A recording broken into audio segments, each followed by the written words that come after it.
Okay, guys, can we do it third time lucky? Right, freeze my lucky number. So, let's just hope that this works, man. Because I swear, there are like demons right now trying to stop me from defeating Baal. Okay, that's like the only explanation for what's going on right now. But I am voracious. I will not give up. Okay, I will not stop until I succeed and I kill Baal and all the rest of the demons in this goddamn game. That is the end of it. Okay, you can try crush my computer, keep tanking the internet speed, whatever you want to do. Fuck around with my drivers with your dumbass little Microsoft BS. It's not going to happen. Okay, we're going to keep coming back again and again and again and again. We're going to rip the whole system apart and we're going to force it. No questions asked. So for anyone that hasn't been catching up, I updated my firmware yesterday because I was getting some audio skipping issues in the game. And I really wanted to make some really good Diablo 2 videos so I could give back to the community and give us something that we can all enjoy and appreciate about this awesome game that I've been getting so addicted to recently. But then, after I updated my firmware, I updated all my drivers, I basically bricked my laptop. The whole thing fell apart, wouldn't even start half the time, or I would get into the start menu and my desktop and then it would just crash, sometimes 10 minutes, sometimes 5 minutes, sometimes 30 minutes, then I'd be playing Diablo 2 for like an hour, then it dies again and again and again and again and again, guys, and I honestly thought that was it. Like, my whole computer is broke, I'm not going to be able to stream anymore. I stayed up like so long. I stayed up till like 7 a.m. yesterday just trying to fix it. And everything just kept going wrong. And I was so devastated. I thought I wasn't going to be able to get my saves back. I thought like my characters were completely lost. I thought it was all for naught, you know. I thought that was it. I thought that was the end. And thankfully, after so much trial and error, after having to completely reinstall Windows, do cloud recovery, and not even that working, finally, I think I've got it. But you know what happened? As soon as everything seemed a-okay, I got a power outage, so I had zero power, okay? Then, we finally get the stream up and running,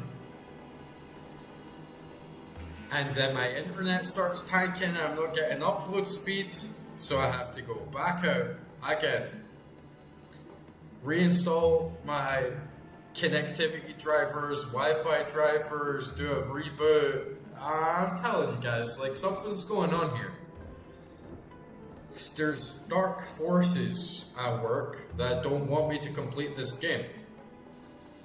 There's malevolent energies coursing around and they say, oh no, this stream cannot happen, we cannot have John defeat the demon Baal, it's just not going to happen, we need to disrupt his plans, we need to do everything in our demonic power to stop him from playing this game and to stop him from succeeding.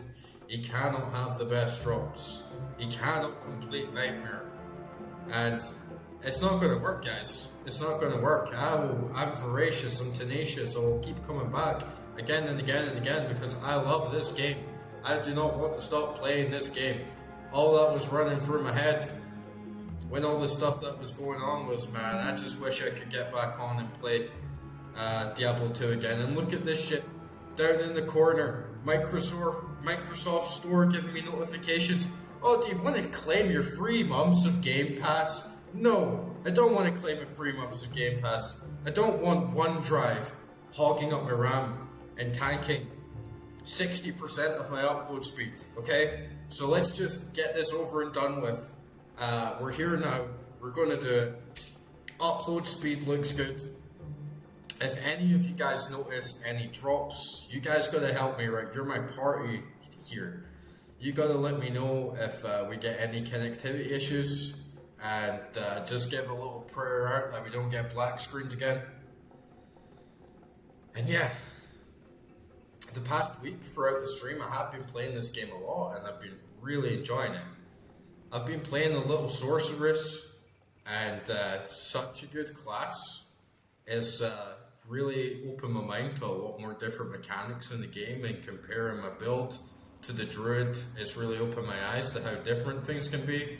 And we'll just jump in this one for now. I'm gonna play my Druid, but I just want to show some of you guys what I've been doing, and you guys would have been so proud of me, so proud, because I coursed through the game with Sorceress, really blitzed it, like went through it so hard, and I also defeated Duriel on my first try. She got absolutely wrecked. I just like launched Blaze and let her chase me around like Benny Hill style. I pretty much just dumped every single point that I had into Vitality and got my health up.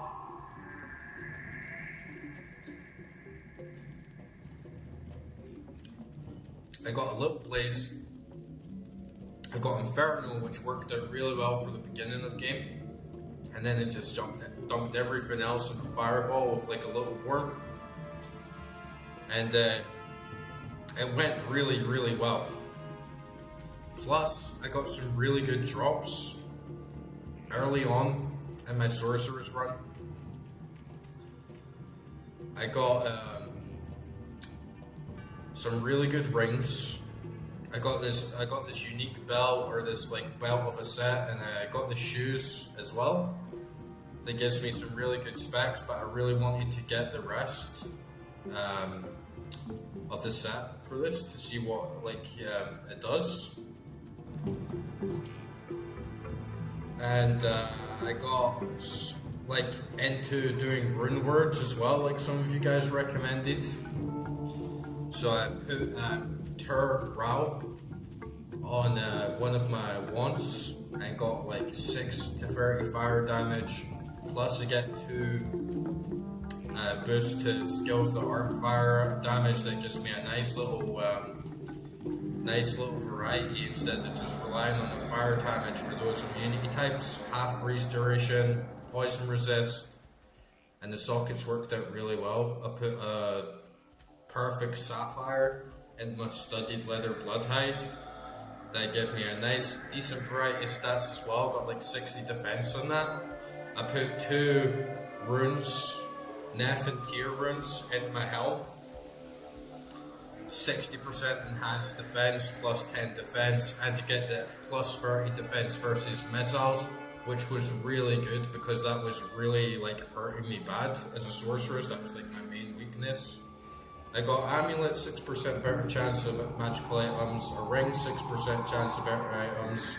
The boots give me 16% better chance of finding magical items. I got this really great shield and a really good set of gloves as well. So like everything on my sorceress went really well, and I was really happy with that. I got like really stuck into the game and was playing it like so much more. And I'm very close to defeating Mephisto on Act 3, then just do Act 4. And it shouldn't take me long, honestly, to get to the same point that I did with my Druid. So we know if Druid doesn't work out for whatever reason, we can just sort of like run through with Sorceress and do that. And I think that I'm going to take one of my swords here. I need a good weapon for my Druid, right? So there must be something good here that I can use.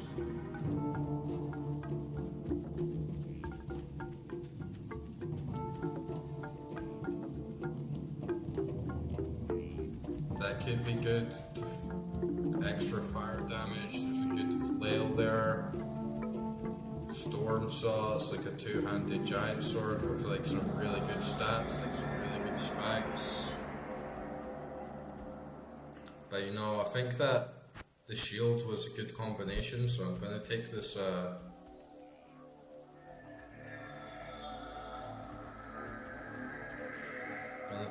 Gladius here.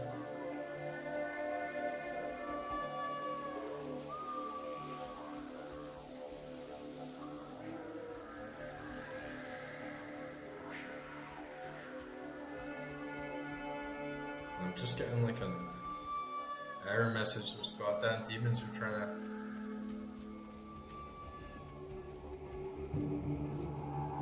Oh man, is this connection issue like tanking again? Come on, right? Like everything was going fine. Everything was going fine. Like there was no connection issues at all. And now it's just like chopping up again, man. That like really sucks. I'm really hoping that it can just like stabilize so we can keep enjoying the game, because it seemed fine before, but honestly, if it doesn't work out this time, then I'm just gonna have to end the stream, because it can't be like uploading stream after stream and it just being like choppy, chop, chop, chop, right? So come on, right?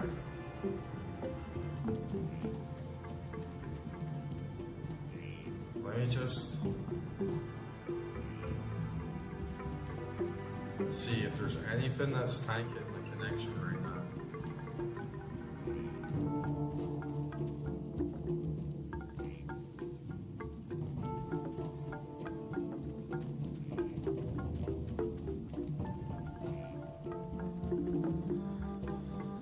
It's really not what anyone wants on the stream, but like, what can I say, guys? Like, everything's been going fine every other day that I've been streaming, and I haven't had like any issues. See, that's it, like jumped back up to green, and yeah, honestly, it like, might not even be my computer. It might just be because that there's been like so many storms recently. There's been like so many thunderstorms and wind, and there's been some power cuts, so it might just be GG, and there's nothing that we can do for tonight, which is going to be really, really unfortunate, because like I said, I've been trying like so hard to get this thing on the go.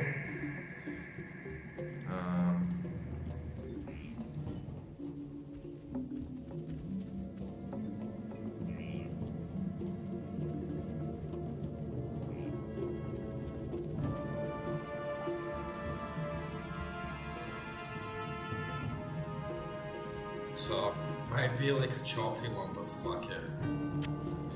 Let's just try for a little longer and see what we can make do with this, right? And I'm really, really sorry about all that, guys. I'm really sorry about stream not happening on Wednesday night either for Resident Evil 4. It's totally like not what I wanted to happen. Obviously, I want you guys to have like a really good viewing experience, and not for things to be like mediocre or like average and like trashy. So it's either gonna work or we're just gonna have to quit, but come on. Throw us a boon. Throw us a boon, gods, right? It's really late at night here as well, so it's not like it's peak traffic or anything, but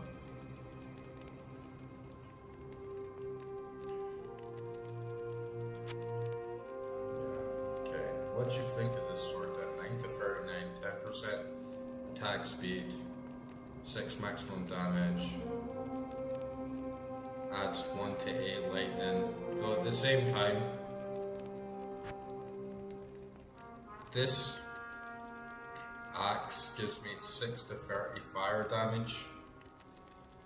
So if I am going to be using predominantly fire spells, this one makes a lot more sense, right? Impossible. This should make a lot more sense. And there's no point in holding this shit, right? It's just like broken anyway. Huh? Oh, it's a two-handed axe, right? I get it. But this, I can do both.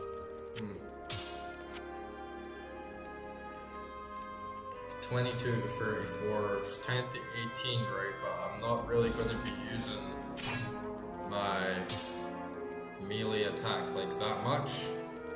So I think overall this will be better to just have like the straight up like fire damage.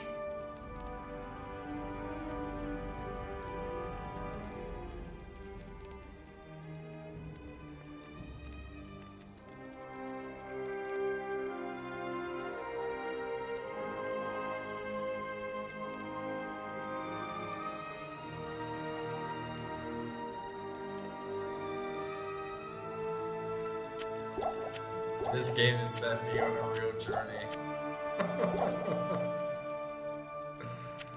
Like we're going like so deep into this, guys. It's just become like so meaningful to me over like such a short period of time. I just getting so like stuck in it and attached to it and feeling like it's all or nothing, you know, devastated if I can't get it on.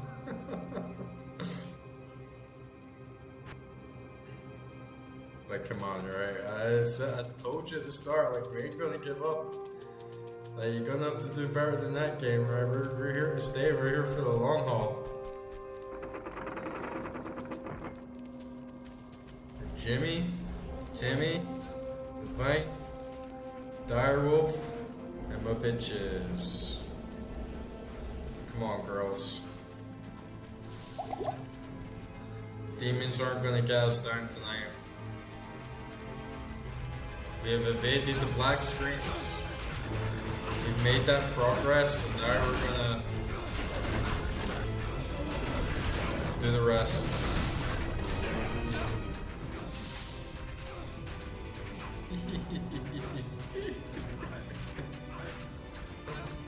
Now I got my screen all fucked up, man. This game is it's getting into some cosmic weather, you know.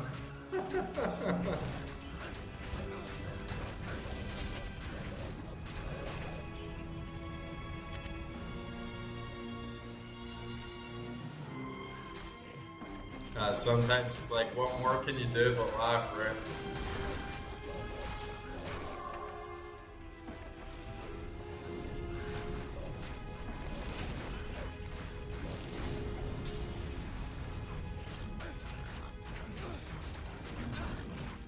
You can't stop my Diablo wizard, people.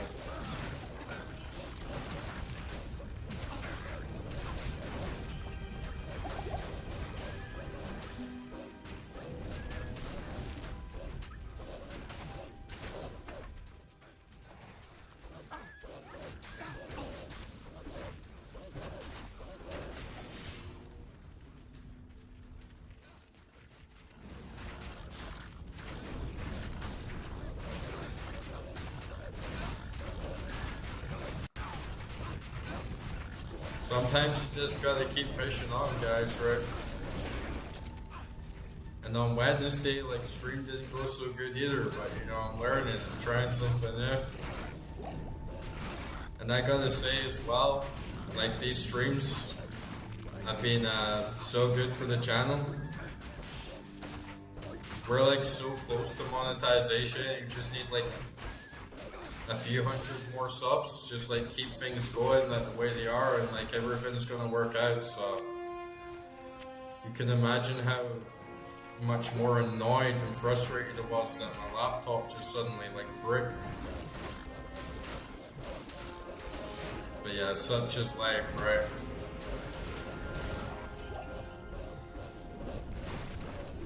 And I really gotta switch over to Linux. I already have a couple systems that have Linux on it, but like because I use this one for DaVinci Resolve and doing music production stuff on as well, Linux just doesn't cut it. But I should at least partition my drives just for that stability, because man, it just gets so ridiculous. I can't tell you the amount of times in my life where Windows has just like fucked everything up, and it takes you so long, you know, once you actually reinstall it and get everything done, it takes you so long just to like remove all the fluff. Like you reinstall your computer and then the first thing that you need to do is uninstall all these programs and bloatware that Windows puts on you, just so you can have like a decently smooth system. Like you have to uninstall OneDrive and Copilot, and you have to disable keylogin, and you have to go through all this BS of it, like requiring like a sign in and having like a Microsoft account. And then you have to disable all your notifications, and then you have to go through all your hardware properties to make a pair of headphones work properly, and disable all the audio enhancements that actually just make everything sound worse. You know, it's just a complete joke. Like how this even passes for an operating system these days, and honestly, it's never been good. Even on 7, it was trash, and Windows 10 was trash when that came out. But then as soon as it's like stable, as soon as people don't really have that many issues with it anymore, that's exactly when they launch a new OS, just to like mess with everyone and just to like ruin everyone's day and keep them like absorbed and locked on their computer doing mindless maniacal crap that like nobody wants to do. Nobody wants to waste their time on Windows troubleshooting and updating firmware, and then your entire system bricks, and you're like coursing through hours and hours in support forums and looking up the manual of what all these different error codes need. And I honestly never had that issue ever whenever I've used any other operating system. You know, if they managed to make Android smooth enough, every Linux distro I've used is smooth enough, so like why can't they do it? Why can't Windows just make an OS that isn't a pain in the ass until 7 years later when everyone's updated it and there's all these tools to just automatically remove all the bloatware and shit for you, man. It's absolutely crazy.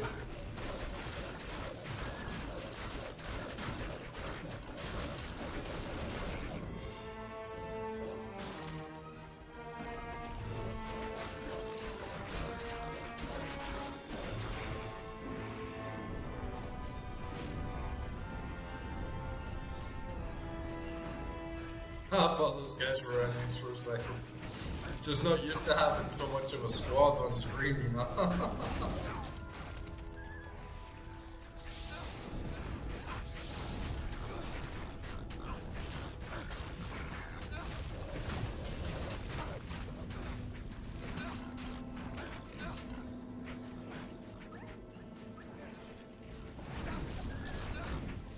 And yeah, it seemed like the issue was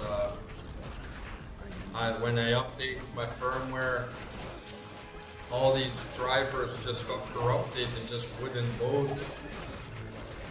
So I was stuck in this like constant loop of not being able to use my computer on a basic level, and every driver I uninstalled or reconfigured would just disrupt the chain even more, so all ran even worse.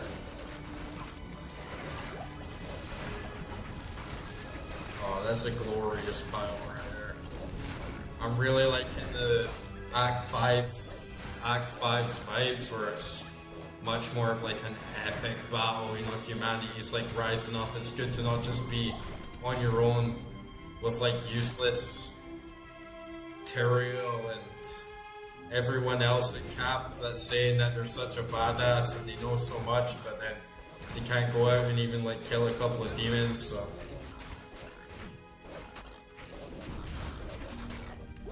good to have an actual army behind you.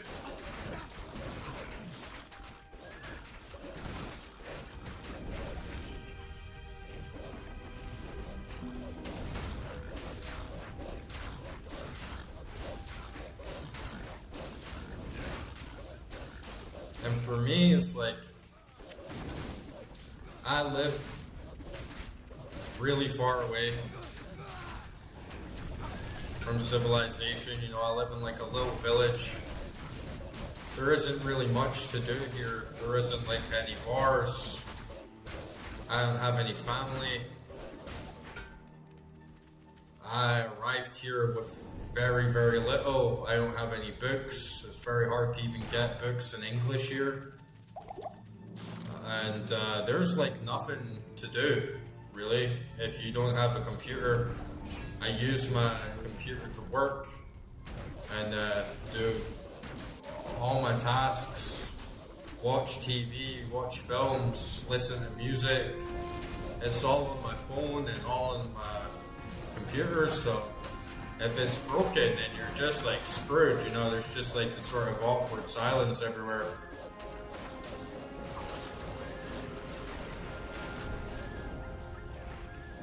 So it's definitely a blow to have that happen to you.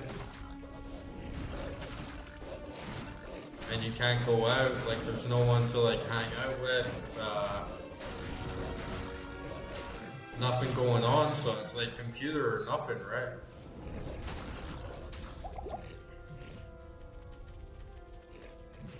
Alright, got a nice little belt there.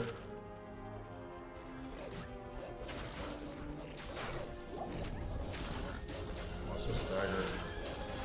Oh, that actually looks pretty good. Adds 1 to 16 lightning damage. These guys are hardy, right? These guys take a beating.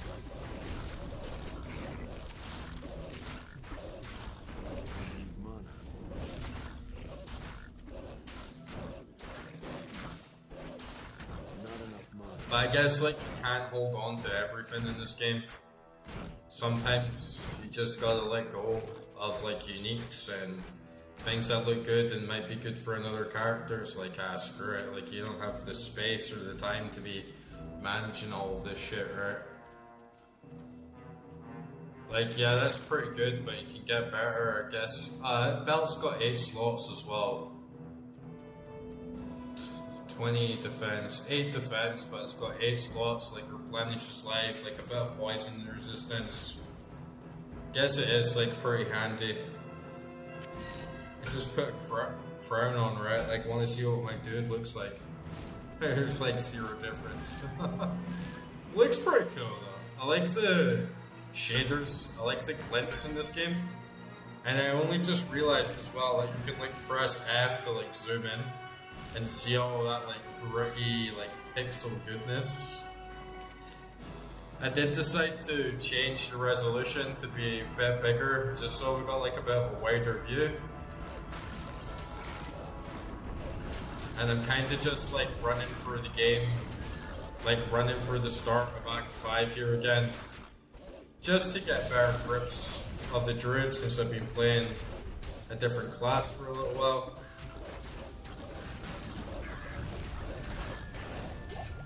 And to grind and get some XP because I don't want to go into Nightmare under leveled. But man, there just is plain not enough mana potions dropped in this run.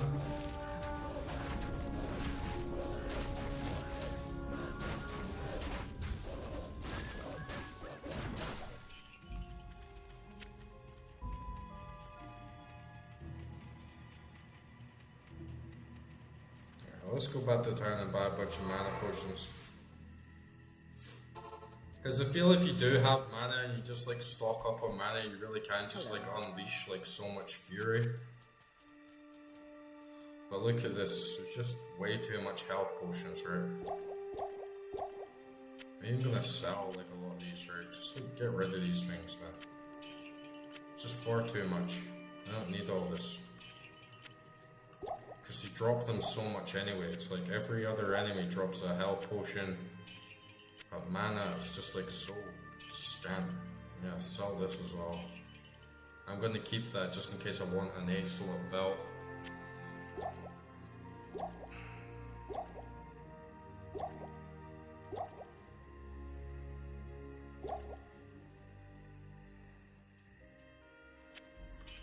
And yeah, thankfully it looks like connection's doing okay. Because I was worried as well that shit's just not gonna work out, but we're doing it.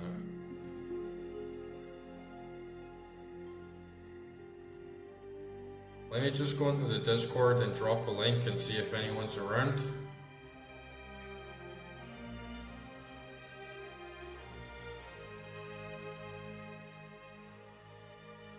And if you haven't already, like, check the link in the description and like join the Discord that just recently got set up.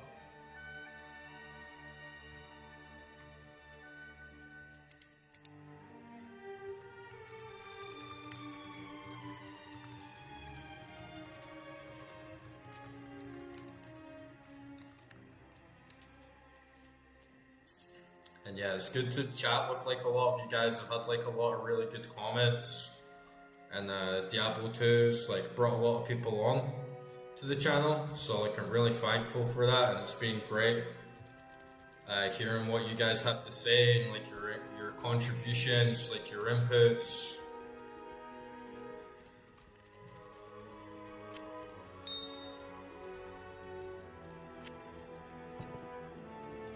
Because I did go into this game with my usual philosophy of I'm not going to look up guides, I'm not going to just look everything up and see what I can do, because I hate playing a game like a spreadsheet. I really like an RPG because of the strategy and of the gameplay and of like the feeling of conquering something and getting really good. But when you just like look everything up yourself, it takes that away. But Diablo 2, it's not that kind of game where you can just simply jump in and figure everything out yourself. There's so many like hidden mechanics. Oh, that is juicy.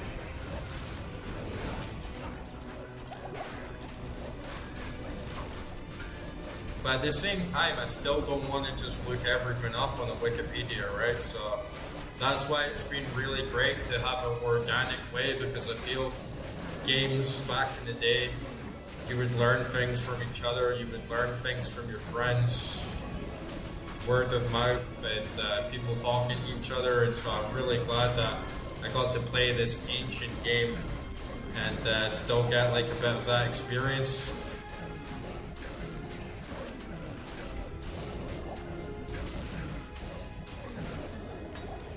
Because it used to be cool like that, playing games way back, and then you would meet a friend or someone else that played it, and then they would know stuff about the game that you had no idea about, and they'd be like, oh, did you know that you could do this on this level, or there's like a secret passage like here, and they would have like a completely different play style, and you couldn't just like look stuff up on YouTube to see how everyone else did it.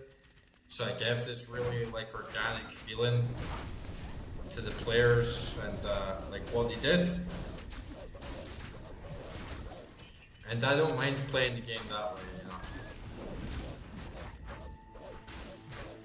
But some stuff, obviously, like the rune words, it's like, yeah, you do want to pretty much just look it up, right? Because like the alternative is just buying a bunch of socket gear, wasting all your runes, seeing like different combinations, and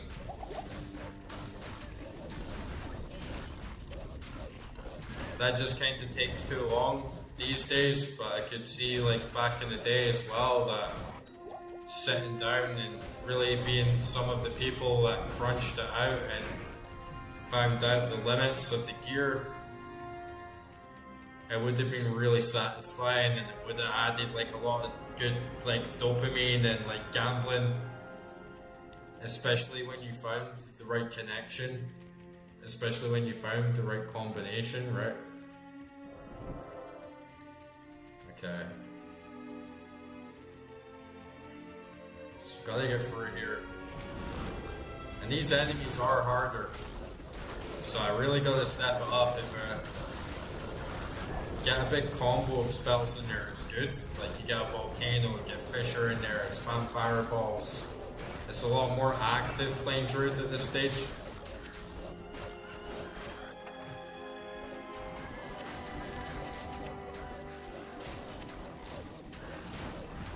Especially when you see a good old mana shrine.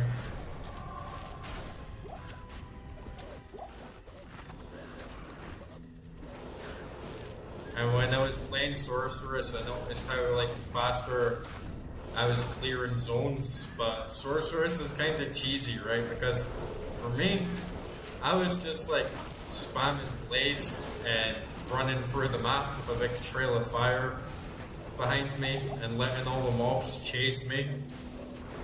And then eventually they would all die, and then I would just run back through the map and pick up all the loot and the gear with like hardly even doing anything. And I had a good build with much faster run speed. I think I had about like 60-70% extra run speed. So I was just like really like rushing through the game. And then Durail as well, I could just like use Blaze, run around in circles and just let her chase me with fast run speed on. It was so much easier.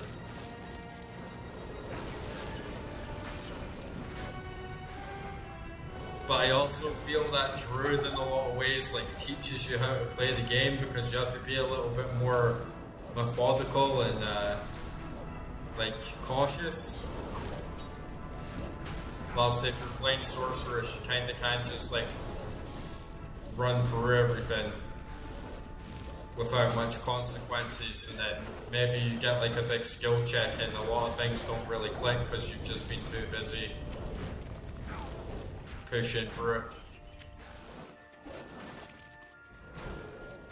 Die, rascal.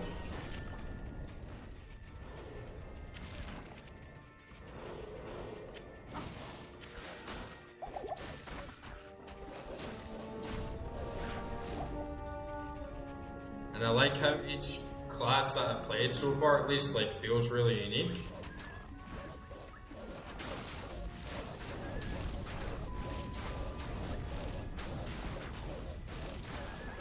And I also like how there's sort of decent continuity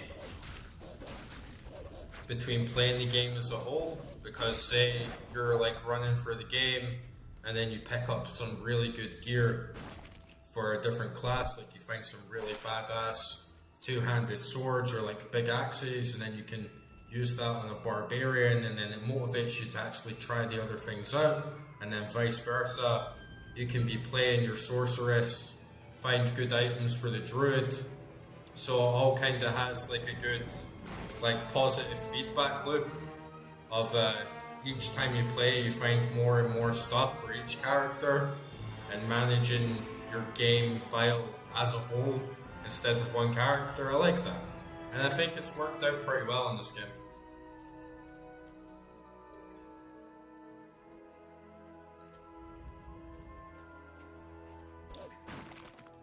And that looks pretty good. 39 fire resistance, 160 poison damage over 6 seconds. See, just like I was saying, that could be a really good weapon to try on my sorceress.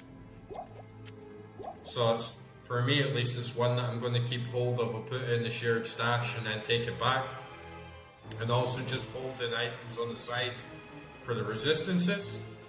Like that seems like a good idea as well, just in case you run into a scenario where enemies are just spamming crazy fire or lightning damage or poison, and then instead of always maining the same gear, having that versatility to put, oh, I'll put this armor on, or I'll put those shoes on.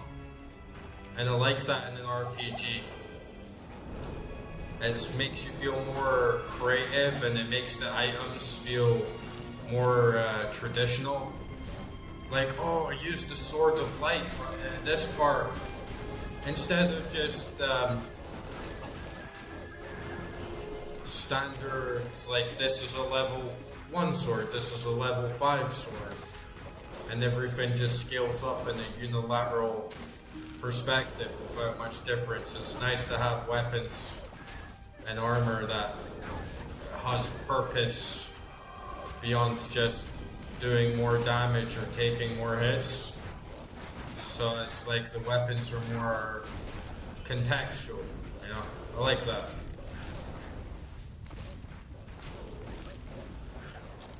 I think the early Dark Souls games did a good job on that.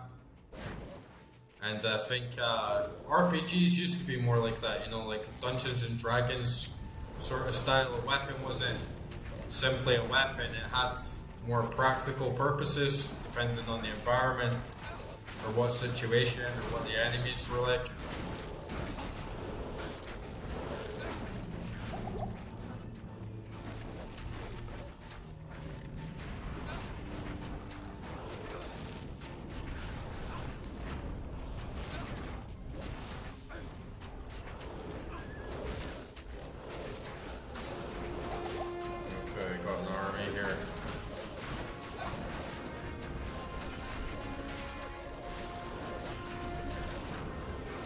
And he did a good job as well in Act 5, I think, at least so far, because it does feel like very much like an uphill battle. And you're not just like zooming through it so easily. Like there's a lot to like stop you, and you feel like you're really like penetrating through like a big demonic army in battle. And that's something that I've really appreciated and enjoyed about this game as well, because for instance, in games like Path of Exile or Torchlight 2, everything feels boiled down to that hack and slash element. Everything feels like it serves the purpose of grinding, collecting gear, you do more monsters and things just like scale up.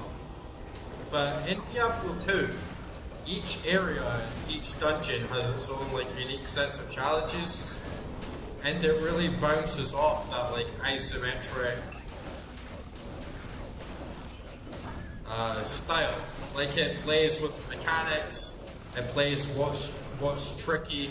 Maybe you're going through narrow corridors in certain caves and dungeons, like it's very tight and narrow where certain spells will be like a better fit.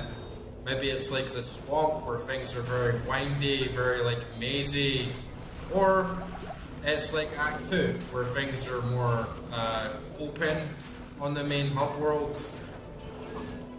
The places feel unique, and that's really cool to see, because on other hack and slash games I feel like they just change the outlook. Like, oh, now you're in the snow level, or now you're in the forest, and it doesn't actually change how you approach the game or how the game like feels to play. And that's why I've been saying that for me, like Diablo 2 feels a lot more like an RPG than most games of its kind.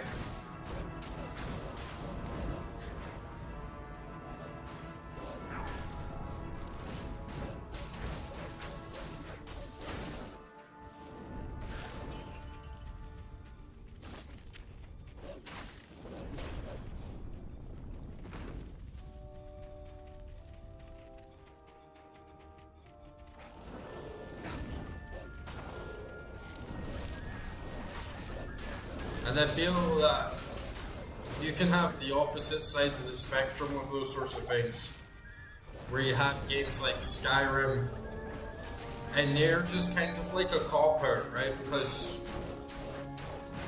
there's no wrong way to play, and all the enemies just scale up with you, like naturally, like as you play. So you can go into high level areas and the enemies are low level, and then you can go to like beginner parts and the enemies are just scaled up, so it doesn't really feel like there's much authentic challenge, or like your decisions really have that much of a consequence. And I don't mean in that like sort of stereotypical like, oh, will you be a good guy or a bad guy? Decisions have consequences, but just like your build doesn't matter in Skyrim. Like the environment doesn't really matter because it doesn't have any contextual relevance to your character and your build.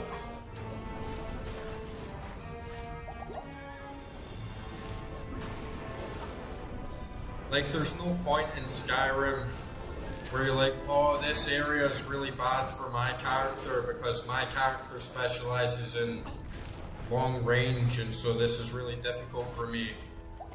Or vice versa. It's all just kind of like streamlined to be like the same thing for everyone, and it does that on purpose so that you can kind of just walk around without thinking, oh, there's like a green gauntlet there. Nice.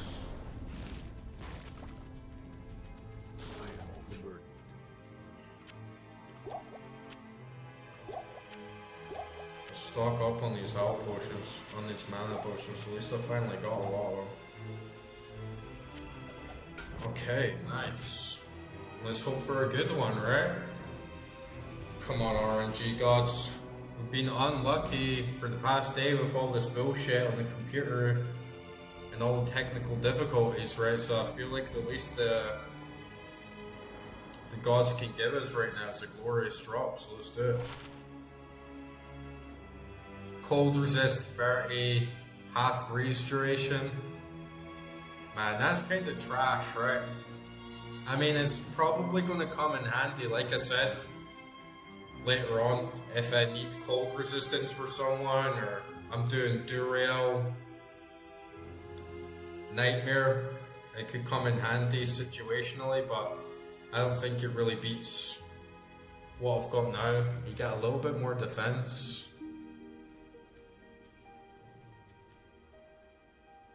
It's okay. We'll keep them, for sure. And I really want to get like a full set just to see what it does.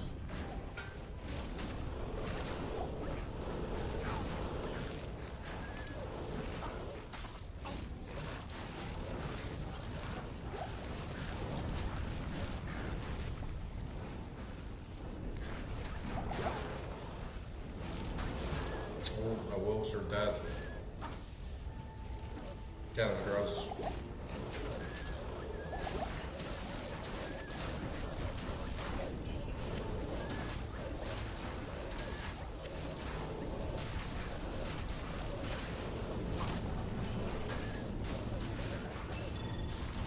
And it's cool as well, like the further you get into the horde, the further everything progresses on the battlefield, the less other men that you see.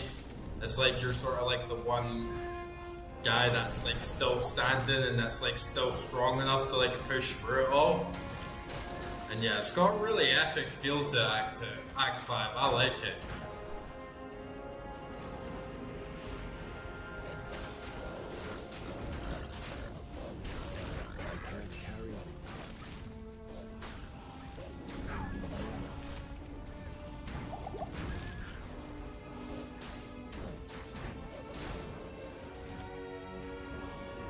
Much bigger areas as well. Like on any other act, I would have gone through this like very quickly. One zone, you can quickly get a wide variety of like waypoints. On this, it takes a longer time, you know.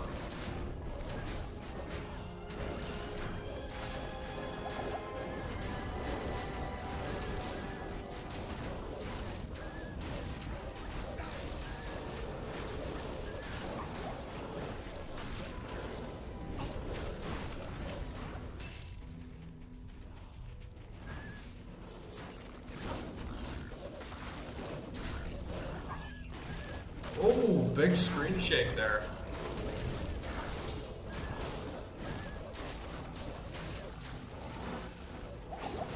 And yeah, I wonder how Baal's gonna be. I can feel if this was like an expansion pack, they would want to give you like a big gnarly boss, right? Like something that would be even stronger than Diablo, but we'll see.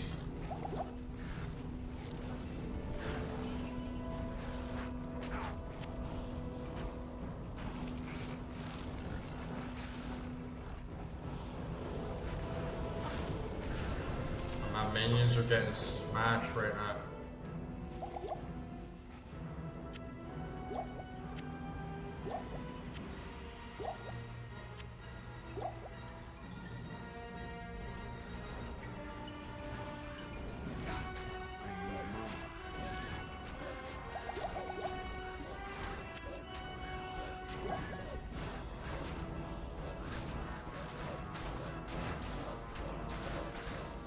Oh, I keep forgetting as well that I have Oak Sage, which I think actually gives me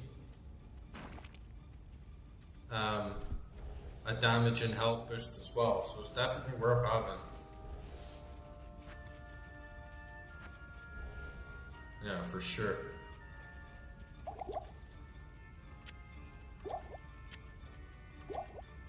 It is even slightly tempting just to sacrifice like some of my defense just to have those 8 slots on the belt.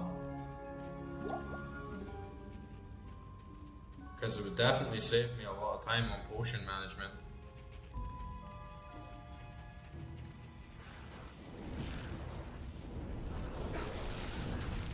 And it might be a challenge going through the start of Act 1 on Nightmare, because I can tell my build's not the best. Like, there's definitely a lot of areas where it can be improved. So the main skill check after Baal will just be doing that Den of Evil quest to get my respec, and then I'm gonna do a whole bunch of stuff and hopefully get some good synergies as well, but we'll see how it turns out.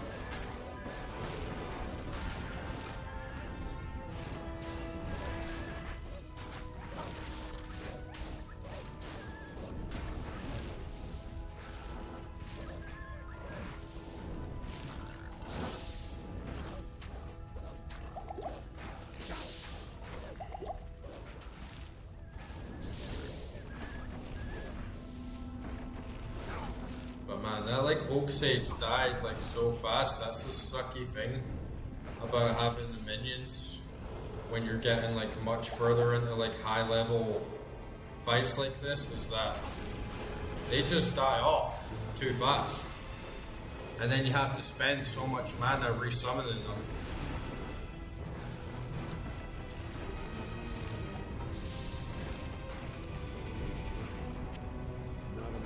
So I think it is going to be better just to like specialize in like one thing, and then maybe have like a bear or something to just like run in and tank that has like a lot of health.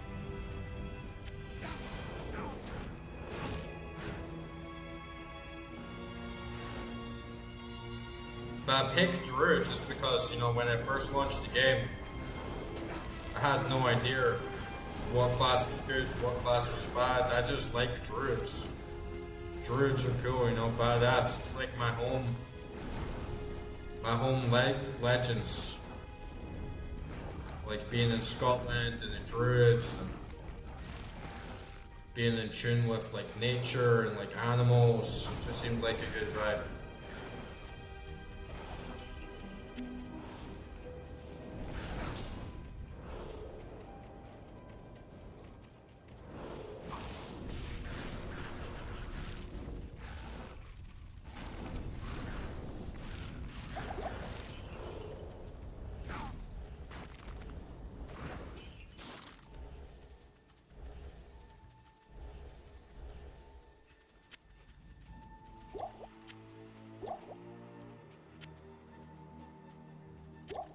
Go through those potions so fast.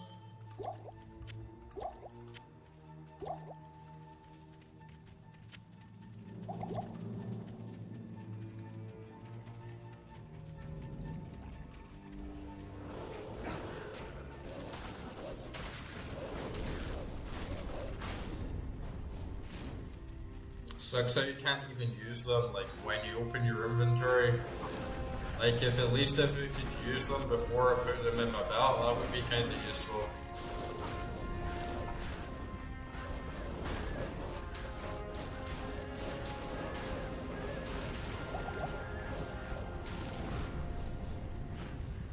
Just like that, I'm like all out of potions.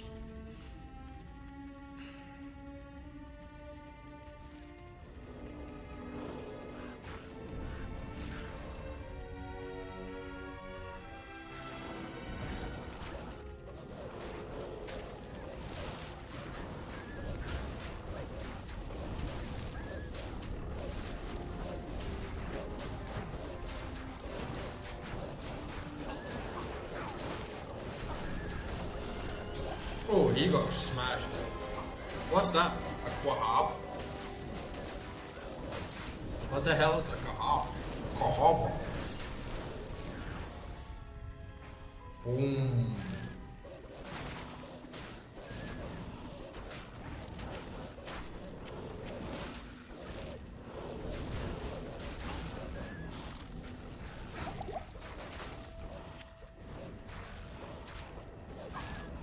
Got that level up there as well.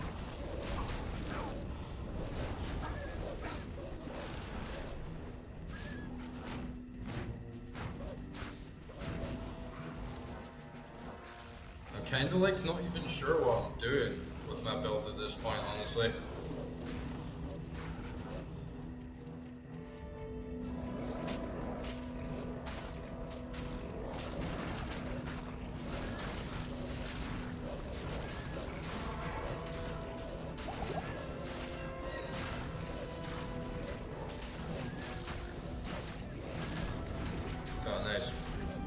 Tactical advantage behind that fence there. Alright, let's go back and see what this Skahab is all about. Get some more potions. Oh, it's like a Qatar sort of thing. Yeah, I'll put this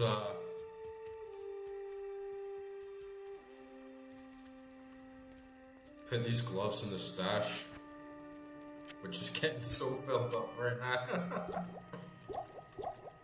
Take out all this, free up some space, right?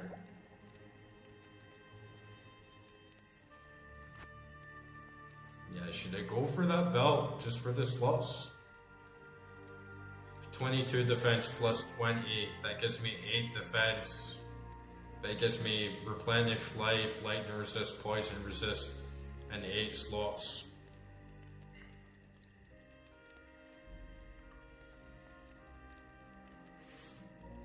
Definitely come in useful.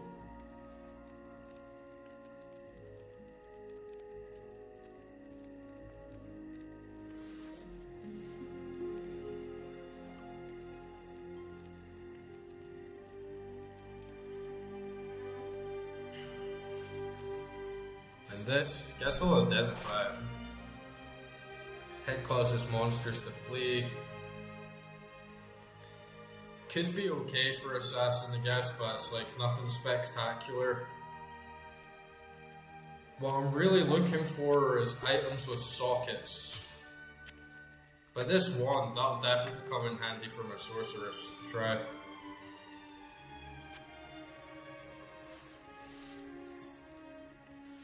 Yeah, I'm just gonna sell that.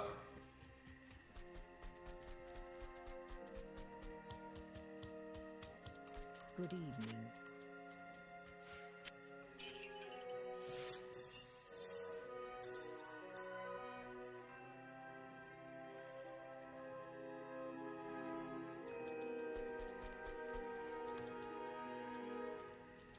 Take all my damn stuff off before I lose some more stats, right?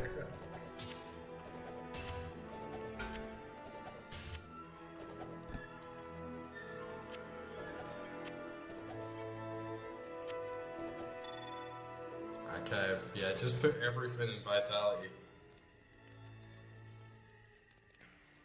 Oh, it can summon grizzlies now as well. 937 life. See, that is quite like a step up, and it is the sort of thing that I'm looking for. Damage 37 to 76. Yeah, that would be good, I'm not gonna lie. Can get Armageddon 663 to 190 damage on the first level. Plus it gets the bonuses from the rest of the fire. Let's see, Volcano, Fissure. Be honest, I think Grizzly is going to be a good shot.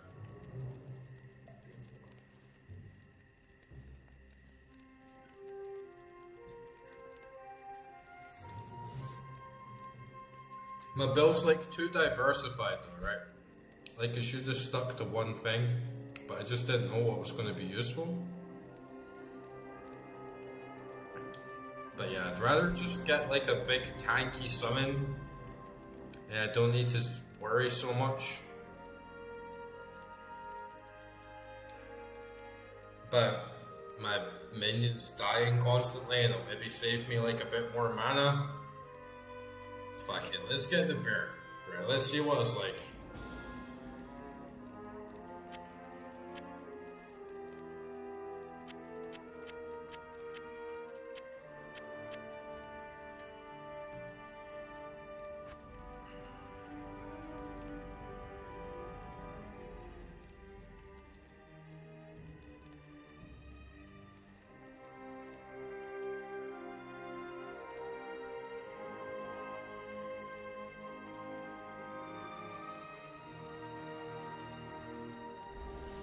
Big bear.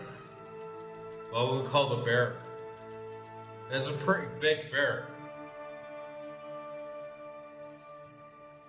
I call him Billy. Billy the bear. I like it.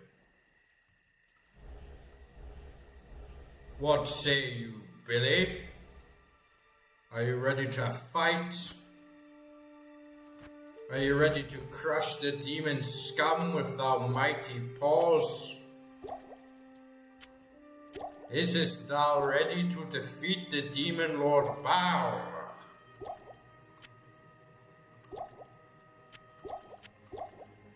He seems pretty chill. Just kind of like stands there like, At least the wolves kind of like wander around, you know, but Big Billy is just a chiller. Just like, I just want to kill demons. I'm not interested in anything else. There, I gotta stock the hell up with these potions.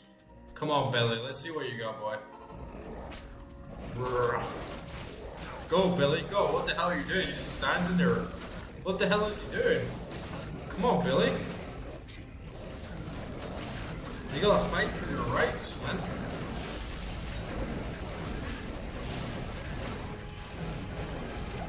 Oh, nice. We got a big bow going on now. Bow.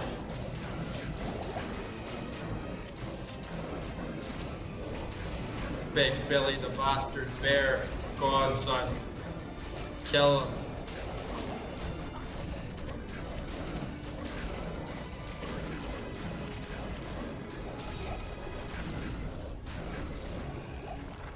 Having a goddamn bear as a companion is just like so OP, right? Like you just would not mess with anyone at all that has a bear as a companion. It's gotta be like the most badass animal companion you can have. Look at that, his like head, his like face kinda looks like his ass. Or his ass kinda looks like his face, you know? He just stands there like a big ass bear. He doesn't move at all unless you're stationary. Alright, come on, Billy. Come on, son. Let's kill them all. Come on, son. See, he takes so slow. He's like right on the back line, like just chilling, like, I'm a bear. But come on, Billy. You gotta fight. Run with the wolves. Bears are fast. Like, they're big beasts, you know? Let's get some power in this bear. And the demons here are like loosening up a bit. Oh, here we go.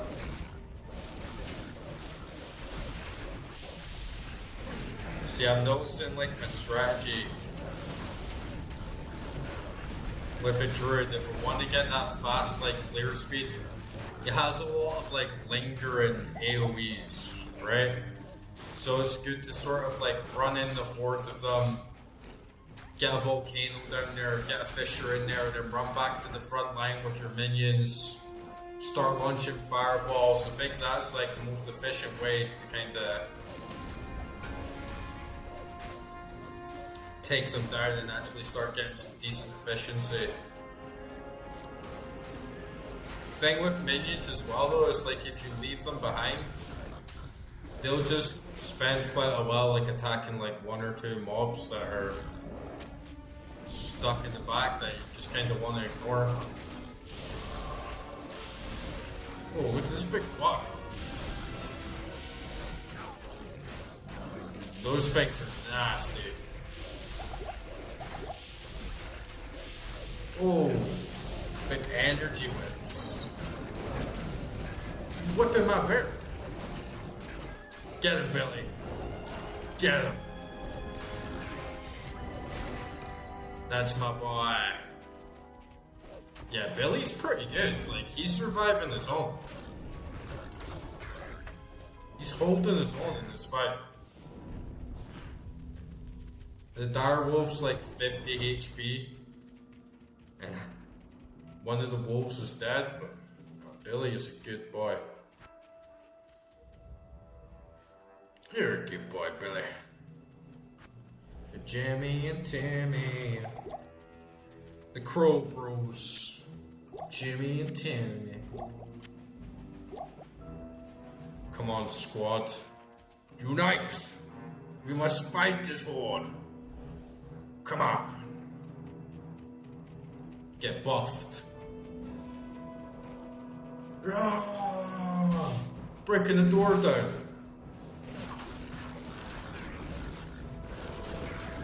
It's time to get angry. You're just gonna let Baal like pop your guy up.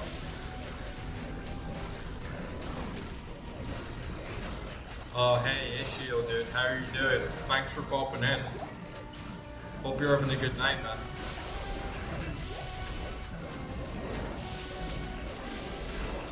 Ooh, big horde, big horde, big horde.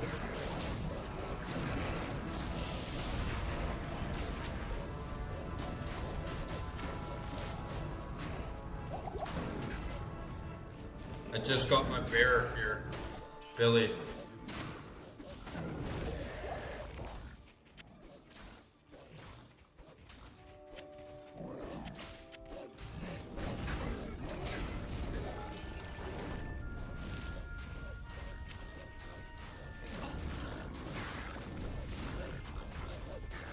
And yeah, let me know if like audio levels is alright for you as well.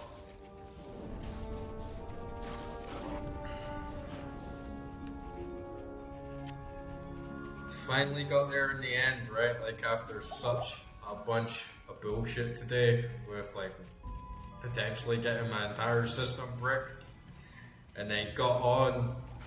Finally, after so long, power goes out, and then I get in the game, I get on the stream, I have connection issues. I have to stop the stream because my upload speed is tanking, and OneDrive, Microsoft OneDrive is like hogging all my uploads. I have to install a driver and then get back online.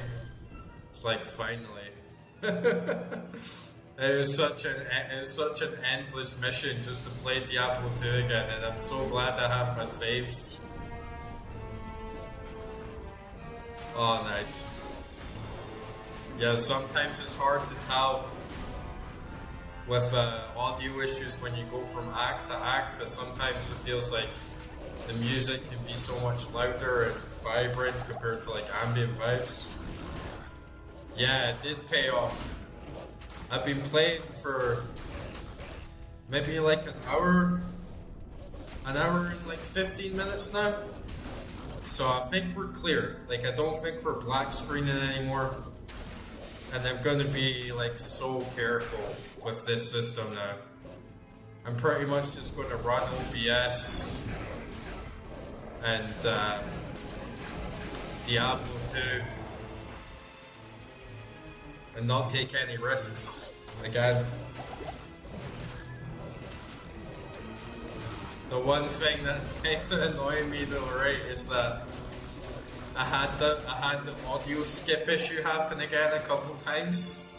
So it's like, oh man, I went through like all of that crap and updated my firmware and nearly bricked my system all over this tiny little bug. Now I get back into my system, everything's running okay, but I've still got that audio skipping issue. So it's like I just tortured myself for a full day for like no reason at all.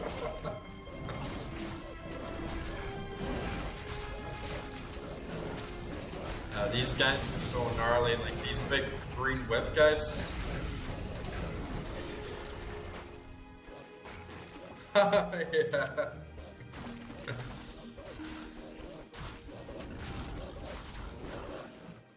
Yeah, it's a really good laptop. Like I got dual screens and it comes in so handy, especially like when I'm streaming now.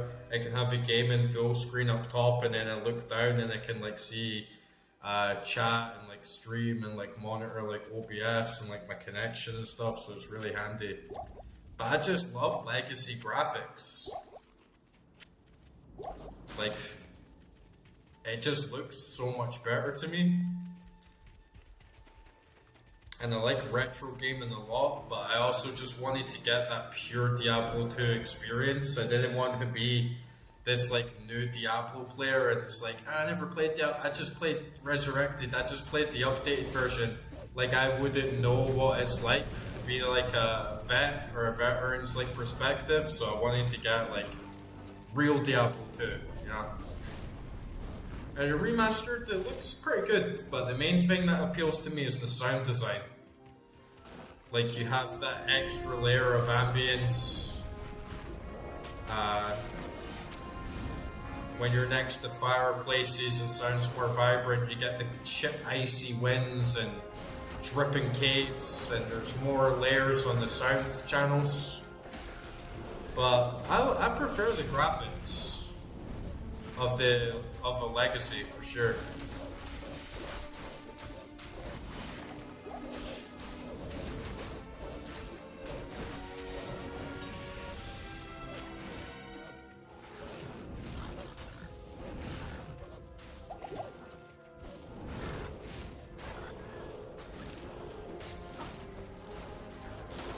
That's kind of my vibe, you know, on the channel and everything.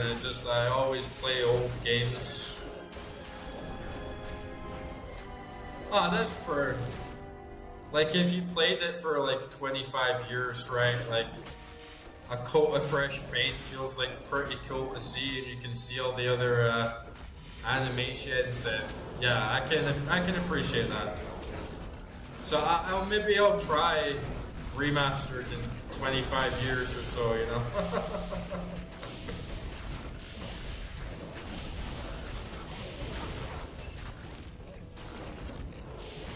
But I'm planning, I was telling you, I'm going to do a big video for the channel where I want to like record the whole soundtrack with the sound effects and the in-game ambience. And I'm going to do like two versions. I'm going to do it like legacy mode and remastered mode. Yeah, that's true. Unfortunate, but I guess that's just how it is, right? Because Warlock was never there. I'll definitely try it. I definitely will play the Resurrected shaders and coat of paint. Is Warlock good? Like, were you a fan of it? I haven't looked into it much, but I heard Warlock was like really OP. And do you know if you can play Legacy online? Like, can you do Legacy mode online as well, or?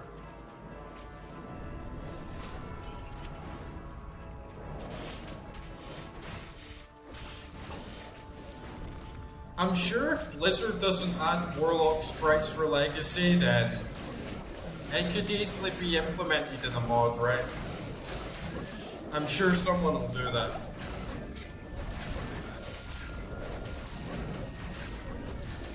Oh, nice.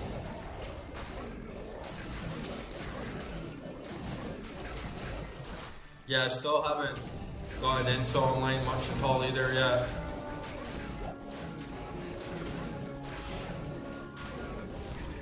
I really I've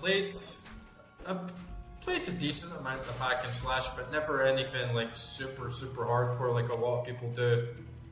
So like I played like Grim Dawn and Torchlight 2 and a lot of like Path of Exile and stuff, but mostly just like the campaigns, doing the higher difficulties. I've never gotten into like seasons and speedrunning builds, or like trading with other players, and really got like hardcore into one, like deep into one. But they're so deep, I must have played some of those games for hundreds of hours and still never felt like the need for much of that. But Diablo 2 could be the one. Yeah, I played Sacred. I played Sacred 2 quite a lot. Didn't play much of Titan Quest, but I played a lot of Torchlight 2 and I really liked that. And I played a lot of Path of Exile as well. Grim Dawn a little bit, but not too much.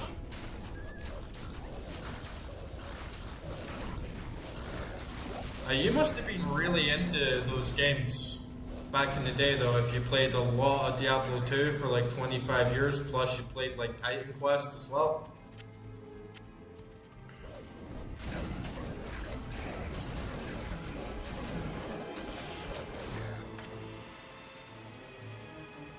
Oh, where's this portal go? It looks very Mordor, you know what I mean?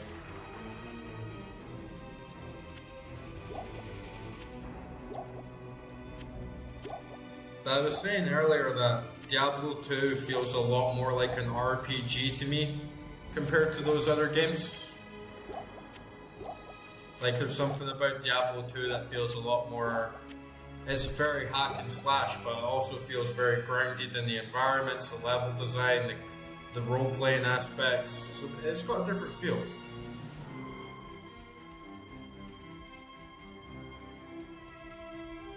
Oh, nice. Yeah, I play all games as well. I had a PC growing up, when I was a kid, but it wasn't a very good one. So I played some PC games, like I played RuneScape a lot, and I played like lots of like Flash games and just like odd bits and pieces, but never like a big heavy RTS like Total Rome, or like didn't play much Dawn of War or stuff like that. I always wanted to play like Morrowind when I was a kid, but my PC just like would not run it. Oh, nice. Yeah, even games like Doom, like the original Doom, I haven't played that much. But I love Doom Eternal. Oh man, that game was so good. Like I play it on Nightmare difficulty, and man, it gives you like such a rush. Like I've seriously never had a game that just gives me like just gets the blood pumping through my veins and just that like raw adrenaline. Outside of maybe like fighting games, I like playing like things like Tekken. And when you're playing like PvP on games like that, it can get you really pumped and excited. But Doom Eternal is the only other single player game that I played that gave me that like raw rush. I haven't actually played Dark Ages yet either. Should maybe give it a try though. Like, did you like it? You thought it was really good? Or did you think it was overdone?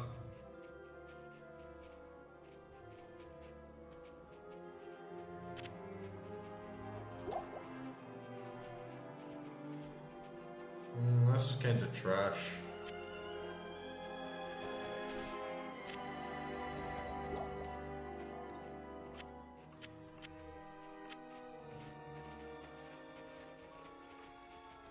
Okay, we got two places going on here. We We got the portal and the icy cave.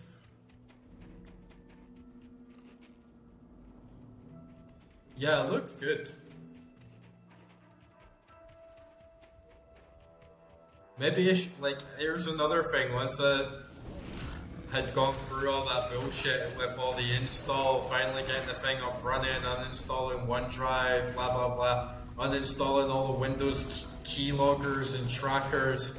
Then I was playing the game and I got a notification. It's like, claim your free months of Game Pass now. It's like, shut up, man. Just leave me, let me play my damn game. But I think maybe Doom, the Dark Ages is on Game Pass, so maybe I'll try it through that. I think Diablo 4 actually is on Game Pass as well, but... Oh, okay. I'll go through the portal first then.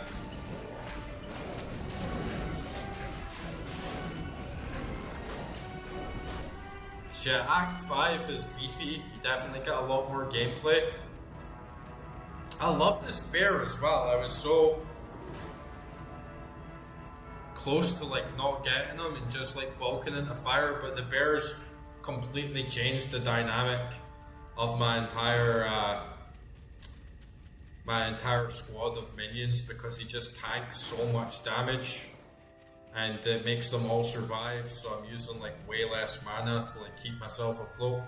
Man, I gotta go back to the town and get some more mana potions. I just never have enough mana potions for some reason. I'll sell this while I'm at it.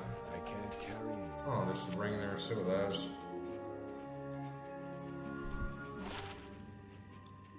That could come in handy, I guess. I'm kind of like stocking up on things that give me high resistance, like just in case I need it for certain areas and nightmare and stuff.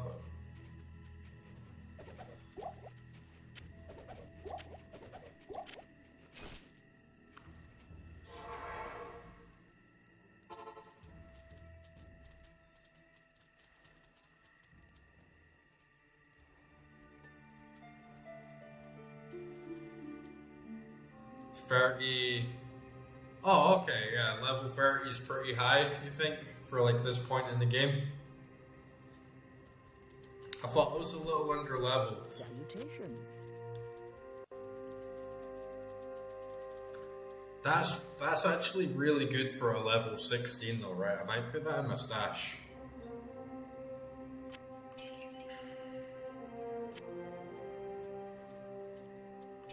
Yeah, it's pretty high. I haven't really been using that much in like the way of resistances like this run, because there's not too many times it comes in like that useful. But I think on Nightmare it'll be like a lot more apparent that some of the enemies do. Well, I think it tanks all your resistances by like 100% or something, right? So it's definitely something I need to be mindful of. And yeah, don't judge me on my stash, because it's an absolute fucking mess. I've just been so worried of like throwing stuff away that I need. I also have Larzix. Yeah, my stash is such a mess. This first page is getting there. You know, we're kind of like organizing the first page. But page 2 and 3 is just like, blah. And I'd have this Gothic plate as well, and it's got 2 sockets. But I don't know what sockets to put in it. And I also have that quest complete from Larzuk. And he'll like add sockets to any item, and I'm not sure again like what to put a socket on. It's one of those things where I'm like kind of paralyzed, because I just don't know what to do, and if I don't want to waste it, like wasted like my respec, you know what I mean? So, but I should definitely. Yeah. Like keep it for like the end of Act 5. I have this Gothic plate as well, which is pretty good. But could definitely be a lot better if I put like the right sockets in it. Yeah, it's a bit of a hassle. I got Sorceress done pretty fast. I got her done in like half the time. I'm like at the start of Act 4, or like just about to finish Act 3. But yeah, with the plate, I don't know, maybe put something in that gives me like a lot higher life, or maybe mana. Maybe something that gives me like a big mana boost. I do have quite a lot of runes.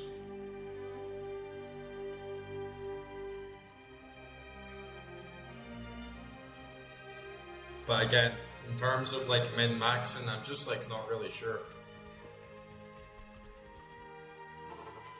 For my Sorceress, because she was like a bit lower level, and I had like quite a lot of certain runes, like low level runes, I just went ahead and gave her like plus 30 mana damage.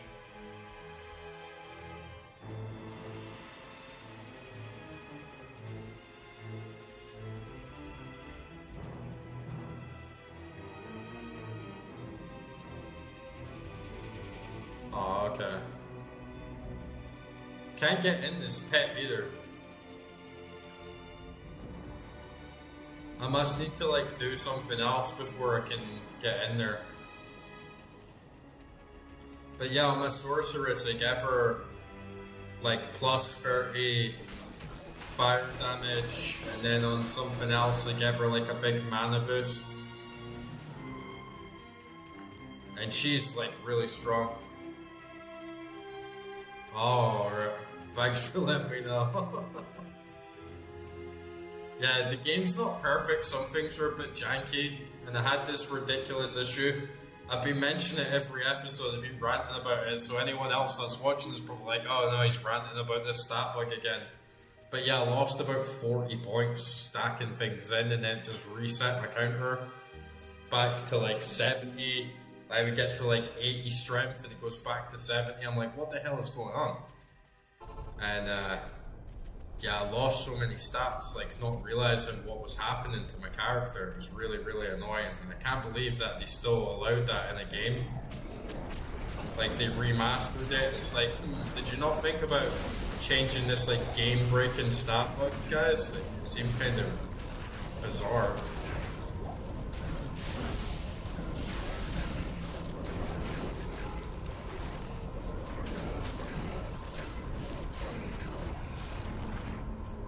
Yeah, but like my stats like completely disappeared. Like I would put it up to 70 and then it go back down to 60.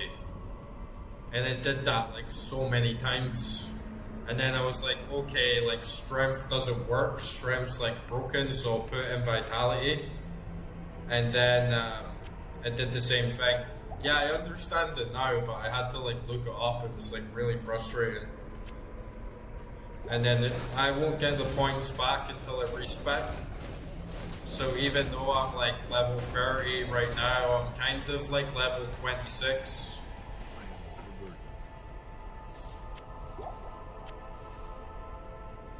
Just because of how much lost.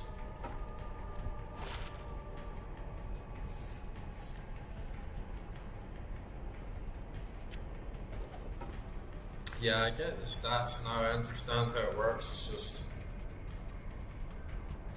Whilst I was figuring it out, it like completely broke my stats and wasted my points.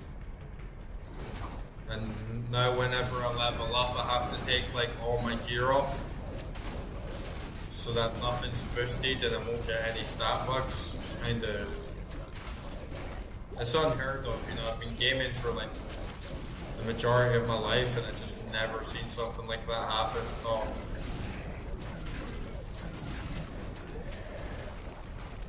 Ooh, big Baal.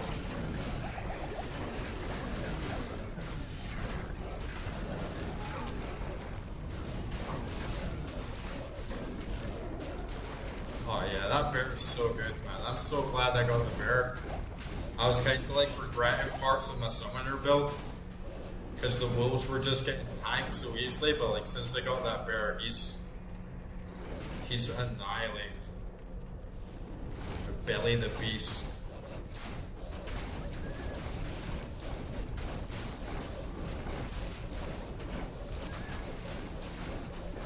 Yeah, they weren't like wasted per se, but they're wasted this run until I get a respec. So they're basically wasted until I get into Nightmare and manage to respec my character. It's really annoying, but we'll push for it.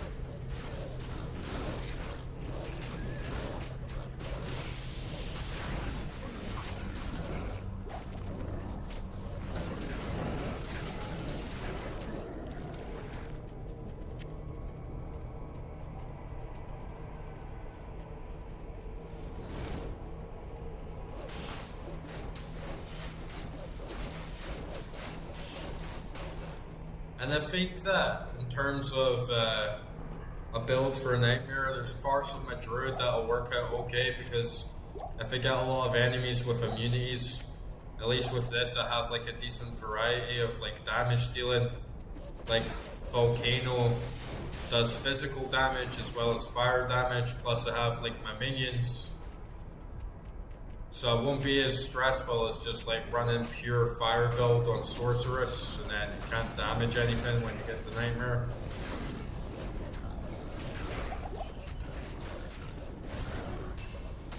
But I'm working it out. Oh nice, a green breastplate.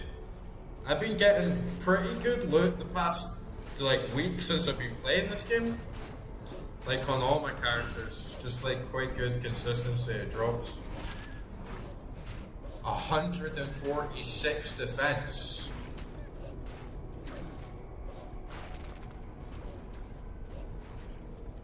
A 146 defense plus magic damage reduced by 2.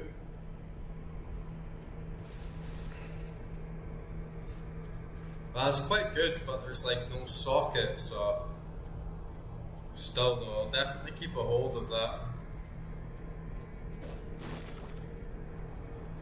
And you know how it says I have like green in the middle, right? I have like green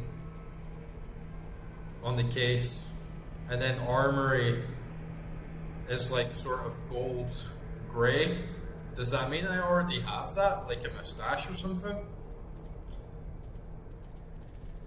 But yeah, I'm looking forward to actually like getting a full set. The most I have is yeah, that's what I thought. Makes a lot of sense. I'm excited to like see what it does. The most I have like 2 items from one set on my Sorceress.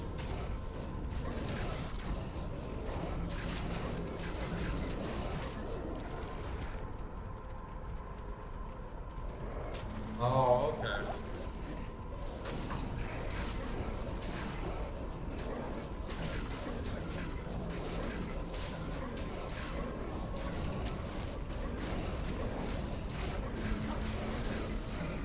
Go, bitches. They're eating that guy up. Imagine taking on like 5 bears, 5 wolves and a bear.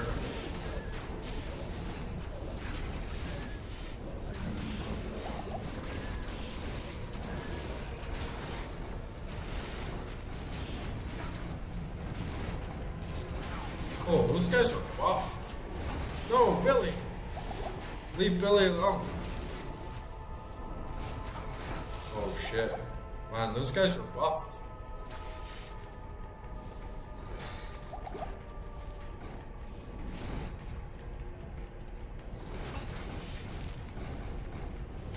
Ooh, it's like getting weak there. That guy's strong.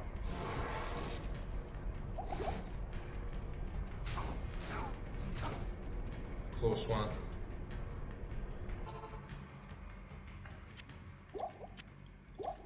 I'll need to like run back in there fully stacked. Get my bear back. not enough mana.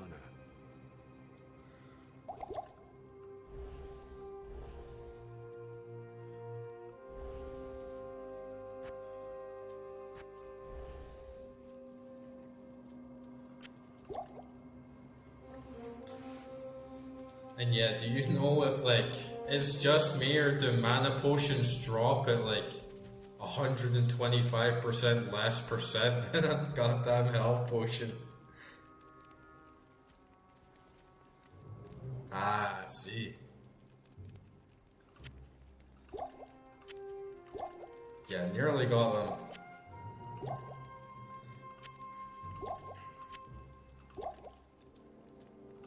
Just getting a bit of a resource lag, you know.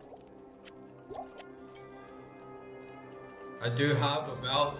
I got a belt today that gives me eight slots, but it's significantly less defense, so I don't know if it's worth the trade-off. It would save me a lot of time in terms of item management. Oh, thanks for that, man. Thanks for that. See, those are the kind of tips that like speed things up a lot.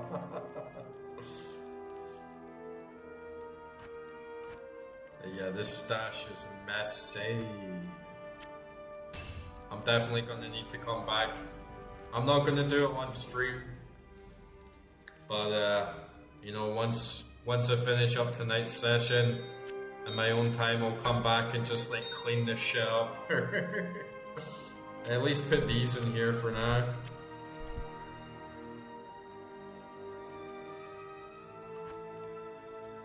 No, it's okay, it's okay. Most of it's just like, most of it's just gonna get thrown in the trash anyway, because like some of it's literally stuff that I held onto from like Act 1 and stuff. But yeah, I see I've got like some greens. Like I've got these like green shoes. And that's like my 8 slot belt. It's like 8 defense, replenish life, lightning resistance, poison resistance. But this belt has 42 defense, so to me it just seems like it's a lot more worth it. Even if it's a bit more micromanagement.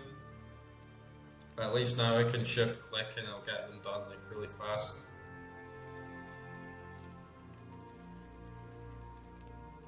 And yeah, I think like turn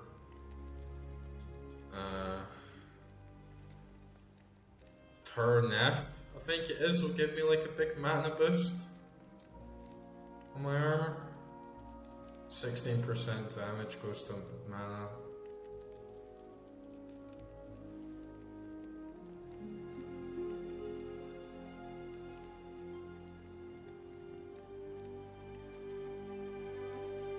A shield? Do you mean like from using runeworks?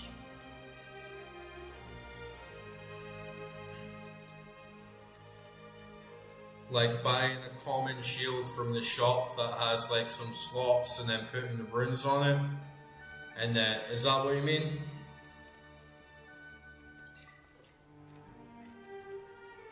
To be honest, the cannot be frozen. It's not really the thing that like keeps me attached to it. It's the extra 20 defense or 32 defense it like works out of. Shale and F.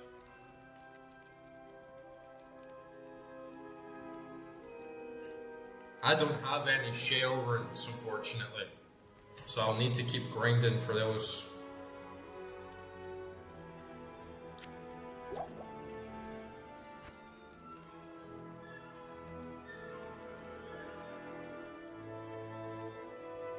Really, that's all defense does? That's all defense does? Man, maybe I should just change this then and get 8 slots, because that'll definitely come in a lot more handy. Yeah, it's crazy. See, it's such a good game, but then there's some little things where you're just like, what? Like, that makes no sense. It goes against your gamer instincts in a lot of ways, you know.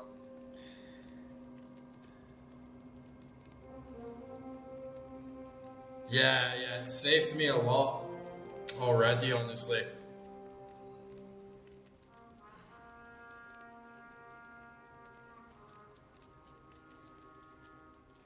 But I don't think I've really been getting frozen that much. We can like come back and get it if there's for freezing's going to be a problem, and that's why like some of the stuff that I've like been hoarding, it just gives me like a decent set of resistances, and some of these as well. Like I have these preserved heads that are like quite good, and like to get rid of these, really, I would just go to my necro, take them out, and put them in as personal for now.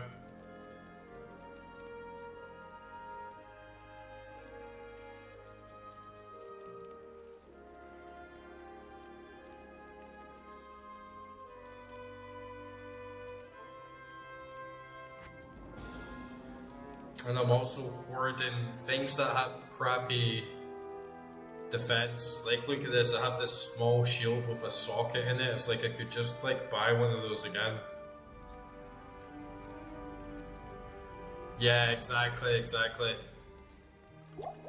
That's what I've been hoarding them for, but I've just kept playing the game, you know. I haven't had that big like I'm getting there, especially after I was playing the sorceress. I was like, oh, I get how I'm playing the game collectively. It's not just like one character, but I can like run back, give that to her, give that to him, and get like good synergies. Good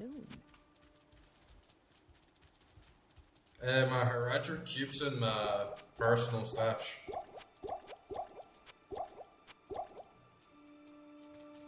Let's jump back and kill those guys. Let's Beyblade!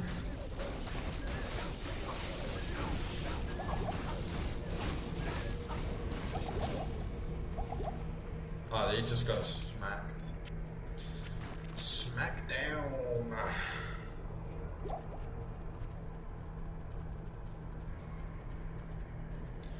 Whoa, I totally didn't think of that. That is so cheeky. That is actually so fucking cheeky. Like, yeah, just keep my Hereditary Cube in inventory and then I get some extra slots. Nice.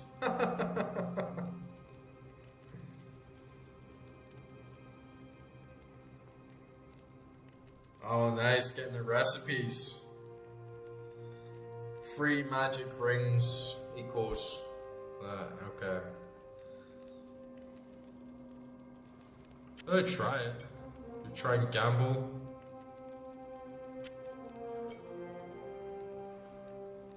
Try and gamble some magic rings.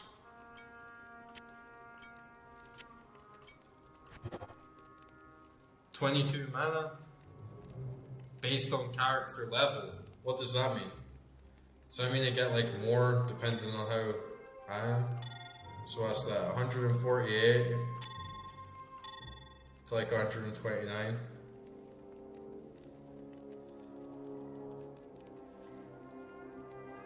Ah, okay, yeah. Alright, that's okay. That's pretty good to know. That's another thing, it's like I don't want to just be sitting on the wikis while I'm on stream, you know. But and then on my sorceress, I'm just kind of like blitzing through the game and trying to get to where I was. So I still haven't had the proper sit down and going through like, oh, look up Hereditary Cube recipes and stuff like that.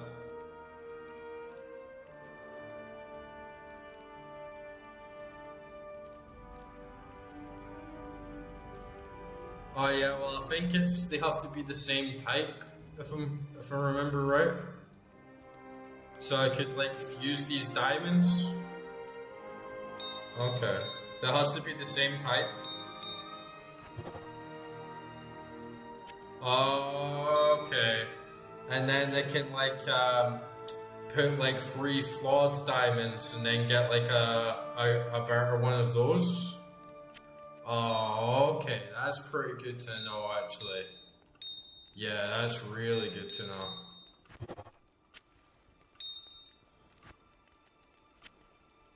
Thanks, man. That's really, really helpful. And that will really help me, like,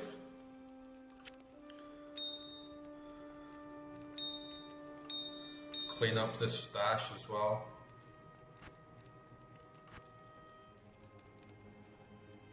Oh, I have 2 flawed emeralds as well, so...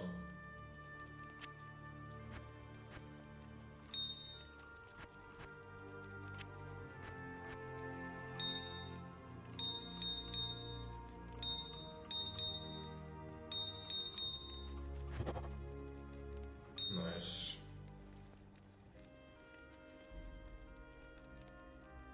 Yeah, for sure.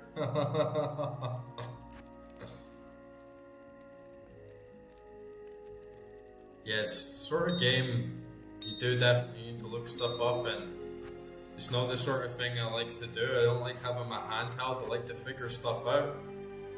But it's one of those games, I think, as well, where it's very old school, and it's more of like, it's like a community game in ways, you know, where you'd meet a friend and you'd be like, oh, did you know there's this secret, or like, do you know you can do this and stuff, and sort of before the days of just like looking everything up on YouTube. And I kind of prefer that old school way instead of just looking stuff up, because it's a pretty deep game, right? Like, there's a lot of creativity. So I don't just want like this Wikipedia build that like gets me to the end of the game and like to do my own thing and experiment a little bit and make mistakes and like figure stuff out. Right, okay, yeah. Well, I did look something up, and I saw that there's like, when you get to the end of Act 5, there's like this item you can get from Baal, and then you put it in the Haradrim Cube with a couple other things, and then it takes you to this like cow level if you go back to like Tristan. So I did see that, but I didn't actually like look up the YouTube video or anything like that. But I'll save it for like the stream. I'll like see like, I'll save like my reaction to the cow level for the stream. Okay, yeah.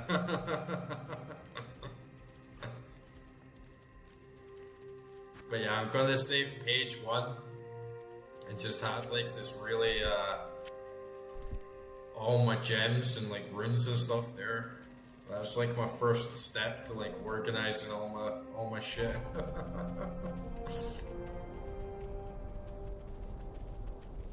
Okay, wolves.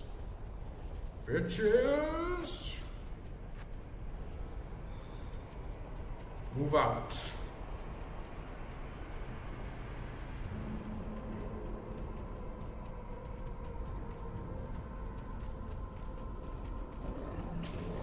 Act 5 is a lot longer as well. Like, it's a lot more drawn out. You got a lot more in each area. I like it actually. I like it a lot more than Act 4.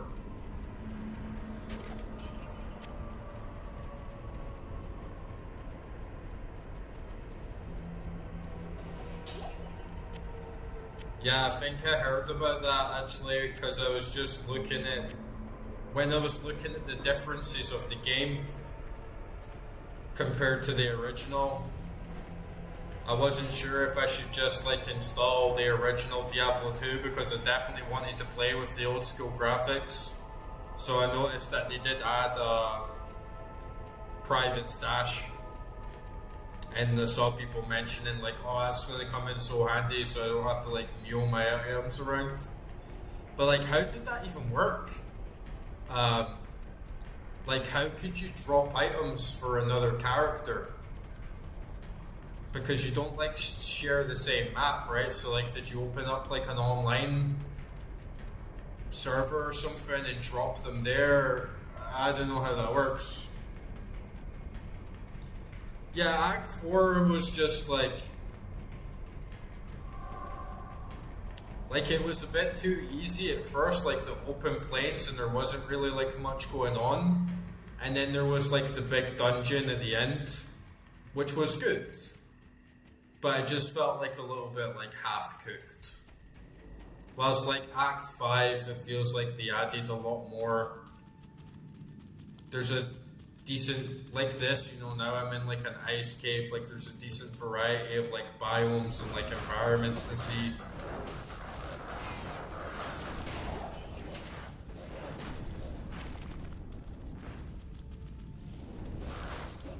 Is there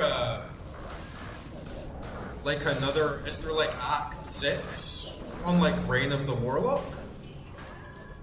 Did they add any more story when you're outside of Legacy?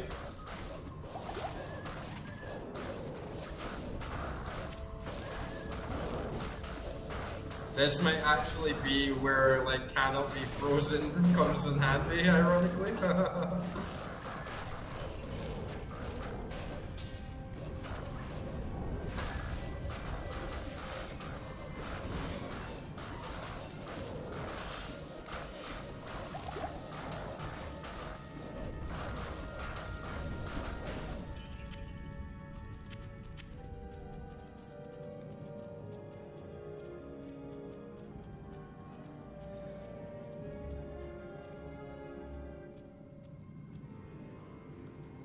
Then if we left and rejoin with a new character, we could join that. Oh, okay. That's kind of weird. It seems like maybe it's not something you were supposed to do or like intended to do. But that would have just like saved you so much time anyway, even though it kind of like wastes your time at the same time. Yeah, I can imagine. Yeah, it could, like, it's even risky. I just feel so nervous when I have to drop all my stuff on the ground to level up. And I'm not even that far through playing this, you know, I'm just like at the end of normal. But you know when my machine was like black screening and stuff, I was so fucking nervous. I was like, am I gonna lose all my stuff? It just made me realize like how attached everything it was. I was like, I can't believe I'm just gonna lose all my drops. I was so like devastated. But yeah, even just like leaving your stuff on the ground, it's like, oh man, if something happens and like that bugs out, I'm just gonna fucking rage quit.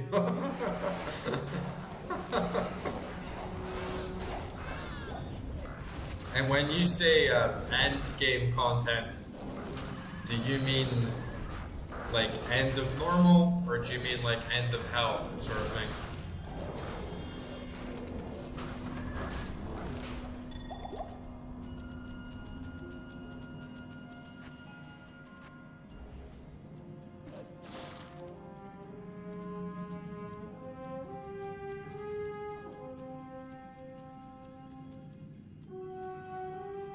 Man, that would have been absolutely devastating. It was like doing some, you know, like on Pokemon on the Game Boy, and you could kind of like clone your Pokemon. But then if you like did it the wrong way, then you like corrupted your game and you like lost, or your parents lost all that money, and you would have to like ashamedly tell them that you broke your game and you need to buy a new Pokemon and restart. Yeah, I can imagine how devastating that would be, like losing your stuff.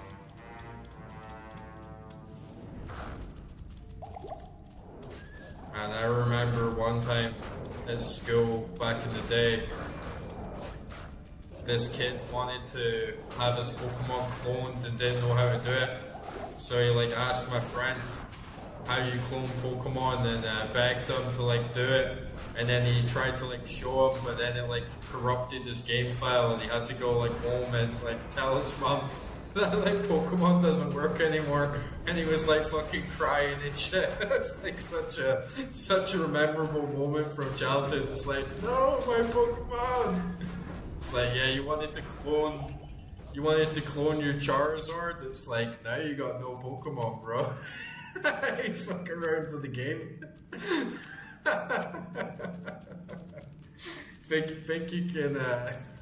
think you can cheat the Pokemon world? It's like, no. Oh, Billy just came around that corner like nothing. I was like, who's that bear? It's my bear.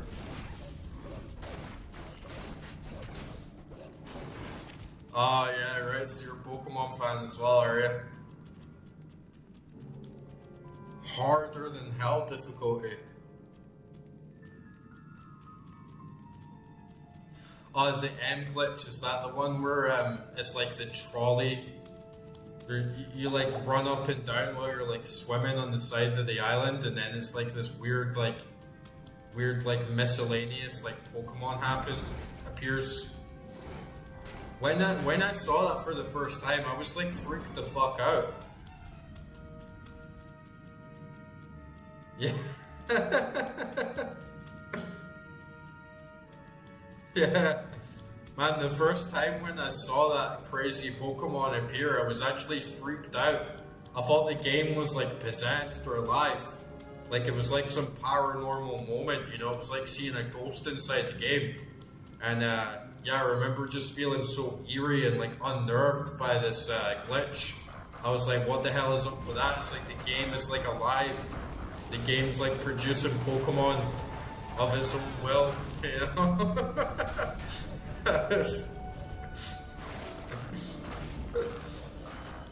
Such a weird thing to experience as a kid. It plays that creepy little music as well, right? It's like...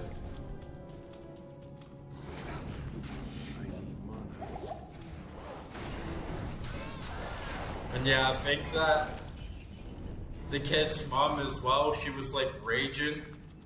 And she went to like my friend's mom and she was like, oh, do you know that your son like broke my son's Pokemon and told him that he would get a cloned Pokemon, and now he's broken his game, and it cost me like £40 to buy it, and I have to buy him another one.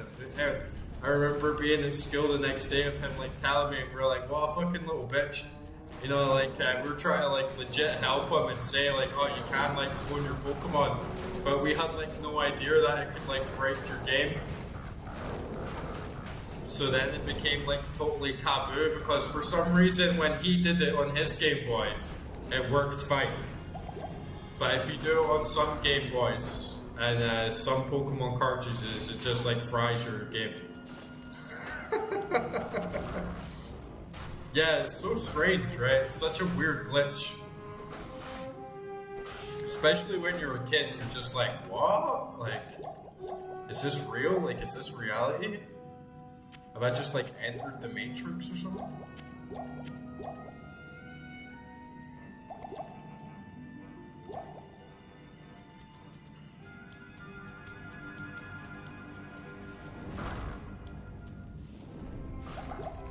It's a great game to play as a kid, though.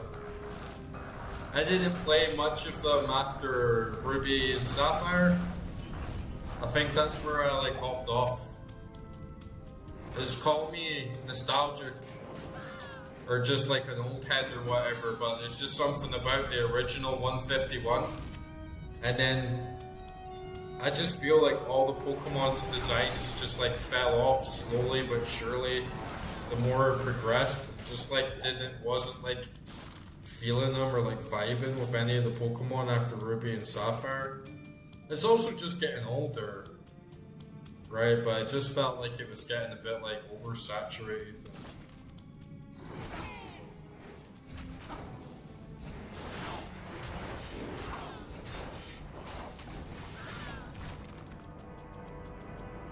Yeah, of course. You just don't understand the risks when you're a kid. You don't know what the hell's going on.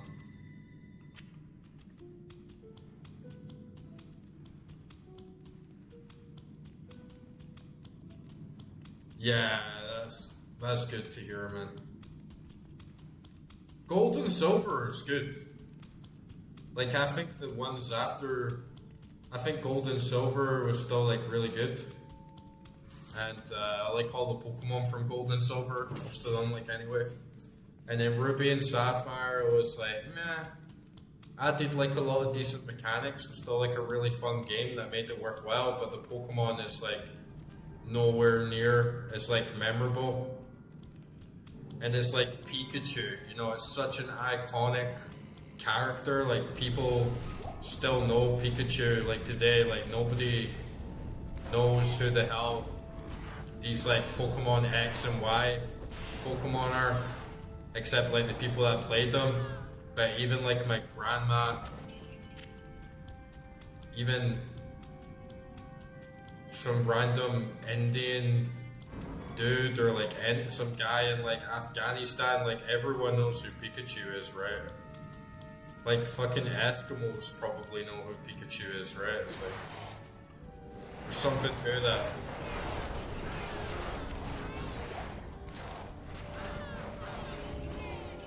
Oh, I didn't even know you could breed Pokemon in the new ones. I do actually really like monster breeding in games, and you don't really see like enough of it. I really like the Chow Garden in Sonic Adventure. I've played that for so long. I loved like breeding the Chows and doing all the little mini games and just having like a big like Tamagotchi like garden. I really like virtual pets, but it's kind of like underdeveloped. I feel there's just like so many more ways you could go with it, and it's just like not as good, especially like Pokemon. They don't really seem to be doing anything that's like, oh, you gotta play this, because they really like broke the ground on like what a monster collecting RPG can be like. It's just kind of like rehash. I played like Pokemon Coliseum on the GameCube, and I think that was like the last one for me. Man, those Yetis are fluffy. But yeah, I did not know that you could breed Pokemon in the new ones.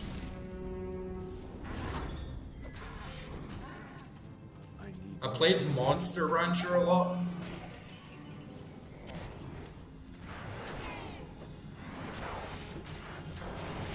Really? Yeah, I hate Harry Potter though, so I don't think I would get into that. I just can't stand Harry Potter, so I don't think it would work. I had no idea it had stuff like that in it though.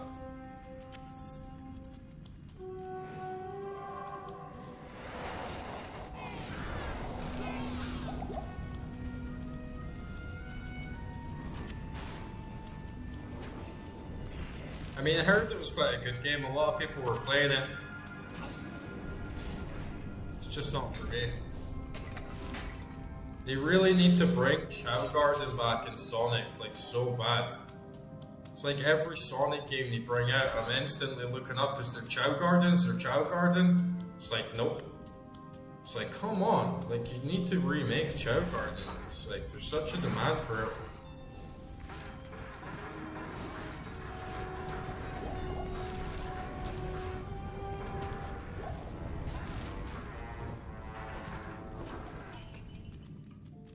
And they should do like an MMO where it's like you battle your chows.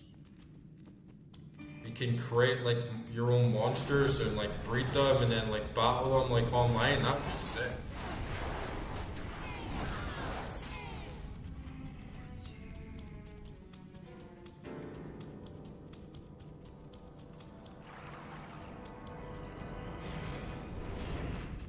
I heard Digimon World on the PS1 is like really good once you get into it. I like tried to play Digimon World a few times, but it's really old and like janky and like weird, like what the hell am I doing sort of thing. So I never got into it, but it's still been on my list for a while to like play some of the Digimon World games.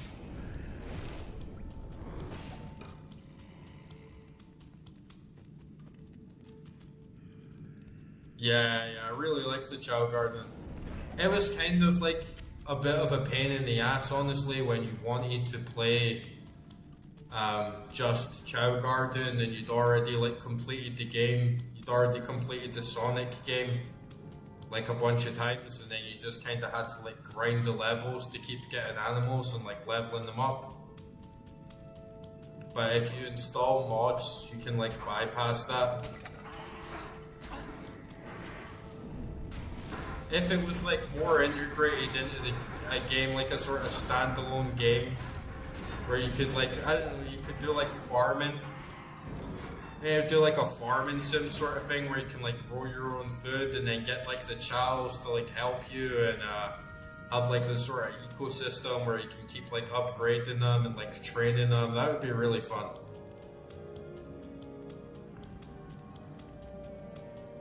Because it was great. It was really great minigame. Just a bit not too well integrated into like Sonic as a whole.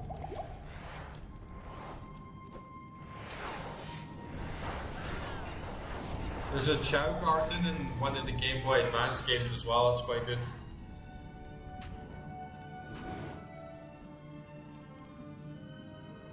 What, a Chow Garden? A Chow Garden on mobile, is it? Yeah. I mean, skip all the pay to win stuff, but I mean, something's better than nothing, right? And I feel like lots of people had tried it with like the crypto, like blockchain, like monster breeding and collecting, but like no one's really done it, right? I'd love to develop a game like that one day. It started being like a dream game of mine. You know how? Yeah, I feel like a lot of gamers have a dream game of like, oh, if I could make one game, I would do this. And for me, I would like make some sort of like monster collecting breeding game where you could like battle all your things online and it could be like unique variants, so you could like really create like your own unique thing and different meta, like different builds to make them seem more valuable.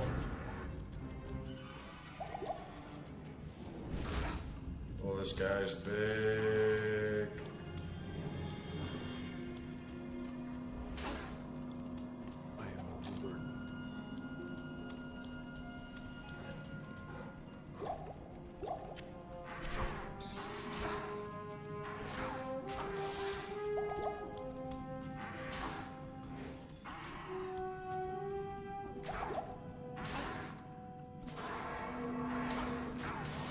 Oh no! I'm like fucking cornered, dude. There was no way I could like get in there. It's like a portal's like right next to me and there's like nothing I can do. Oh well. There's like 200,000 gold down the shitter.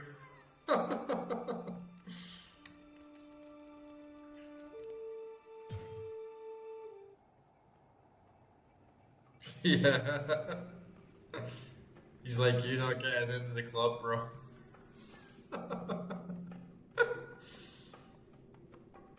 Such a clunky little expedition, you know, you're like clambering around on the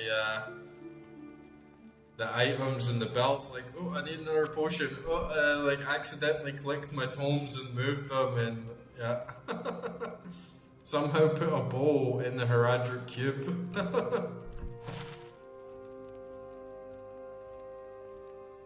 Yeah, I guess I'll just sell that to get some of my gold back. How may I be of help?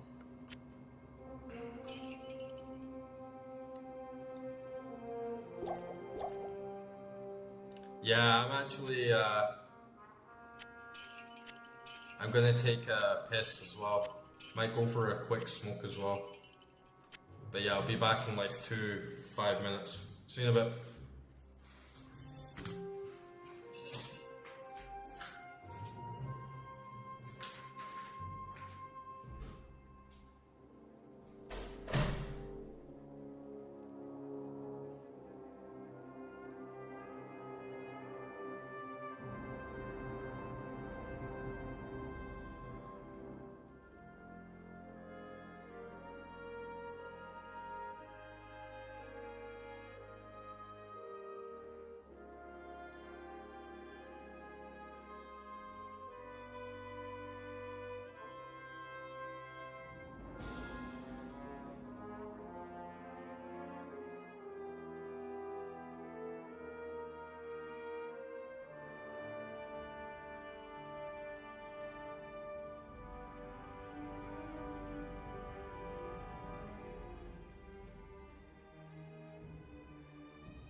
bro, I totally forgot Decker could do them for free, but I get so many identity scrolls anyway, it feels kind of pointless.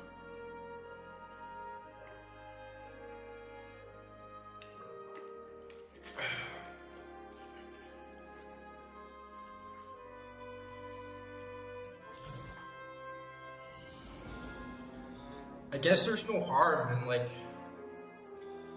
teleporting back to town all the time.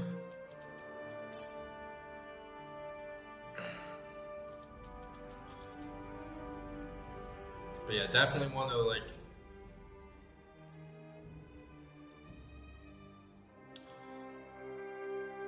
scan all those uniques for something good. I'm still not like sure of sockets I should put in this, but yeah, I'll save my upgrade from Larzik for now. Could be some good ones for sure.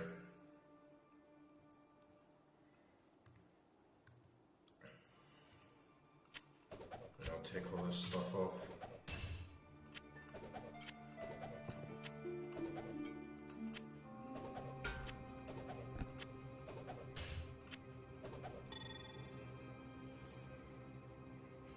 And just keep dumping it in the Vit for now. Can't have too much health for it.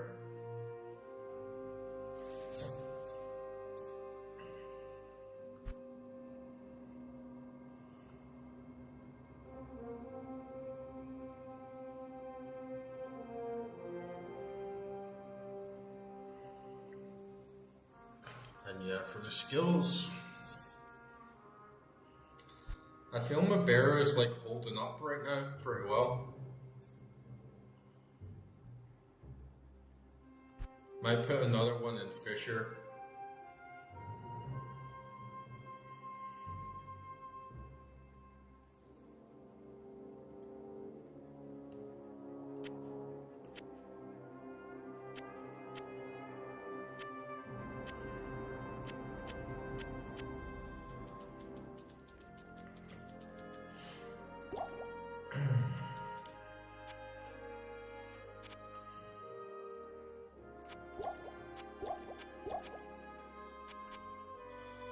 No gold.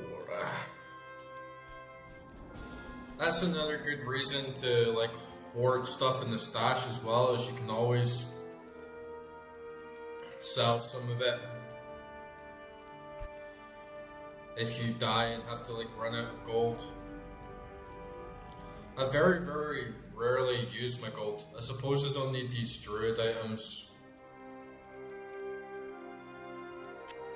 Can like sell this.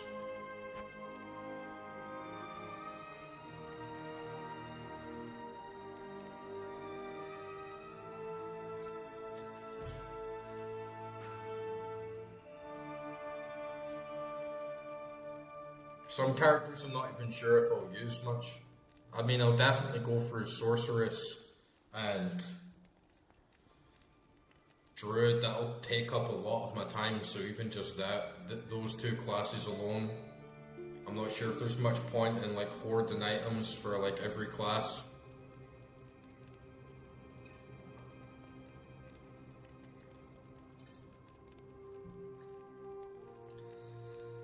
I think the other one that I'll definitely use is Necromancer. I'd like to like run one of those.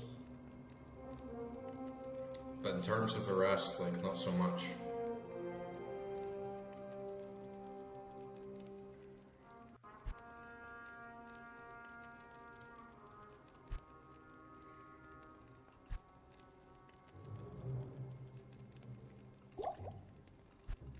Shift left click doesn't work with rejuvenating potions either for some reason. That's weird.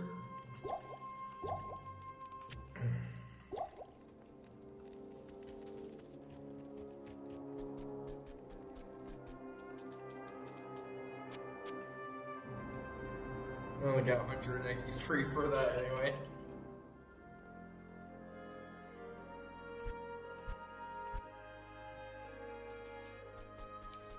It does suck when you run out of gold though and you just need to buy some more potions.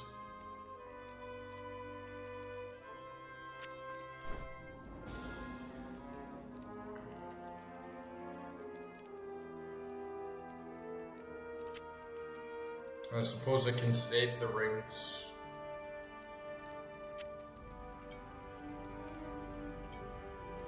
Put these in the Horizon Cube to see if we get anything good. 22 life. Yeah. It's pretty good though. It's just not something that I think I'd like to waste on an amulet because you can get some pretty good stuff off of that. Yeah, there we go, I got 1,000 for that.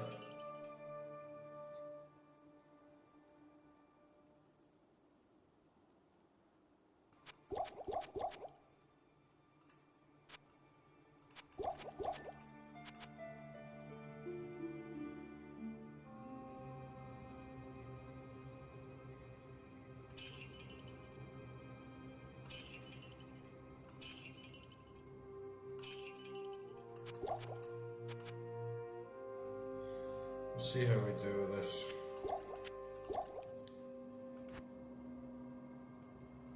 Gotta look for this girl in the crystalline passage as well.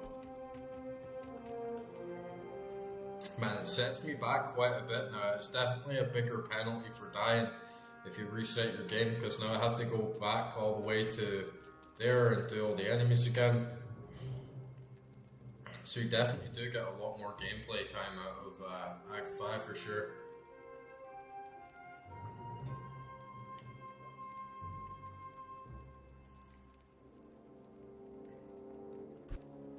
Welcome back, dude.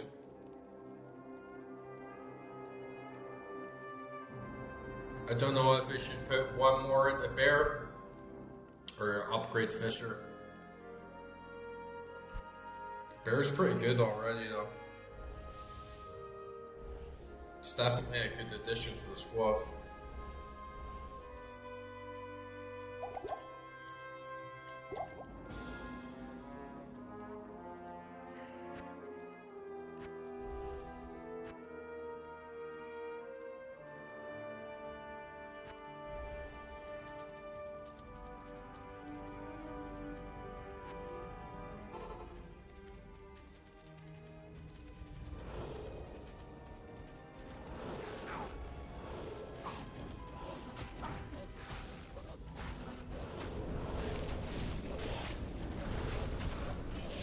Level 31 now, so it's going up a bit like slower.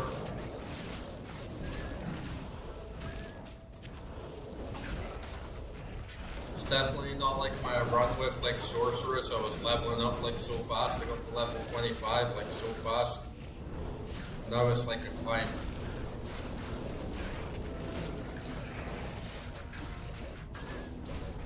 And having to go back and kill everyone again in the older zones is definitely a much bigger penalty for dying. When it first happened to me, I was so confused because I lost all my stuff. I died on Andaria. It was like my first death, and I was like, oh man, I lost all my gold, all my weapons, all my gems, everything. And I thought that was just it. I thought that's what you get for dying in this game.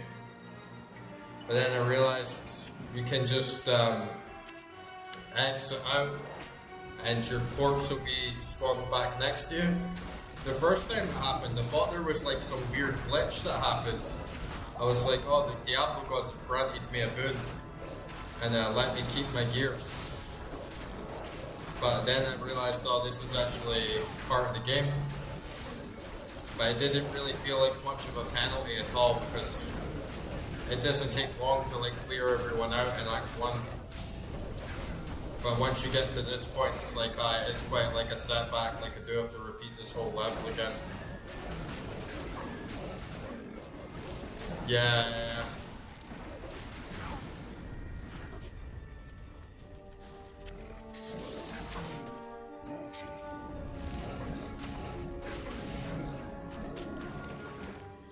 But it's a big risk. You know, if you die again and then you do lose everything, that's true Dark Souls. That shit right there.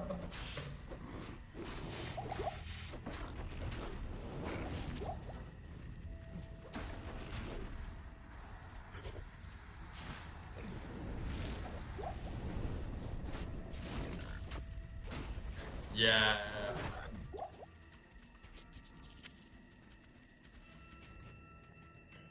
The first time actually I did do that. I died twice on my first time, and then I like exited the game, but then my corpse still respawned next to me.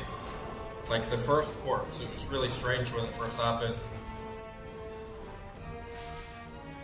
Wasn't expecting it at all. When you use a lot of mana in town, you can get it back for free by talking to the vendor. Oh, really? So my health and life will just regen back to full if I talk to like Mala? That's pretty good to know.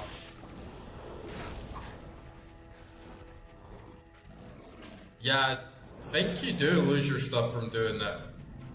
I think it was just a glitch or something, or the way I like exited the game maybe. But I wasn't complaining, I was so thankful to get my stuff back. Even though it was just my little newbie items at the time, it was a lot for me.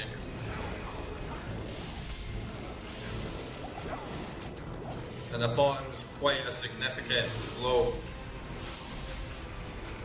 I thought it was quite nerve-wracking to die and you lost everything. It felt pretty hardcore. I'm definitely going to try a hardcore character soon as well. Be cool to see how far you can get with just no deaths, but you've got to watch for some of that jank, right?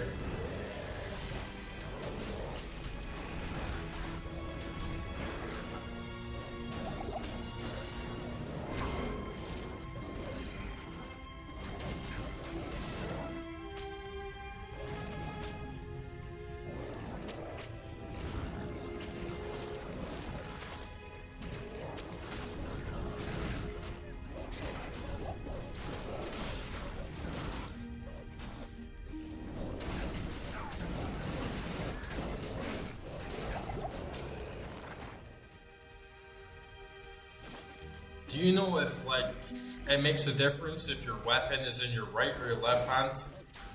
Because I noticed you can put it in either hand that you want. But I always just kept it in my right hand because that seemed to make sense to me.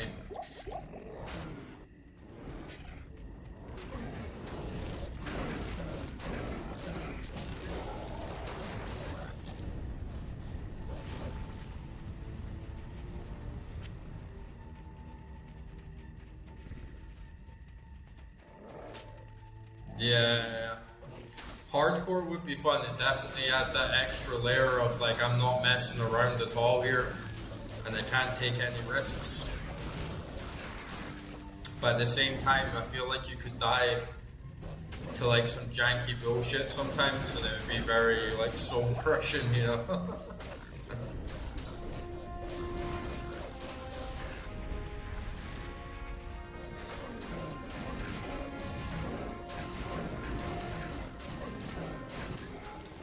Oh, okay. So there's a lot of hidden little mechanics like that.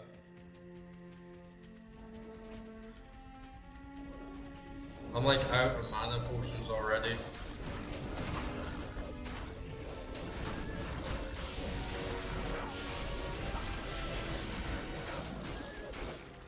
I definitely could use like some runes that maybe give me the mana restoration on hit.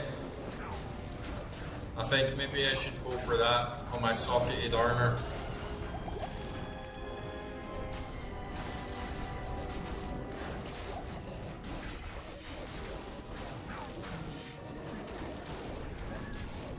Yeah, there's definitely a ton of hidden stuff.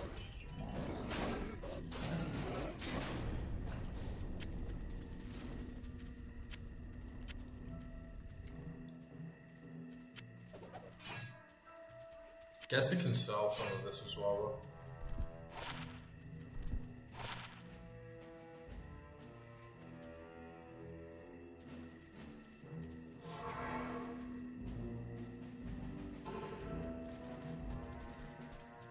Hello. Oh yeah, I can hear that little like, oh, for the regen.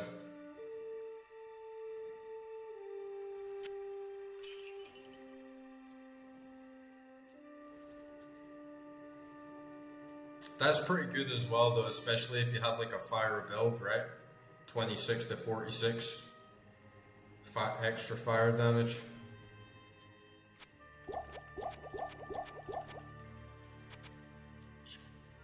Screw it, I'm gonna sell it and get some potions. Nice.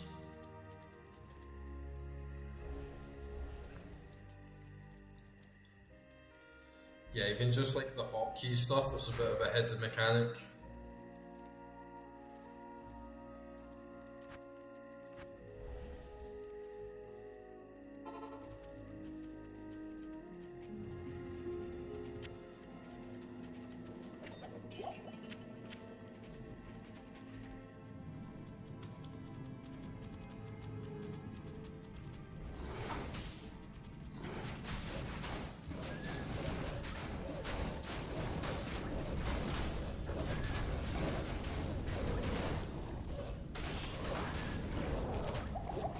I definitely need to be dealing a little bit more damage as well.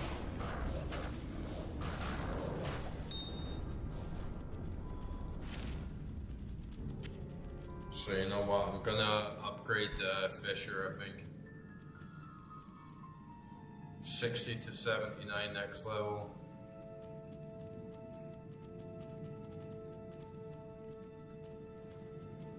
Armageddon.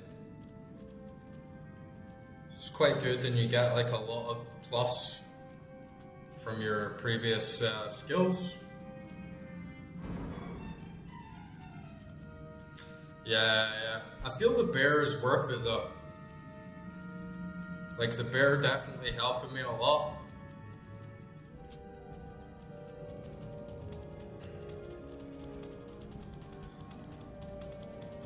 But on my sorceress, it just went like 100% fire.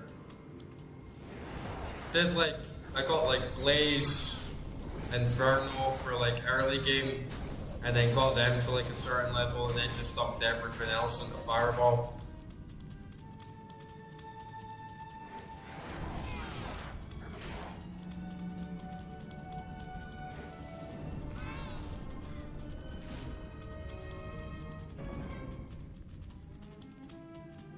Yeah, for sure.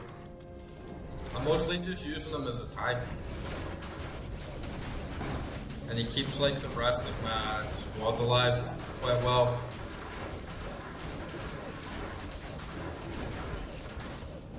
So I don't think I'll really upgrade much more into it from this point on.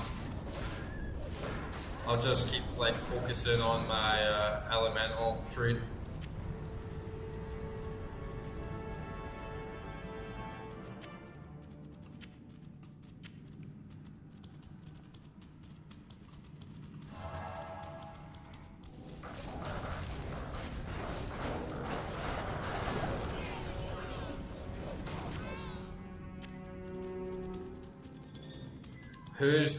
What class is your main?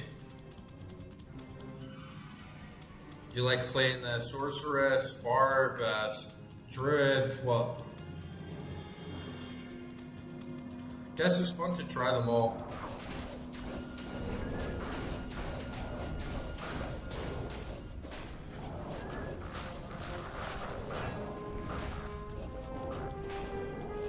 Yeah, that upgrade to Fisher was a real nice shot though.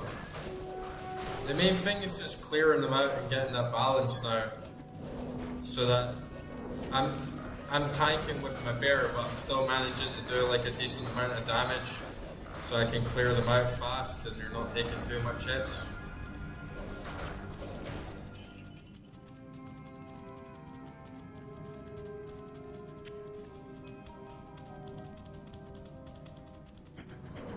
Oh, Necro, nice.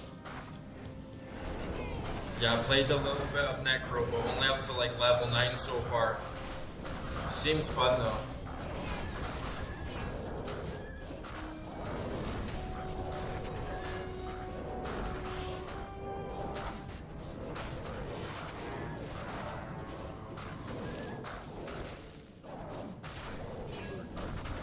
So there's like a new synergy system.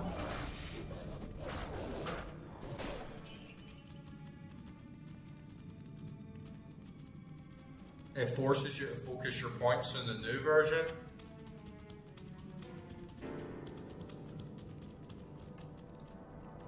It'd be nice to have a little bit more variety for sure, rather than just being forced to like min-max into everything. But at the same time, it makes your character feel like it's a bit more unique, like it's more dedicated.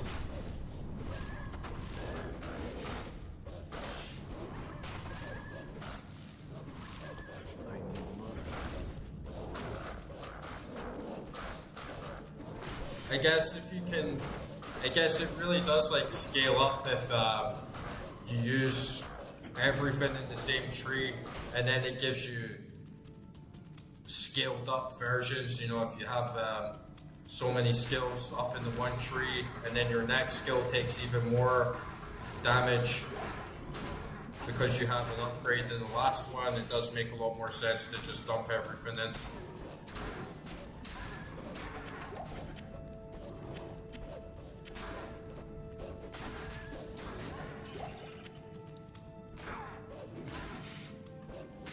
But like, I don't understand why mana potions drop so much less than healing. Like you just saw there, they dropped like 10, 12 healing potions, and then there's only one mana potion. It's just kind of unbalanced.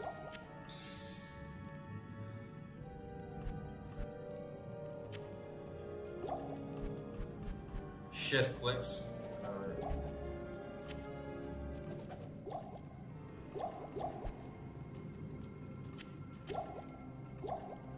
Like, I would really just prefer if it dropped mana potions way more often, so I could just keep doing a shit ton of damage without having to always go back to town and stock up.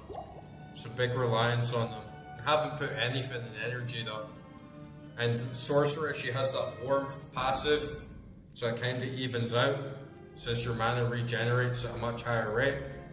But with Druid, it's like you end up spending so much time just stocking up on potions.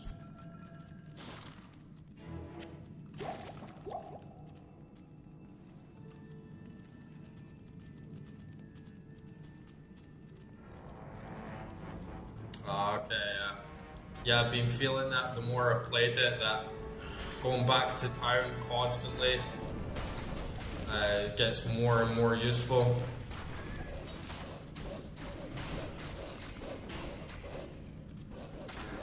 Just so you can sell all your junk and just stock up on everything.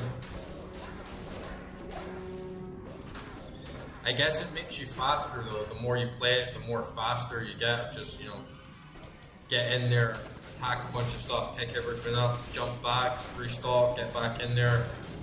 Especially if you've been doing the same map or the axe like over and over again.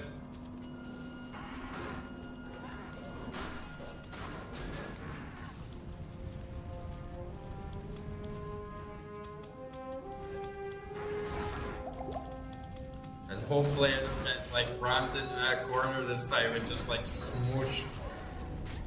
I feel a lot more balanced in Act 5 though for the enemies, because in Act 4 I was just running through everything and then a unique would come around the corner and kill me in like 2 shots, and it was a bit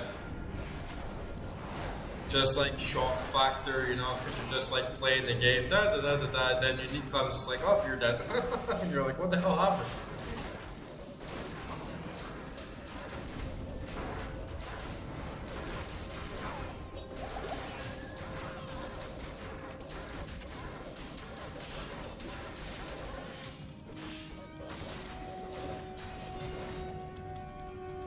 What's happened to my bear? Is it like raged or something?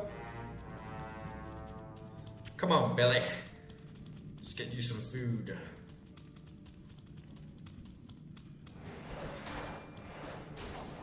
Right, even like your reading speed goes up, right? Yeah. It's like muscle memory reading.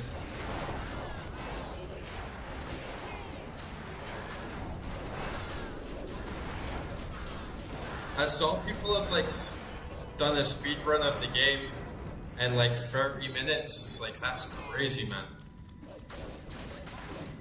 I haven't watched a full one, but I like flicked through one and I saw like 50% of his time is just in Act 1.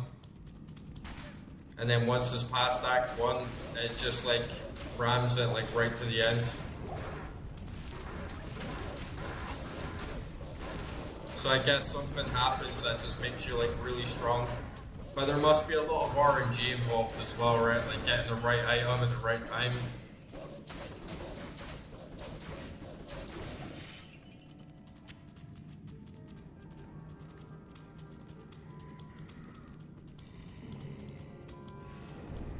Slow zombies.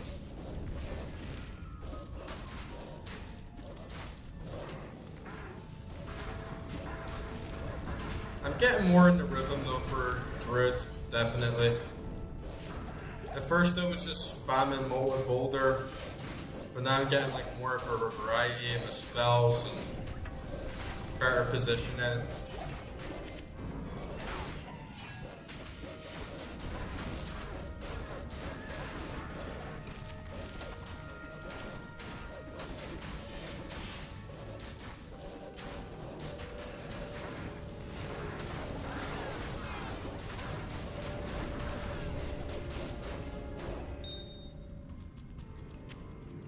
Oh, Topaz there.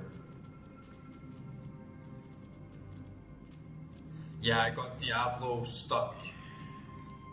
That was how I beat him. I just got him like stuck behind this little wall in the corner. Oh, 2 Topazes dropped in a row. The AI can be aggressive though. But yeah, it's not very smart. Even my bear got like stuck behind the fence earlier.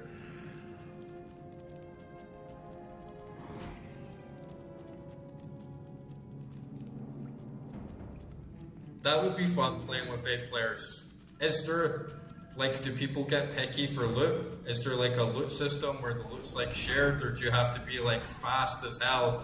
Or like you see a really good drop and people are just like eating that up, you know, really fast. Like a bit of a competitive element as well, I guess. Frozen. Come on, boys. Big Billy the Bear. Oh, we got some rare gloves dropping here.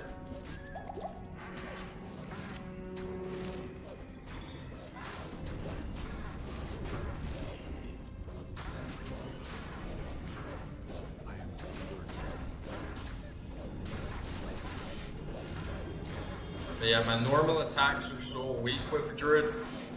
If you run out of mana, you're just kind of useless. Just kind of sit there and plod along.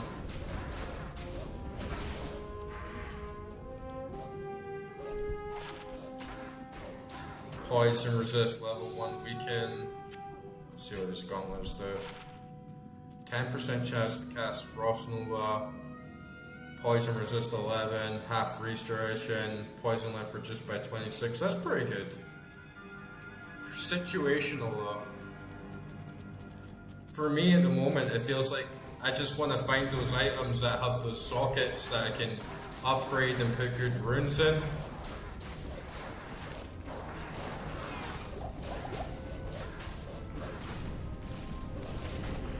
Oh, there she is. I found her. Oh, finally some mana potions. Hero, we will do this too. If you've come, help me. My only hope lies with Mala. Please, tell her you've found me. So it's actually like you could be playing online and people just like steal your items. That'd be bro. Yeah, but can't you get like rune words on like uniques? If you find a unique that has multiple sockets, you can do rune words on them, right? Because that's the thing that's kind of confused me as well, is if you have white items that are so easy to get, then why do people farm items? Why don't people just buy a free socket item at the store and then use rune words on it? I guess like with these you already get like a bunch of stats on it, right?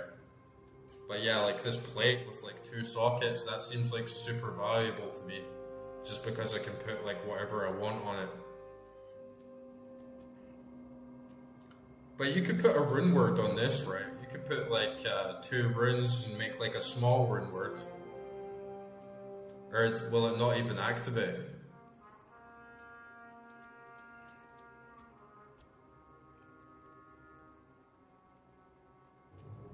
Oh, she gave me a potion. Malice potion.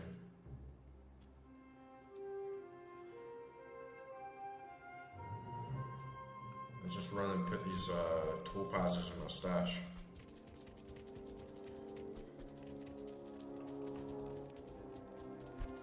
Don't judge my stash, chat. It's such a mess. Yeah, I'll put these in here for now as well. That's just my thing. It's like, I don't know if, is this good or is this good or not? Nah, I'm just gonna put it in the stash.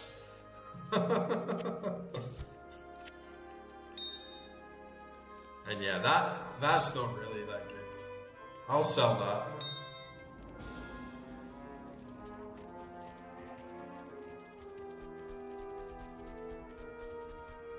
Good afternoon.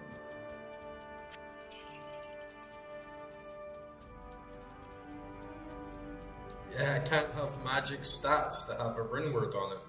Are you sure? I feel like I did it with my sorceress.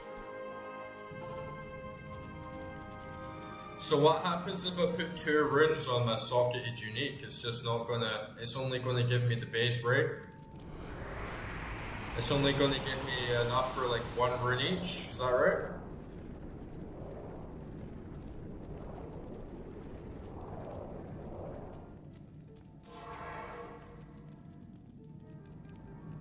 Oh, okay. So what do you think then for an item like this? Do you think I should put runes on it, or do you think I should just put jewels on it? Thank you so Because I much had for one being item on your for path. sorceress, I have devised and it only had 1 socket on it, resistances as a so I token just of put my like a jewel on it. I know it isn't much, but I hope you find it helpful. Please, go talk to Anya. She has urgent news concerning Nilathok.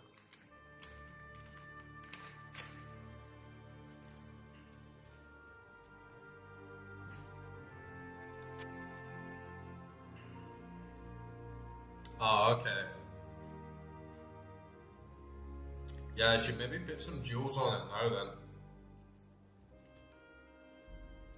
Because it will get to that point where I've just had it sitting with no sockets on it for so long that then I find something else that's even better. And then just regret like not upgrading it earlier.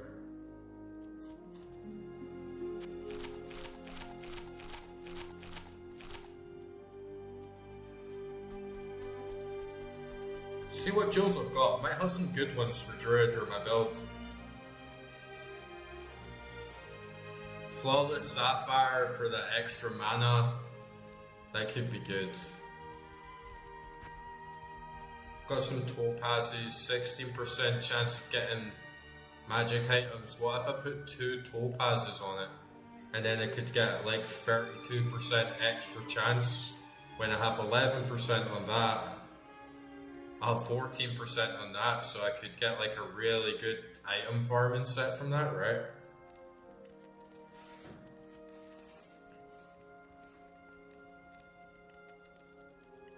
Yeah, I could put resistances on it, or...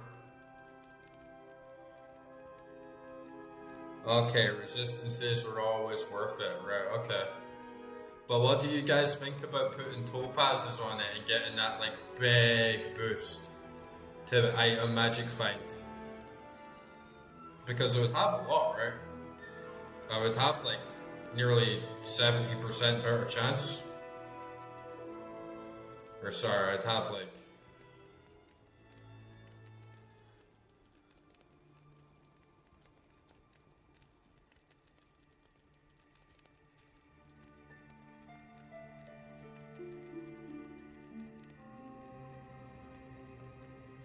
Yeah, you think it's worth it as well? What do you think now? You think that's worth it?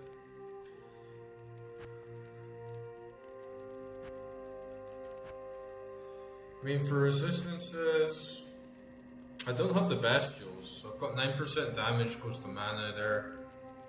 I don't have the best jewels though. Shipped away. Let me put all my jewels in the same spot just so I can actually like analyze it a little bit better.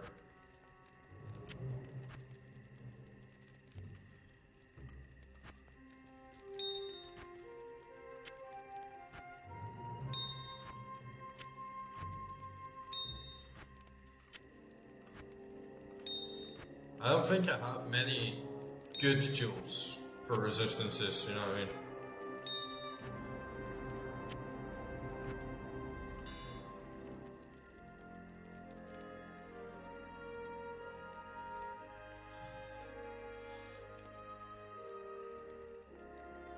See, I don't have a perfect topaz either. And all the rest are like chipped or flawed. Don't quite have enough to put them in the Heraldric Cube either, so...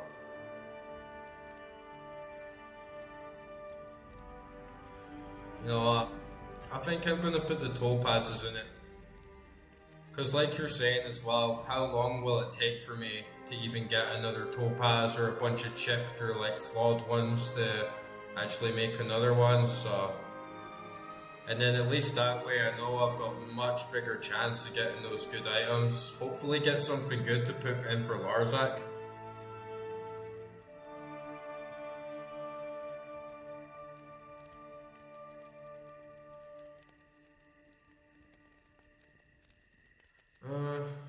You know what, I'm just gonna put these in. Let's just go for like end of Act 5 and like try and get this done without going back and like grinding and doing the rest of it. Let's just see what happens from here. Get these in. Finish the game off, and then if it's looking bad in the nightmare, we can like start grinding then. But I think that's pretty good. Definitely got a much higher chance of getting some good gear. Especially if I want to find a good item for Larzak to use.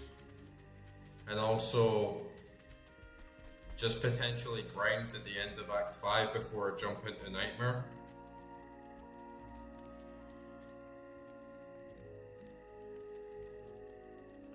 I actually was reading about those gem shrines, but I can't recall like ever seeing one or using one. Maybe it just kind of like went over my head and slipped my mind at the time.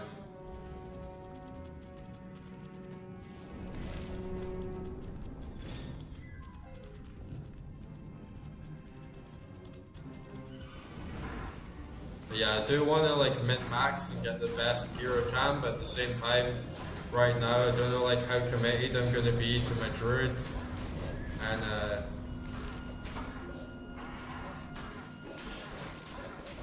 just want to like finish the game and get on to the next difficulty and get a feel for what things are actually going to be like, so I can make more decisions, better independent decisions, and see what I actually need. But that is like very good to know.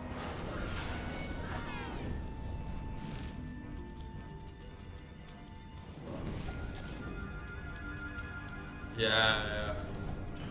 The cows. Oh yeah, I've got to talk to fucking Anya, man.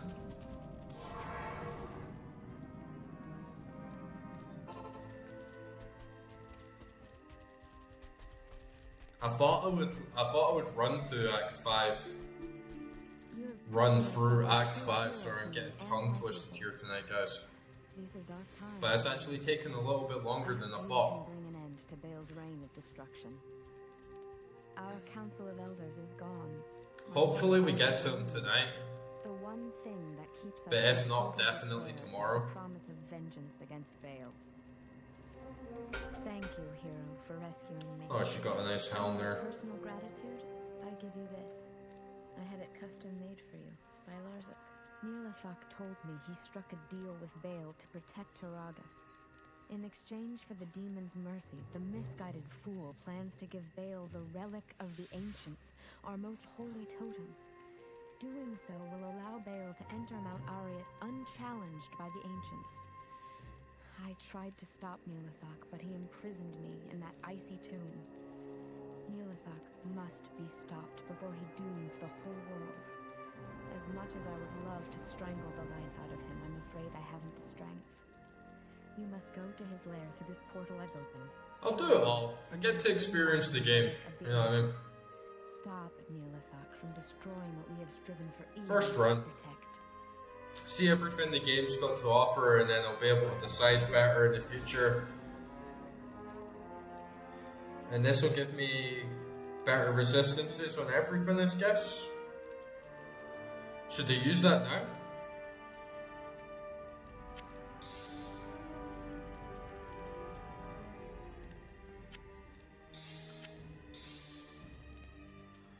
Oh, it's a Druid only hat as well. Nice. That's really good. 5% resistance on everything. Can't go wrong with that. Is there anywhere I can even check my resistances? 31 bonus to attack rating. That scales with character. 27 has defense. 2 energy. Fire resistance. Poison length reduced. And repairs itself.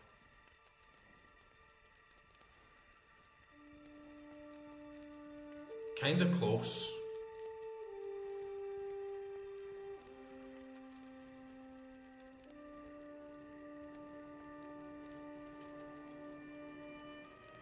I think that extra poison length, extra fire resistance is quite good. Plus 31% bonus to attack rating.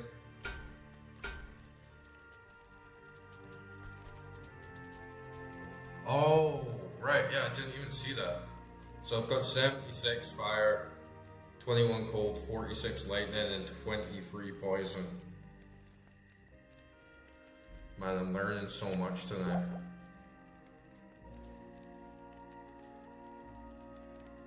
So that gives me extra fire resistance. This would give me slightly more lightning resistance. That looks sick though, right? It doesn't look so sick like Soup did. It's got like a nice glow to it, you know?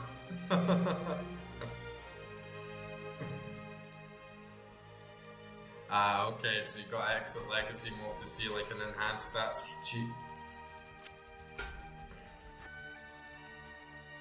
Yeah, pixels. You can't go wrong with those glorious Legacy pixels, right? And those running animations are so classy. And I love this like blurry textured ground, and you know these like textured foliage and stuff. It just gives everything such an abstract feel. The colors are so much more saturated. You don't have that big enhancement of blacks. Everything's darker, everything's got like more of a contrast, everything's just sort of saturated and glowing and has like a nice like shimmer to it. I really like that.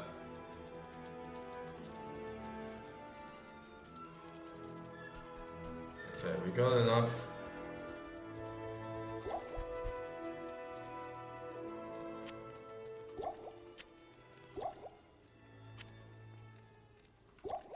Let's sell some of these potions, right? Because I definitely need more mana. I need more mana. The morning comes. Give me some mana, bitch. And the sound on Legacy mode, it's nicer. I like the compressed sound. I like that lower sample rate, and it just gives everything this more like fuzzy, warmer, analog sort of feel. But the sound design on Remastered is a lot better. You know, you go next to a torch and you can really hear the flames scorching. It's more dynamic, more channels. So yeah, the sound is like better. on remastered, but it doesn't have the same like tonal characteristic, and it's not as like compressed and put together.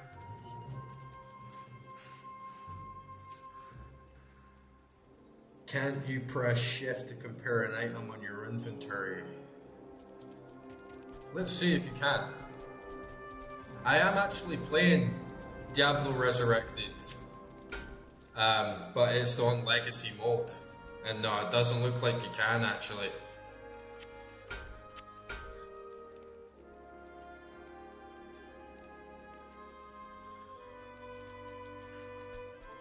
I did go for legacy mode just because I wanted that like purest feeling.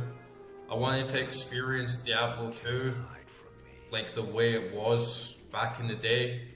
And I love old games. Like my whole channel is basically all about like old games and retro gaming. So it made sense. I love Baldur's Gate, Icewind Dale. And it's definitely got that vibe to it. It's definitely got that like same graphics to it. The graphics are amazing, especially like for their time. Like it's so good. But yeah, it does seem that Diablo Resurrected has a lot of small little quality of life features that just kind of speeds things along for you.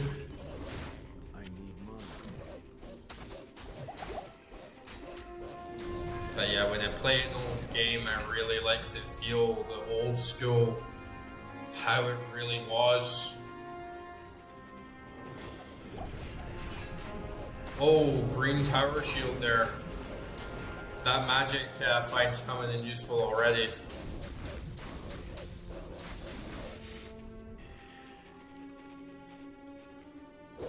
Like, when you see it like this, right, this just doesn't have the same vibe to it. It doesn't feel as unique. It feels more generic. And the contrast in darks, like, there isn't this same feeling of character, of like charm. It's very bland to a certain degree. It looks nice, don't get me wrong, it's high fidelity, but even like, you know, the fur on like the wolves and stuff, it's so badly done, right? Like it's not even really that much of an enhancement. It looks kind of like rough and like rugged. Doesn't really, oh, I'm just like up my bear's ass right now. But yeah, you can see on the bear's ass, you know, it kind of looks like a tree or like leafy, like kind of rough. And there's this whole like complete like palette swap. Once you go back to the original, it's brighter, it's like smoother, it feels more alive. It almost feels a bit more like oriental, and you can see more of the character of the turrets. Like they're more archaic, they're more like run down. Look at the turrets on this version. Like they're so much more like smoother. They kind of look like brand new, right? But the sound design is way better.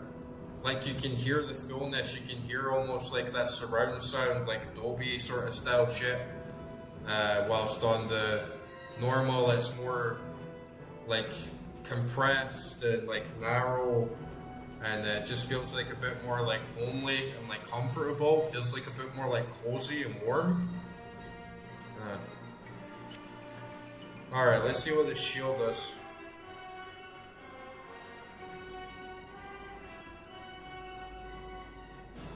Yeah, I mean, obviously it should look rugged, but at the same time, there's a big contrast, right? Because look how rugged the wolves and the bears are, and then look how smooth the sprites are.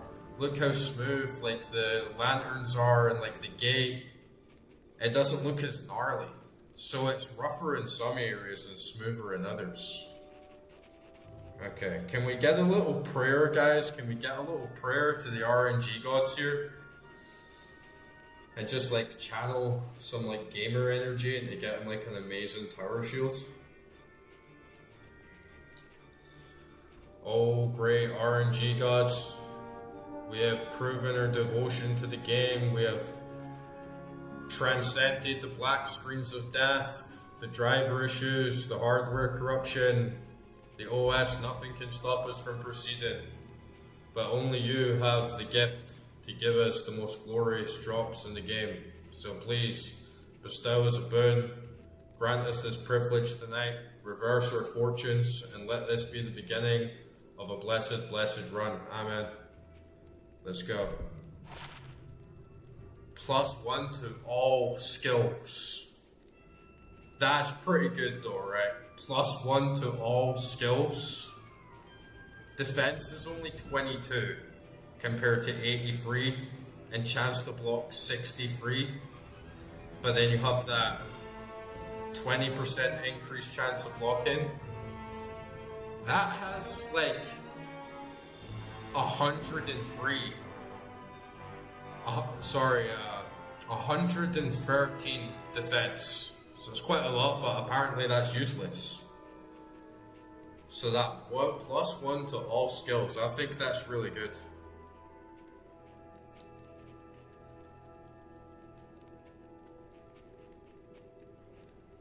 Low level gear king for most melee characters. +1 to all skills though, right? Like I feel like there's something good about that. There's keys.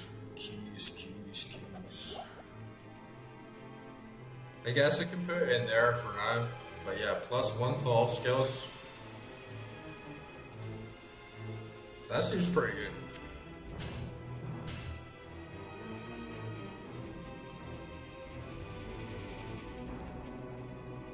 Lowered my fire resistance down a fair bit, but I get that boost to all my damages.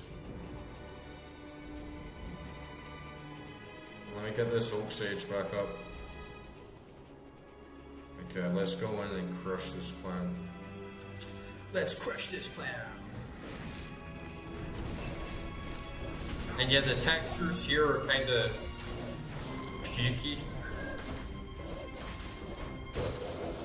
See, that is a completely different vibe. It's not even. I'm not saying it's bad. It looks very, very nice. It looks very, very good. But can you imagine your first experience of this area, of wooded floors, like the slated roofs, everything like that, compared to walking into this? This looks like complete gnarly, gritty, like Helltown. This looks like some weird demonic, fossilized, like shit all over the walls kind of vibe, right? It's a completely different vibe. So that's kind of why I like to experience a game for how it really was like before. Just because I'm like interested in the artistic like expression, like the original artist vibe and stuff. But I'm not like slating remastered at all. Obviously it looks like very nice. They did a very good job on it overall.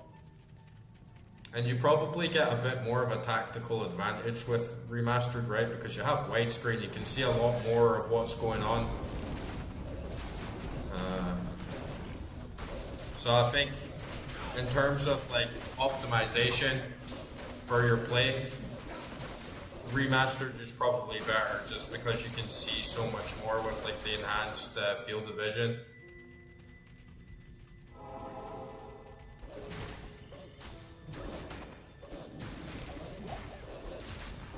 Yeah, that's true. Like, obviously, like, the limited pixel count is going to have a massive effect on what they could do.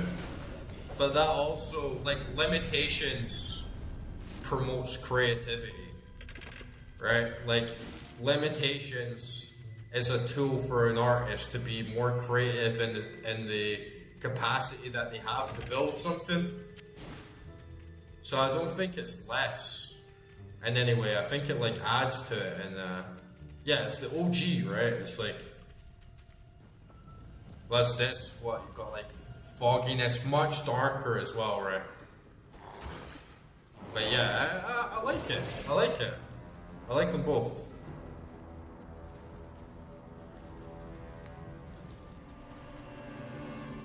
Just for me personally, the first time I play it, the first time I go through the game, I want to experience it like how it was originally and what the original directors, artists, like sound guys all like had to work with and all used to make the game the way they saw it.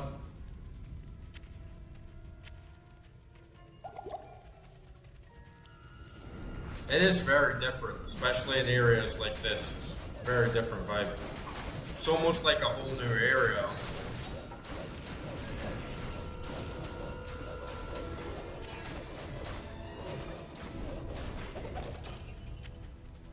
And it's better doing remasters like this, right, where it is an actual remaster. They like reskinned the game from the ground up. It's not just like upgraded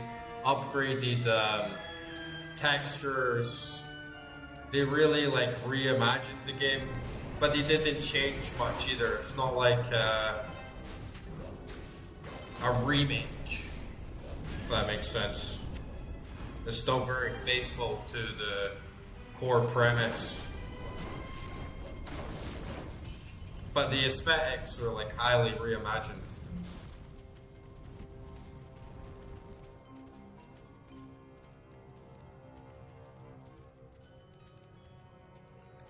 See, I really like old school animations and old school graphics and textures, but it's a quirky thing. Like, part of the stuff I really like to show on the channel is how games manage to do water effects, how they like animated fire, and this has actually got like such a classic, you know, when you're doing fire mage stuff with your sorceress, and then you use fireball, and then you literally just like recorded the FMV of an explosion and like layered it into the sprite of the game. Yeah, it looks kind of like from an objective perspective, like fidelity and stuff, it doesn't look as good, but there's a completely different character to it, and I just like that old school style. And it's so interesting to me of like how people manage to animate things like fire and water with like hardware limitations and the engines that they had at the time. Nowadays you can kind of do anything, right? But back then it was kind of like groundbreaking and difficult. Like 2000, people were still struggling on like how to animate water and fire and particle effects and stuff. Whilst now it's more generic, you can get like Unreal Engine to do anything for you. All the assets are like pre-made, pre-built. There's been coders and animators that have set the groundwork of like how it should be done. And that kind of takes away from like the creativity of a programmer and the coders of how can I make fire effects, how can I make water effects, give it like its own unique character and style. Because when you see a game like this, you know, oh, this is 2000, right? This is like late 90s, early 2000s PC. I like it. Yeah, I think copper cups are good for water, man. I think drinking a copper is good. I also heard that copper is really good for planting and gardening. Like if you have copper shovels and like tools, it's really good for the soil. But maybe not drinking like all the time, because you can get like heavy metals from it. But I know a lot of people cook with copper as well. Like you can get copper frying pans and stuff. I think they're supposed to be pretty good.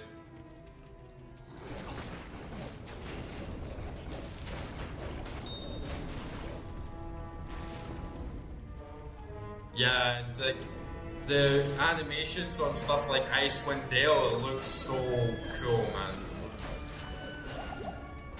Like some of the animations on Remastered actually look kind of trash, like not gonna lie. Like Inferno, it looks really bad on Remastered. It looks like really blue and like weak. So not everything on Remastered like they did a good job on. There's some things that look a lot worse and don't have the same power or feel to it, I feel. Some of it's just preference though. I mean, like I like pistachio ice cream. You might like raspberry ripple or something, you know. But then there's a line to that shit, because I could say, oh, I don't know, I like Pink Floyd, and then you could be like, oh, I like Taylor Swift, and it's like, well, we know what one's actually better, right? Like, you can have bad taste as well. But yeah, for this game, I think it's really preference. And the best thing about it is that you can do both. That's why I got remastered. I was like, oh, I can go back to legacy mode and I can experience the real game. And it's not even like load it up, right? You literally just press G and you can go in and out, which is great. I wish so many more games could do that, where you just push a button and you go straight back to the old version. That's great. Instead of like starting a new game and that's just it for the whole game. And this you can like seamlessly jump in between the versions. So maybe you prefer some areas in remastered, maybe you prefer some areas in legacy. It's completely up to the player.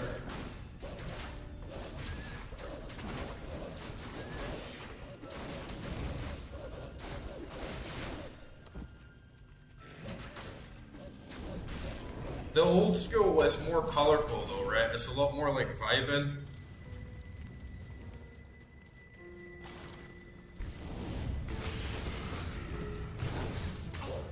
Well,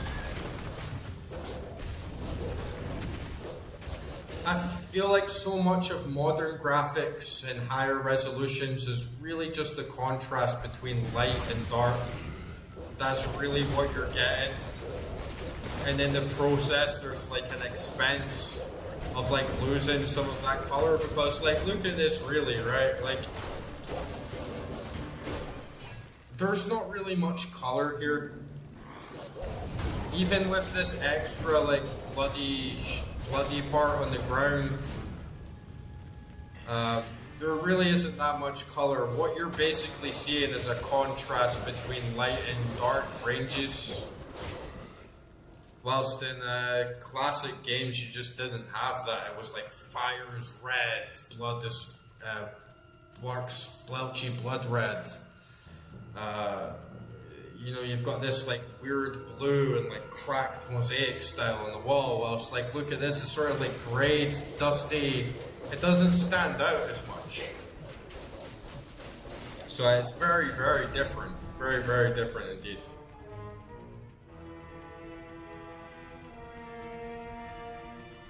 And actually, maybe it's just nostalgia for me, but these little like walking animations, they're funny. It makes the game feel a bit more charming in its own way, and it makes it not take itself like as seriously. Whilst in remastered, it's very much like, oh, I'm going through this dungeon, really dark, really gritty. It's a lot more atmospheric, like scary horror vibes. This is like blast them. Like I'm a little character. It has a totally different tonal quality and character. Again, I know I'm just like repeating the same words, but it does give like a total different synergy to the entire feel of the game from the ground up.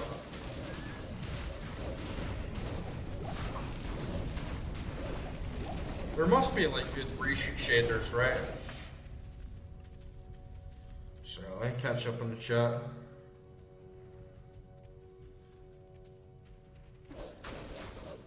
Yeah, some effects are better, some effects are worse for sure. There's definitely, it's not just like black and white.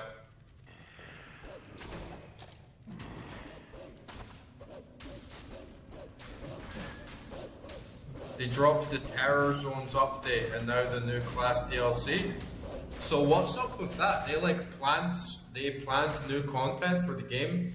They planned like new areas and a new DLC, but like now they cancelled it. And there must be reshader mods. Like there has to be, right? I know you can change the shaders in the menu. Like you can emulate the classic shaders, or you can do the remastered like emulation. But I think it mostly just affects like artifacts and not so much like the actual shading. If on Baldur's Gate remastered and Icewind Dale remastered, you have like 5 shaders I think that you can choose from. And I think it emulates different hardware processors, so the game could look slightly different depending on your OS version and the graphics drivers you were using and stuff. It's nice of them to preserve that too.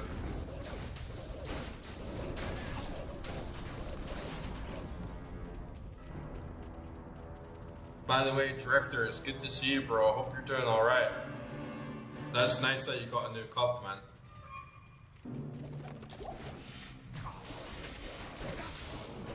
I think like drinking out of metal, it takes a while. Like the first time you get like a stainless steel cup or a stainless steel bottle, it can have a little like metallic sort of taste. But then you keep drinking out of it and keep using it, it kind of like becomes yours and it gets like a lot more like palatable.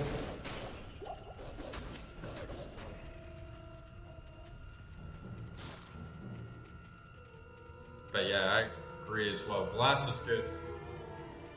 If you're like taking stuff out with you, like a portable bottle, like metal is king. But at home, glass is the best.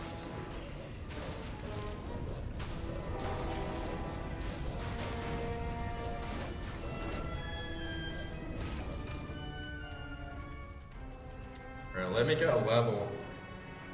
I'm just gonna put more into Fisher and go elemental at this point. Bear and minions are doing such a good job now. Before it was a pain in the ass because you keep having to regenerate them.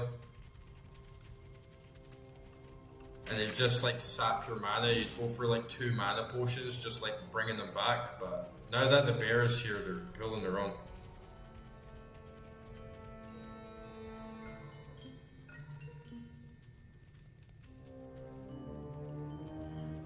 Yeah, I'm not really.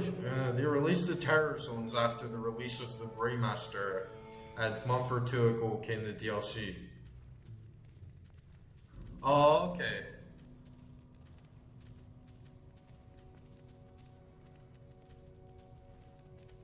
So it's like new areas in between, like when you're grinding, it's sort of like random sort of drop where it like changes the look and feel of the level so it doesn't get as boring. Is that right? Sorry guys, I'm a total noob.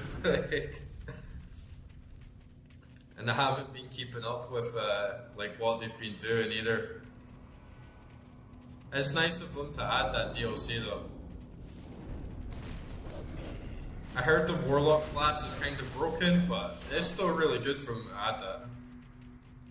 And who knows, like if they're still doing seasons and online play, they could keep updating it with quality of life, shader options, new classes, like new zones.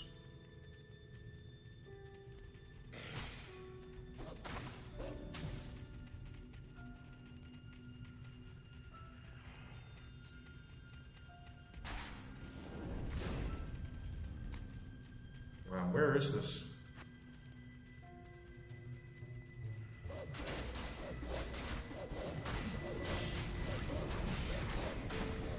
It boosts monster levels to yours, so you can still get XP without debuff. Oh, okay. So you can't grind in like low level areas, got it, but the new update lets scales up the enemies basically, it makes them like a lot harder. Yeah, it's good they did all this stuff, but come on, they still have this goddamn strength bug, you still have the stat bug, like what's up with that? Could they not have patched that out? And one thing I do know is that I heard Inferno was like bugged, where it tells you that you're doing all this damage, but in reality you're doing far less damage. And instead of like fixing it so you do the damage it says, they just like changed it so it says you do way less damage now. It's a tricky balance though, right? Like on a big game like this, when it's such a legendary status and you have so many people playing it for so long, you don't want to meddle with it too much, right? You don't want to change like too much, because then people will just get pissy and say, oh, it's not the same game, and go back to the original or whatever. Ah, I see. I really liked using Inferno personally at the start of the game. It came in very handy for me at the start. I was clearing rooms like very, very fast with it. And same with like when you're in the spider nest and those narrow corridors, it's got like really good reach. But then once I got into like level 5 or level 6, I just like abandoned it.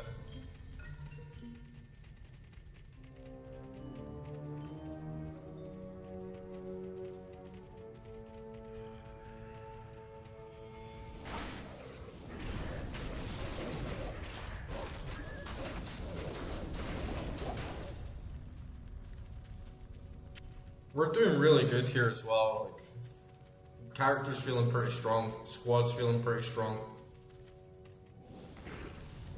I need mana.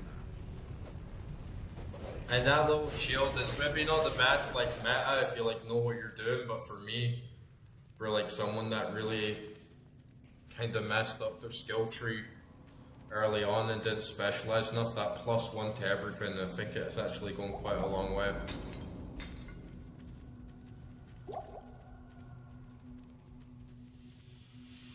Oh look, this amulet, I didn't even properly check, but that has +11 to all resistances. That's got to be pretty good, right?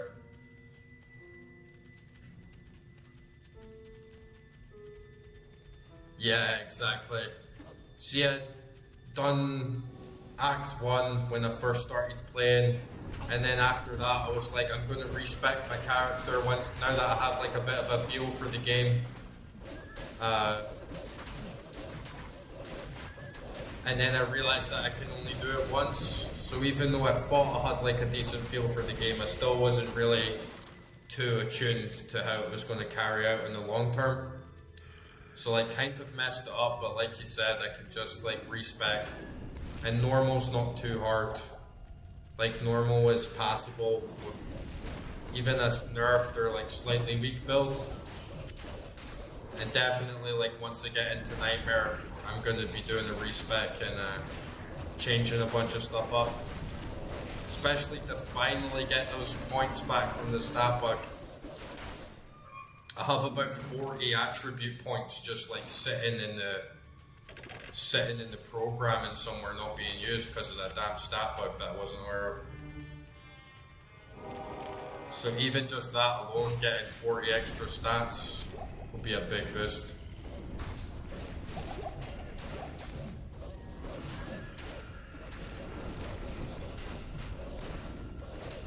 Yeah, you think that's a good amulet? +1 offensive auras, 10% cast rate, 3 minimum damage, and +11. Oh, plus poison length reduced by 60%. That is actually really good. I mean, the one I got now, replenish life, free mana. This is actually better, right? Because +11 resistances is like better than +8 and +6, right?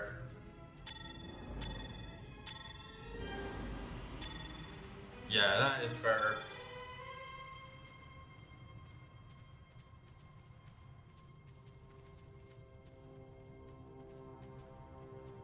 Are you sure it's... No, it's 60%, dude. Look. It's 60%.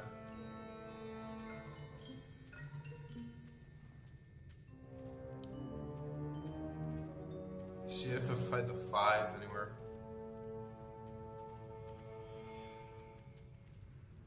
Really? It looks like a goddamn demons, man. It looks like a 6. I mean, if you ever seen a 6 in your life, it looks like a 6, right? Is that so? That poison resists 6 there. That's a real 6. Come on. I somehow don't have any 5s at all being displayed. What the hell's up with that? Who designed this 6? And update Blizzard say, hey, this 6, this 5 looks like a 6, you know?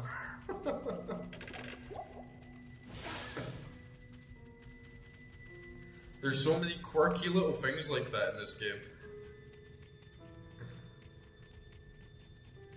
I could imagine people playing this in like 2000, just on their own, you know, maybe before they even really have like good internet connection, or people are just playing it offline. And then they meet someone else that plays it, and then they're like, hey, did you know that that's actually a 5? And you're like, whoa, shut up.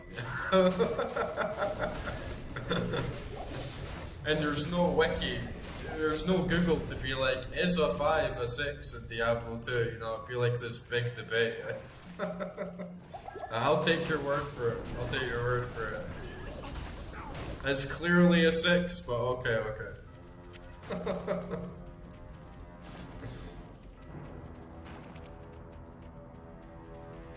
Manuals. Man, those were the days, right? Do you mean like the manual that came with the game? Or like you bought like a big guide or something? Or you bought like a big players? I remember you used to get things like that on like RuneScape and stuff. You could buy like this PDF of like how to make 1,000,000 GP in RuneScape. And you buy it for like $7 or something, like online.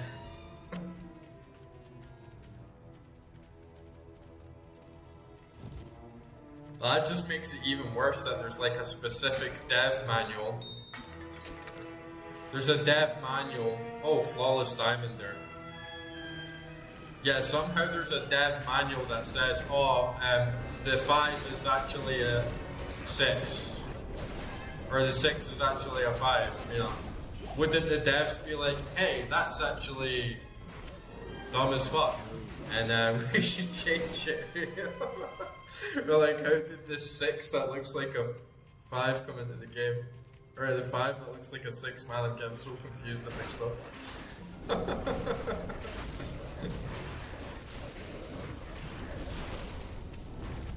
Now I'm going to be squinting every time I get 6 or a 5. I'm going to be like, huh?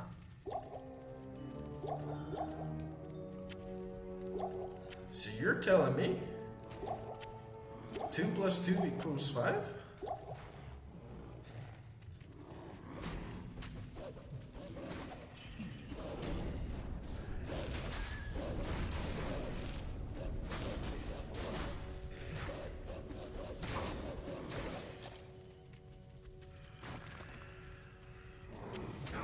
$50 for a manual? Damn, that is pretty expensive. And that's like dev tools. I think the tutorials and ease of access to metas from simple Google searches ruin some of the charm of these games. Yeah, I totally feel that as well, and it was like what I was saying earlier about back in the day you didn't have Google, and I personally, like, I'm an old school guy. I like the old school graphics, I like the old school music, I like things the way they were like back in the past. And I also don't like looking everything up. I don't like, what's the best build? What's best weapon for Druid? What's best build for Druid? What's the best skills? What should I do when, everywhere throughout the entire game, which just completely takes everything out of it. But I like an RPG where I can actually sit down and try and like figure out everything by myself and get like a lot of enjoyment. From changes of perspective and like realizations, stuff like that. But Diablo 2 is one of those games where you can't really do that for the whole game, right? But I feel like back in the day, you would meet people where it's like, oh, did you know that you can do this? Oh, did you know that there's a secret level? And then they would meet someone else, and there'd be like this sort of word of mouth community that gave everyone feedback and information about the game that made it more organic. So that's why I actually really enjoyed streaming the game and hearing inputs from other people, because it lets me kind of get that old school experience back, like fully. Whilst if you just play it like a wiki game, it really does take away like so much of what it was about. But come on, a 5 being a 6 and stat bugs and stuff, so, and all the rune words, you either have to look up on Wiki or Google, or you just spend like hundreds of hours like grinding. And the people that actually did sit and figure it out, like the guy who actually sat down and said, I'm gonna try all these different rune word combinations and like write them down, like kudos, right? That is both hardcore respectable, but they must have got a lot of enjoyment out of it as well, and they must have really loved the game to like take it that seriously and be willing to like actually do it all themselves and do all the heavy lifting. So yeah, I think playing these games with a wiki is no good. And I think on some games, like I can't really speak for Diablo 2 because you guys will know like so much better than me. But personally, I think too many people look up stuff on like Path of Exile. What's the best class? What's the best build for X, Y, and Z? Whilst the people that are actually really good at the game are like pioneers, and they're actually understanding the mechanics on a deeper level so that they can be the ones who made this happen. And if everyone just keeps copy and pasting builds, you lose a lot of like the creativity that opens up like new strategies and like new innovations. And some people like really underestimate that stuff in games, right? Because it's like the world record for Tetris keeps getting beaten, and there's always like some like 15-year-old kid in the game that just comes out of nowhere and just like crushes everyone. Or in like fighting games, there'll be like all these Koreans and they think that they have the game all like completely solved and sorted out, and then like in Tekken, for instance, some guy from like Pakistan just comes out of nowhere and they're like, what the hell is he doing? He's playing by a completely different rule set, completely different perception, and you just won't get that. You just won't reach that level of skill if you're constantly thinking, oh, I'll just Google it and see what's the best thing to do here and the best thing to do there. It's not quite the same as it's not quite playing the game in the same way.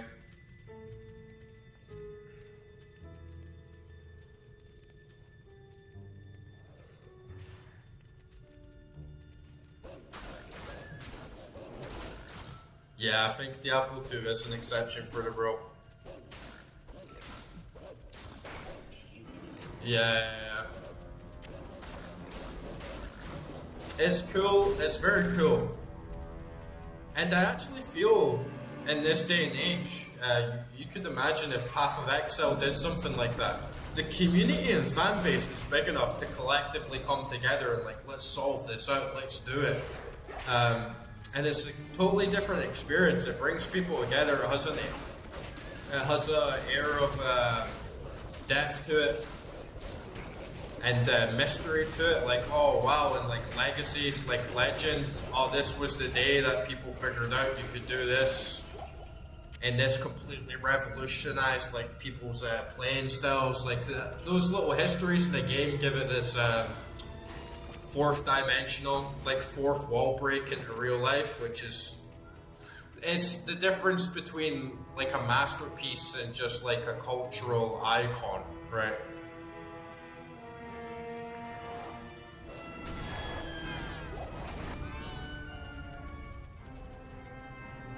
And yeah, that stuff like that maybe is why people are still here talking about it and getting really into it 25 years later, because it is different and it's not just a stat sheet. There is so much stuff going on and so much stuff to learn that even if you were reading a wiki, just learning how to do everything, it wouldn't make sense to you.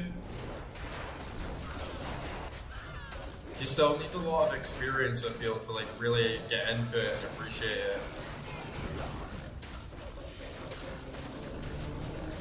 Oh, look, I got an Orgrin. Nice. I think that's like the first one that I got, actually.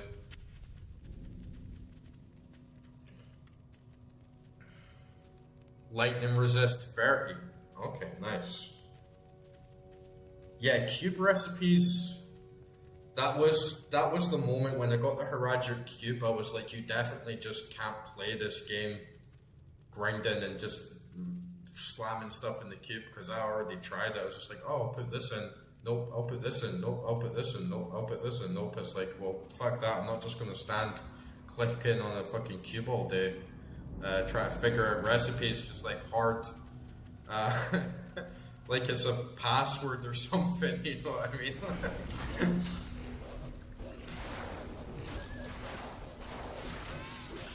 And sometimes in old games as well, you would have a lot of stuff like that, like in Final Fantasy games and stuff, you'd get the super bosses, and like in Final Fantasy 12, for instance, to get the Zodiac Spear, you have to not open certain chests in the game, which is completely counterintuitive. Obviously, you're going to open every chest you see, but there's like 7 chests in the game, and if you open them, the chest with the Zodiac Spear is not in it. The only way you would know this is if you bought the guide. That is literally the only way, and there's lots of little things like that in old games.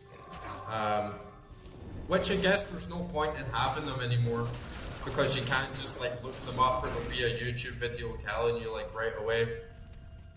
So it's a different vibe for sure. I still, like, I played StarCraft 2 a tiny bit. But I definitely want to play Warcraft 3. I've heard that's like a really good game. And I'm also going to be playing Diablo 1.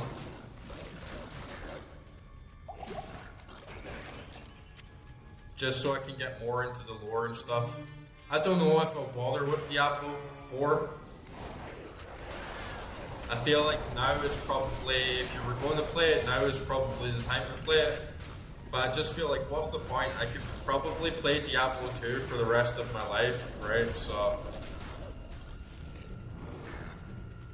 why bother with Diablo 4 if I'm already like stuck into this?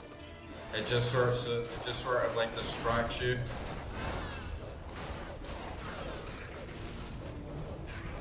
Yeah, I should definitely play Warcraft 3.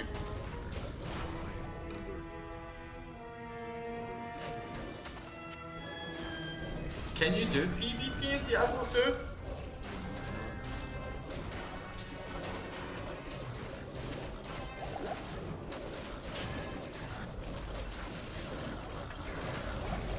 Oh, big juicy horde here.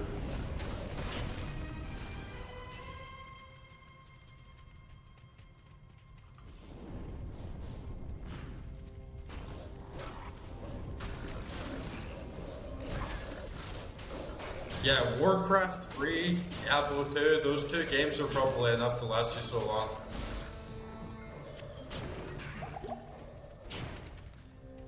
StarCraft 2 as well. Blizzard had such a very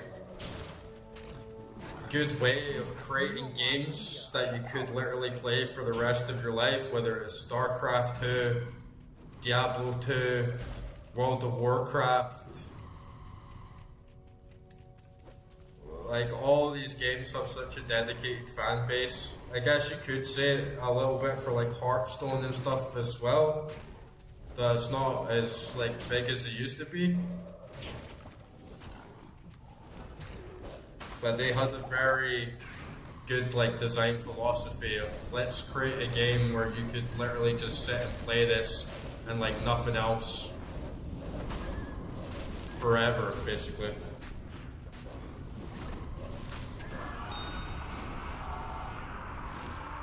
And it seems incredibly hard to do. How could you go about creating a game like StarCraft 2 and make it that balanced that people are like filling up stadiums and shit. Have reaped your reward.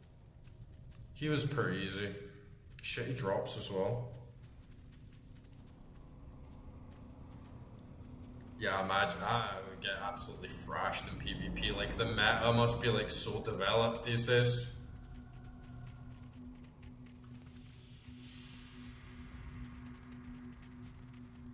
Sometimes, like if you play Dark Souls games, the best time to PvP is right at the start, and then like 1 year, 2 years after. But if you try and play PvP on the Dark Souls games now, it's just broken jank.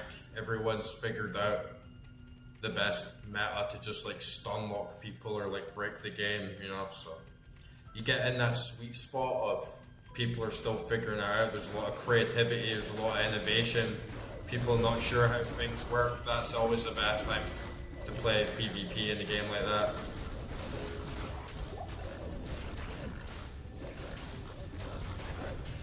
But yeah, how does PvP even work in this game? Like, can you make PvP servers and people just join the game, or is it like it's dedicated like sort of thing? Like there's no PvP option, right? So it's just sort of like community based. And can you do like group PvP and like take each other's items off each other and stuff?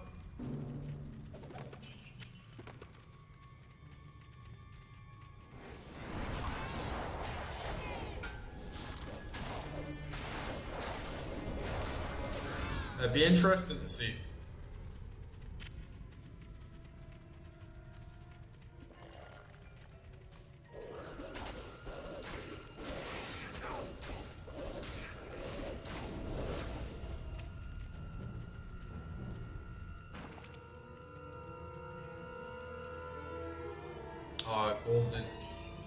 Golden gear though, if you drop someone's gear, like that could be pretty profitable.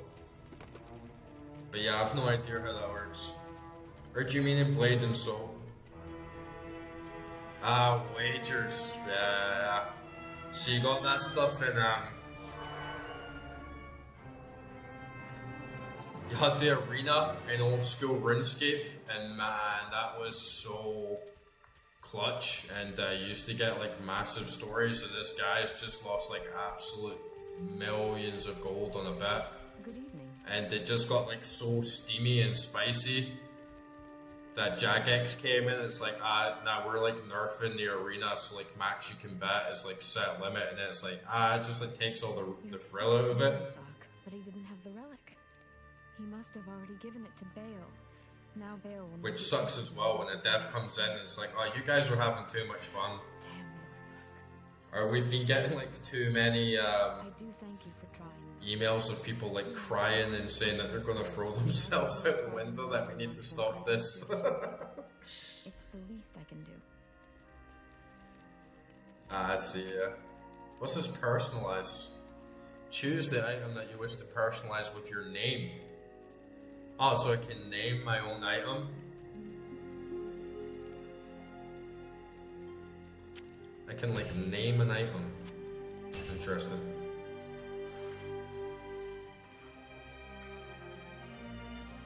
Can make like the Sword of Wrath.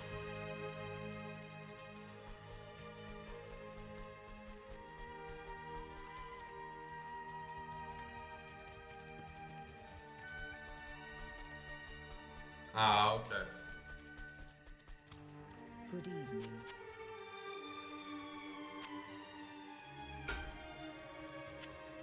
Cold resist 19.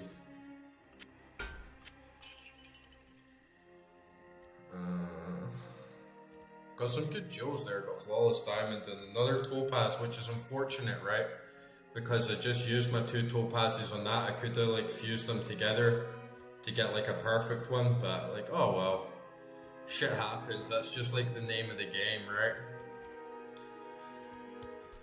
But stuff like that as well, like next time it's like, yeah, just like keep hoarding them, try and min-max, get like the best possible gear that you can.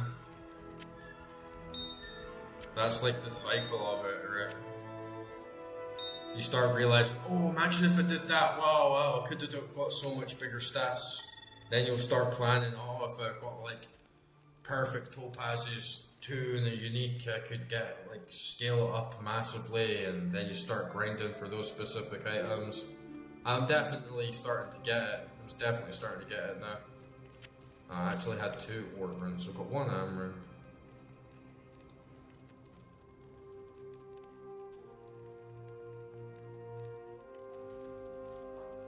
I do, alright, for like drops. I did have a perfect sapphire though, but I used it on my sorceress, so I must have got one somewhere.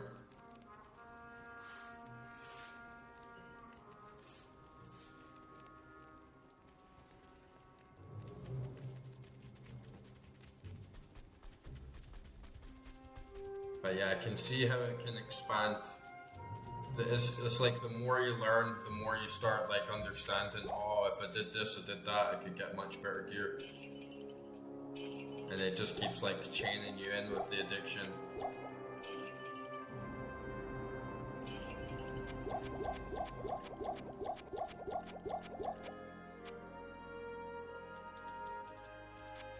Man, just sell all this shit.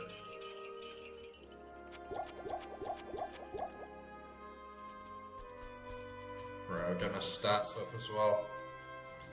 I still don't know though, guys, like, do you want to like chip in and give your thoughts on what item I should give to Larzik and get the sockets put in?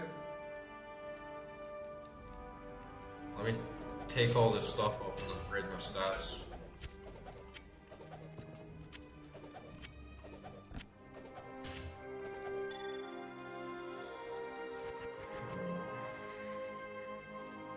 Nearly got another level, like leveling up a decent amount.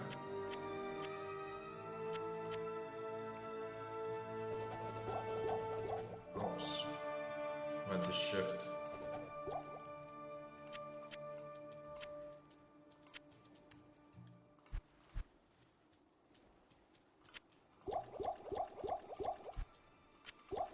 Cause yeah, that add in the socket seems so tempting, but I'm feeling pretty good right now. I think my build's decent enough.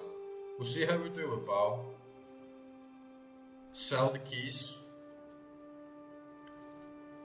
Oh, I didn't even realize that they stacked. I thought I had like 3 keys, but that's actually such a good shout. I didn't even realize I could have just like stacked that into there. Like, god damn it. I thought I just had like 3 keys. Yeah, that is a good shout, thanks man. Got this little OCD with my items now.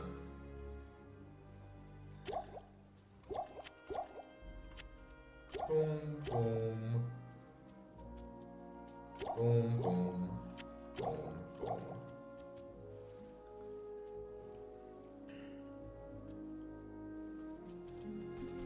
Yeah, I definitely do need to clean up this like hideous stash.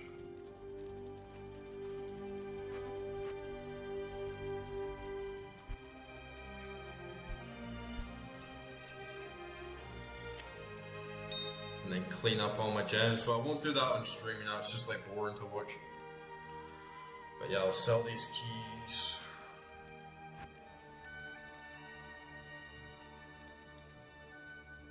I do like to keep some there in my stash.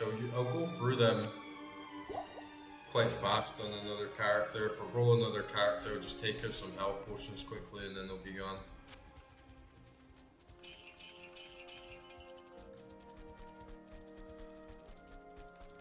Big keks from Qualcack. After every time I hear of you, warrior, your deeds become more legendary. But take heed. You are approaching the very summit of Mount Ariat. I have never dared venture there. It is sacred, our most holy place. I wish you got the waypoint in the crystalline cavern as well before I went out. Block the path of all who are unworthy. Your reputation here does not matter. I'll resurrect my like shitty little merc.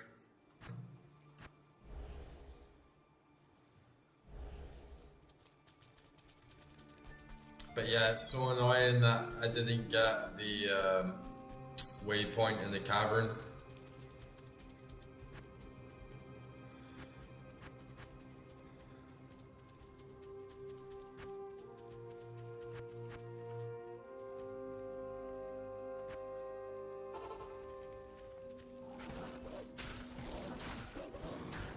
Yeah, just for like the lols, just like got the same one. That's from like Act 1.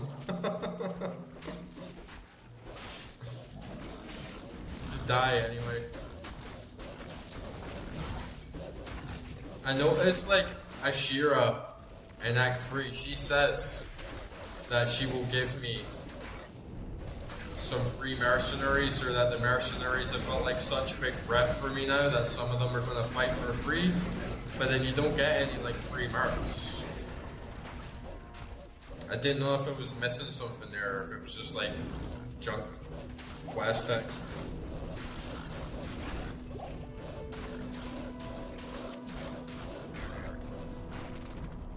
Just picked up another stupid key.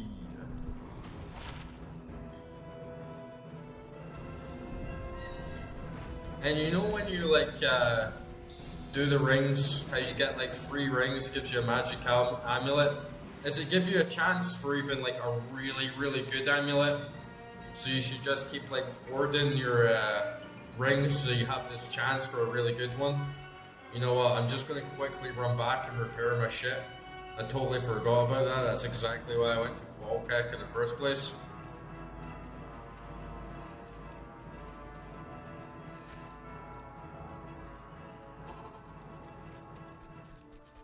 Cause yeah, I'll definitely keep a hold of my shitty rings if we can get a chance for like an amazing amulet or something. Can I help you? Oh, it's Larzik that does the repairs. At your service.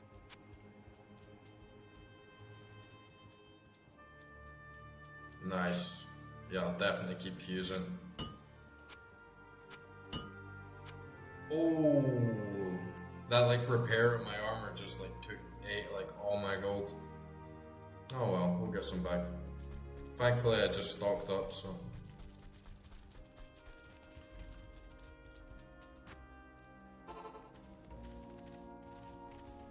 Alright squad. Venture! It's a nice party though, right? Like, big squad.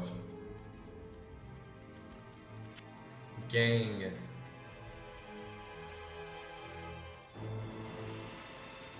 The Beastie Boys.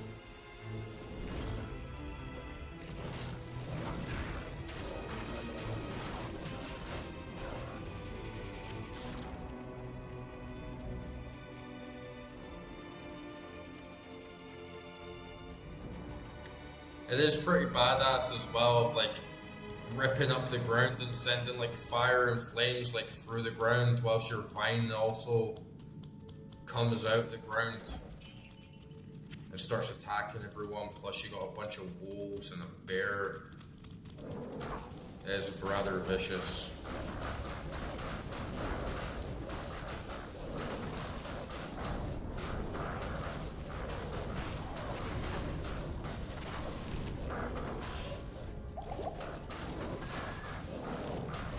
Getting closer. I still think we got quite a while to go.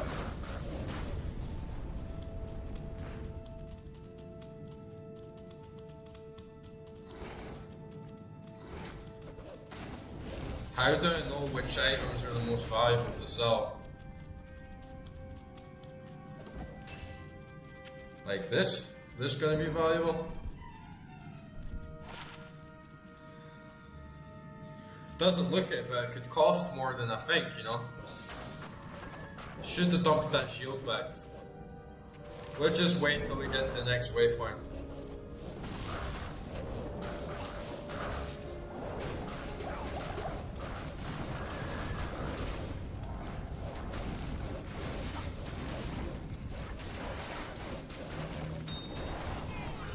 Oh, there's another topaz. That is such a troll moment, right? Like I was just saying, oh, it's gonna take me so long to grind for more topaz, and then I just get 2, like, not even that far in.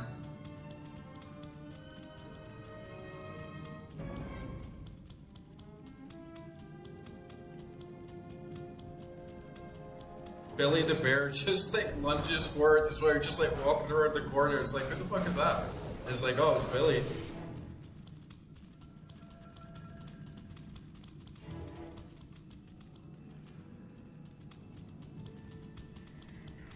Billy the bear.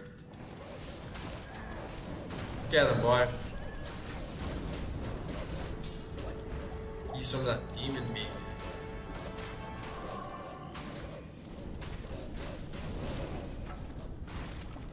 Be sick if you could get him like demonically infused. He just eats enough demons, he like upgrades and like levels up and starts becoming like all torn up and like hell infused.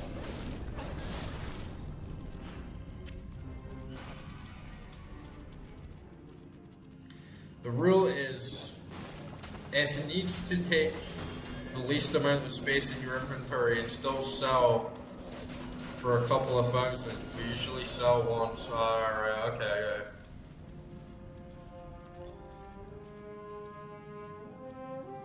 So you basically want to sell the small items. But do they have to be uniques? Or it's just basically ones with like good stats on them, I guess. I've only really been picking up uniques, you know. I haven't been picking up like many magical items.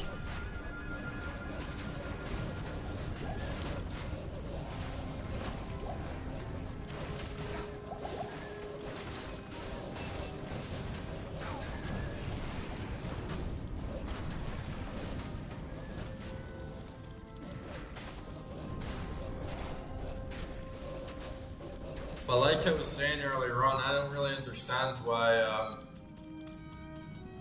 if you can get so much power from rune words, why do people even bother with uniques if you can just get so much from the rune words? But I guess that uniques just have like so many extra stat boosts. But yeah, that'll be trash.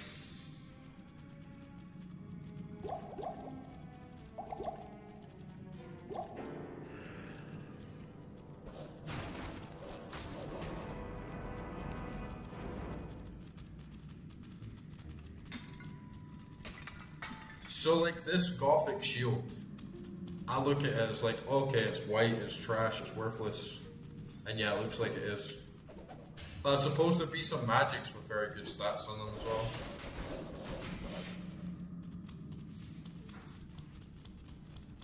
I have been trying to make a habit of like selling my uniques if I don't have any use for them or they don't look like they're gonna fit with what I'm going for.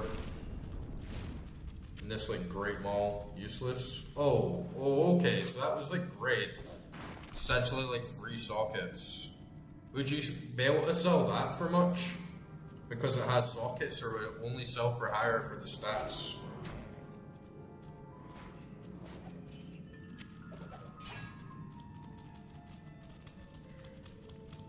Let's get in here. Good. Oh, perfect. Just found the waypoint. And there's one in Crystalline Passage as well, but like, fuck it, we don't really need it.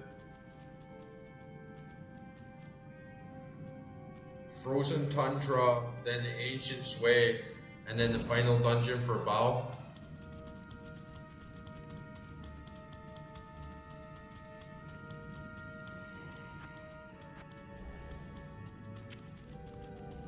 So it's not too long. Oh, I love that mystic red glow. Like that looks so juicy and like mystic, you know? Let's see how that looks in remastered.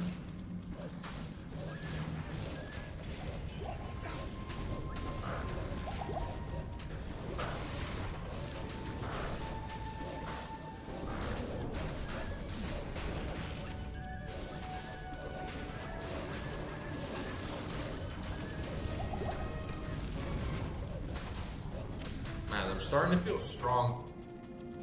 Even with this item resource, I'm not going through my mana as fast.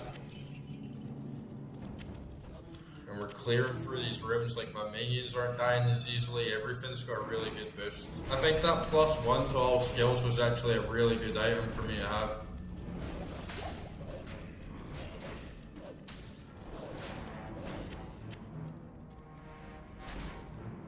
Oh, what happened to the mystical red glow? Aww, no glow. Okay, this looks like a nice chest. Some gauntlets there.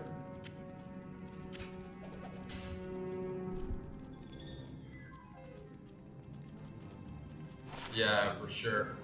Just because it like scales with all my minions, my fireball fisher.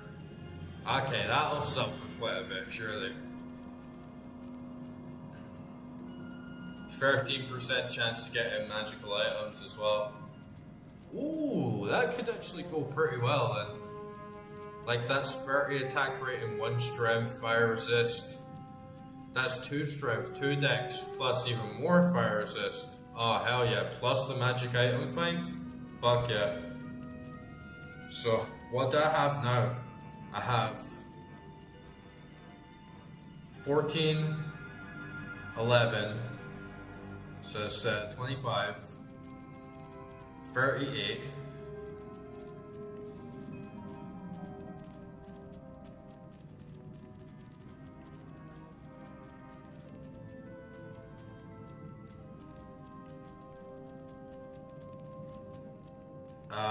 to 70% chance. I have 70% chance of finding magical items now. That's pretty good. And that's nice as well. I even boosted all the rest of my stats.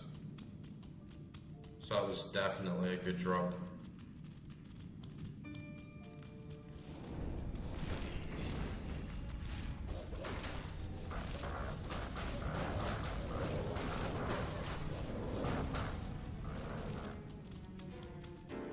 Yeah, and it's not even just like losing out on anything, it's literally just straight up better gear in like every way. So getting pretty lucky, I think.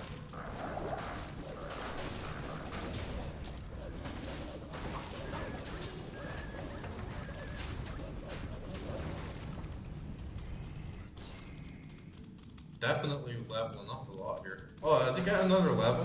Yeah, I got another level. Nice.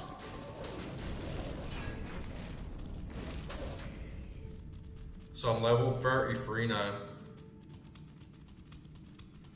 Definitely scaling up pretty well. I think Nightmare enemies start at like level 35, so that's not bad. And yeah, right, like my bear, I have no issue with the bear. He does a great job on tanking. I'm not too fussed on the damage dealing on my minions anymore. I think like the squad that I have is more than enough to chip them down and take them away from me. So I'm just gonna pretty much upgrade everything else in Elemental.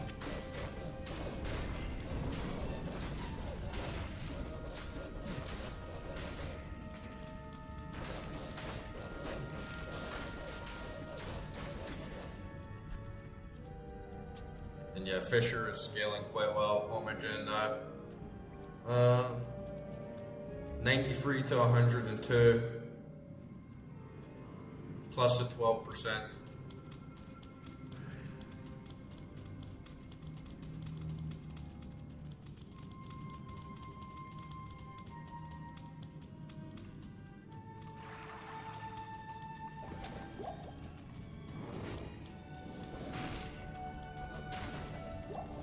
But yeah, Baal, I don't know how hard Baal will be.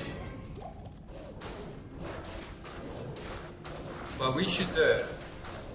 The only thing I fear is if it sort of like forces you into a small arena and it like one-shots my character or like two-shots me.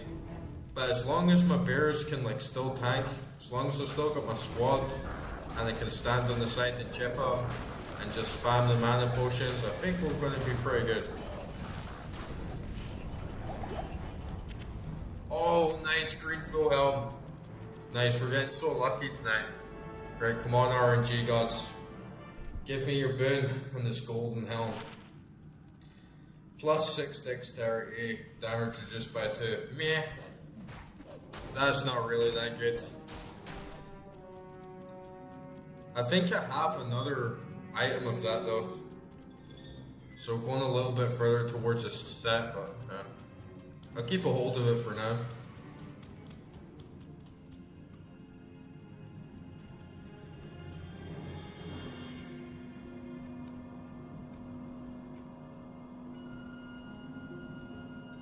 Oh shit. My mouse just like ran out of bat. Don't worry. I got a huge ass power bank sitting right next to me just for this sort of situation. This will charge it up in like 2 seconds.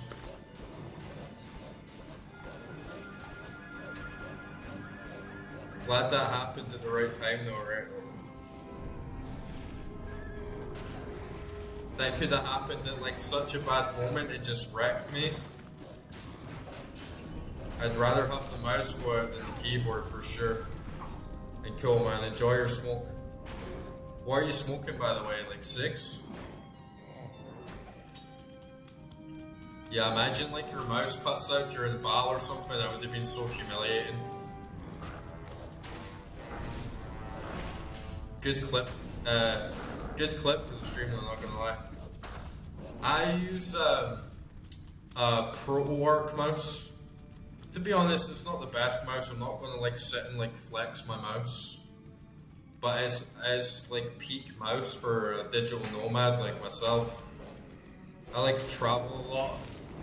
I haven't traveled for like a month now, but I've been moving around a lot, and it came with a keyboard that's like foldable, and it's like really high quality foldable keyboard and mouse that you can fit in like a nice little hard case, and it's really good. It's like really responsive.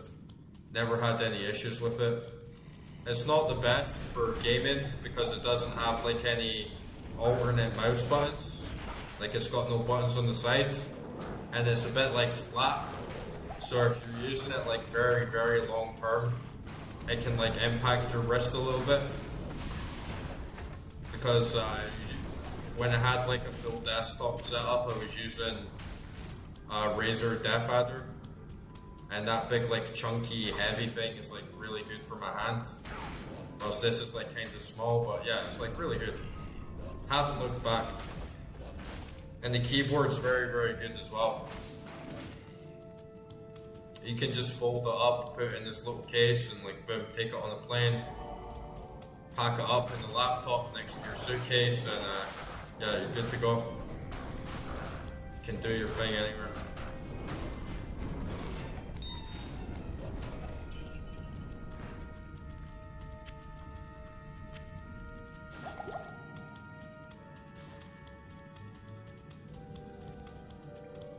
I have thought about like upgrading my mouse. Or not like upgrading, just getting one that's a bit more dedicated to gaming, but just because I've actually like settled down now and I'm not moving around as much. But yeah, we'll see. It does the job fine. And the thing is as well, is like if I get more equipment like that, like if I buy a decent keyboard, like I buy like Razer stuff again or whatever, I'm just gonna have to leave it behind when I leave, so it's a bit of a waste of money.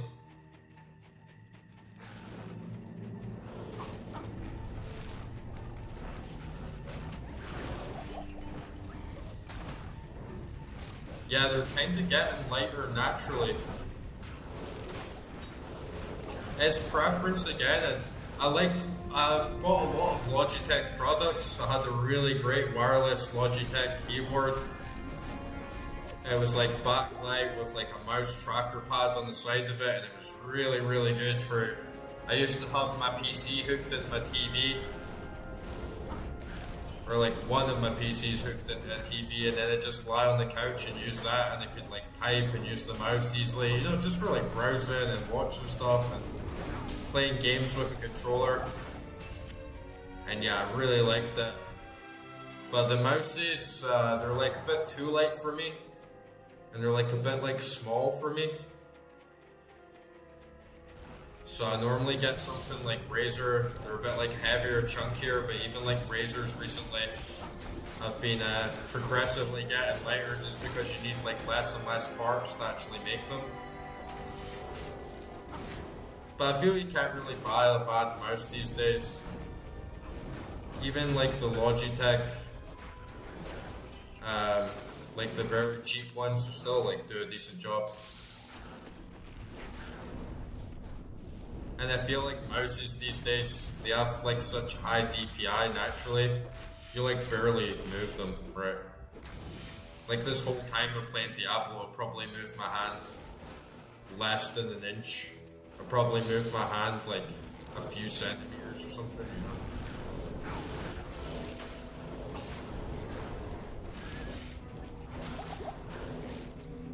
How long have you played the game for now? Are you like an old school vet? Or you said that remastered was the first time you played it, right? So was remastered the first time that you played this game? So we're getting back into the fight. I love that orchestral score, man. It just makes everything feel so much more epic. And now I've got this big squad like following me around. It's like, fuck yeah.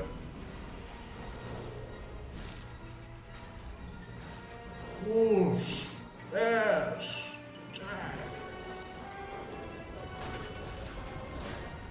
So did you just like get sucked into the game on release and didn't really know much about Diablo before then?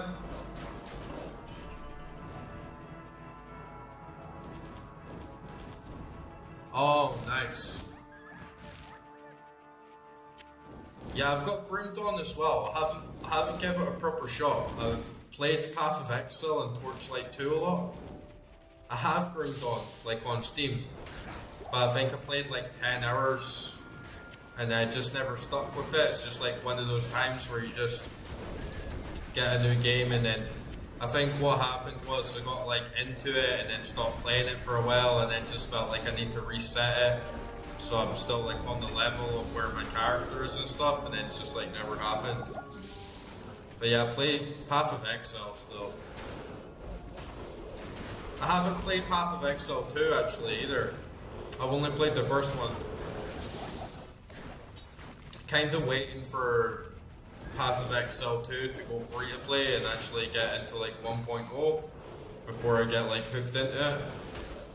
But we'll see how long it takes. Path of Exile 1 as well, still like a really great game.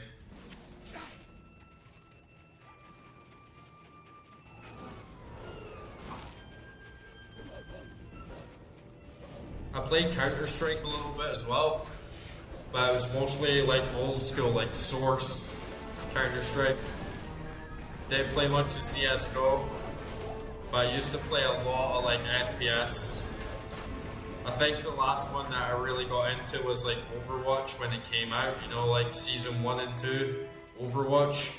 That was when I like mostly played. I used to be really big into like Unreal Tournament and Call of Duty 4, like the OG Call of Duty 4 when that came out.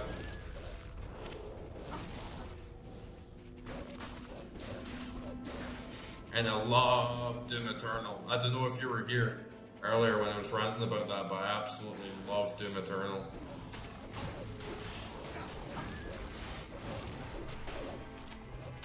Like Call of Duty 4 2007. Like the OG. I didn't find Path of Exile too hard. But it definitely has its moments where if you don't have the right build, it's just gonna like curb stomp you eventually. But it's quite a good game because I do just like sitting in menus for hours and looking at all the stats and then like thinking about like how I can build a character. So it is like a really great game for that. But yeah, it's a certain type of mindset. Like I grew up a big liking for just like sitting in menus and thinking about maths and thinking about how I'm going to build a character. But I get that lots of people don't really like that.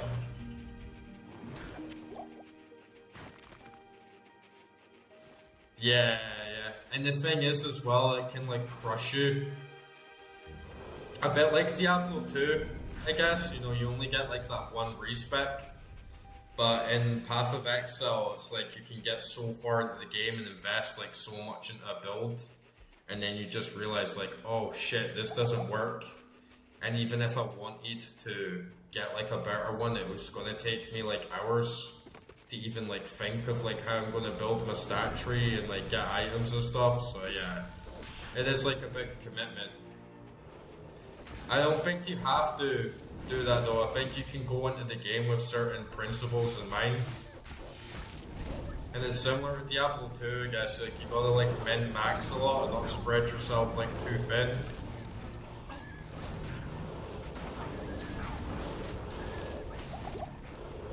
But Call of Duty 4 on the PS3, man, I used to play the hell out of that game.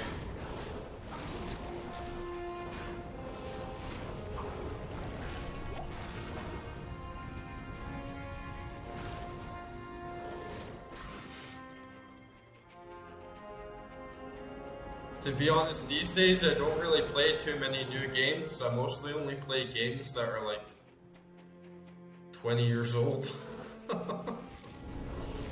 I'm like really big into retro gaming. I love PS2 games, PS1, and I love like Sega games, old PC games, GameCube games. Modern games these days, like I don't really play too many AAA releases. Sometimes a little indie game will come along that I really enjoy. But I don't play like the big new releases so much anymore. And I don't really play like online competitive games. I used to be really big into fighting games. Like I dumped like thousands of hours into fighting games because I love like one-on-one PvP. But yeah, in my opinion they kind of fell off. At least the ones I like.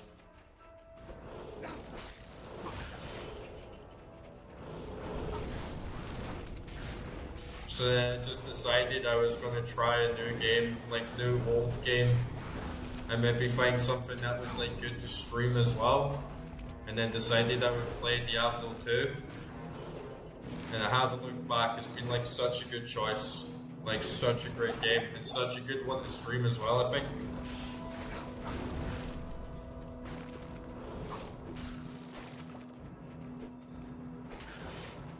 Because I don't think if I wasn't streaming it, I would be as motivated to play it. And it really pushed me through those like opening hurdles to get me like really like hooked on it.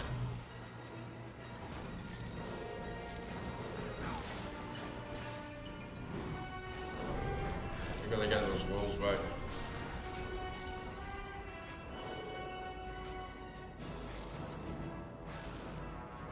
Yo, dude, how is your smoke? What are you smoking?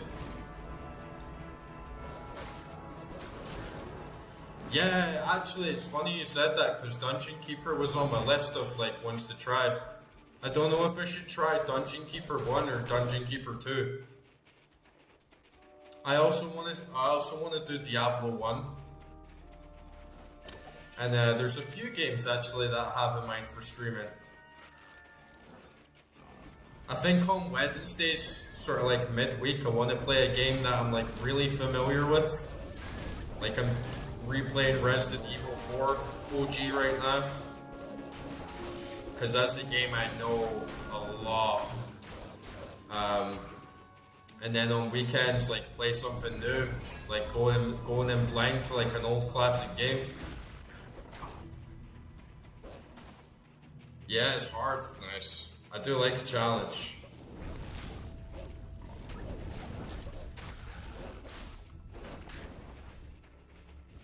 Yeah, I heard Dungeon Keeper 2 is a really good game. Someone else told me I should play Gothic 2.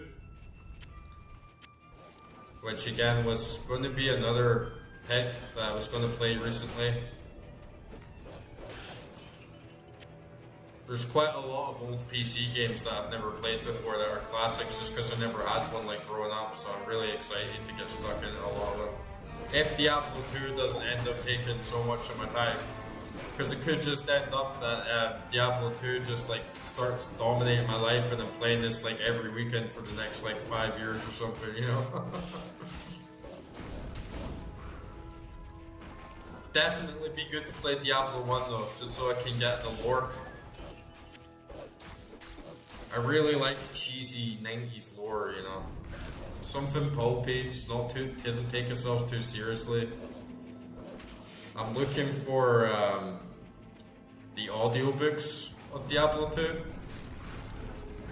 I know they're not going to be good, you know. I know they're probably like some of them will be like the Warhammer books or something. Hit or miss, or like Star Trek books, you know. Some of them are alright, but it's just something nice and easy for my brain to switch off at night sometimes and fall asleep to.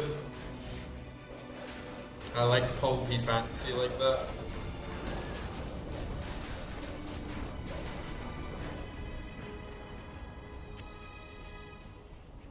That holy grail, what you mean like the perfect build?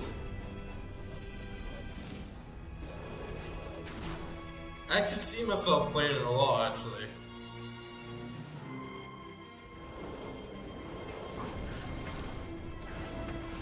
It's definitely sucked me in.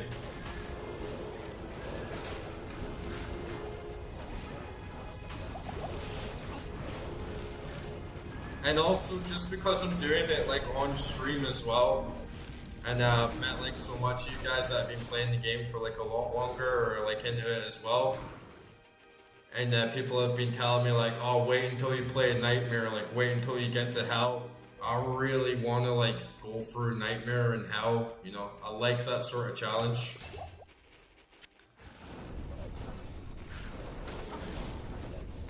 Like it has to be done now.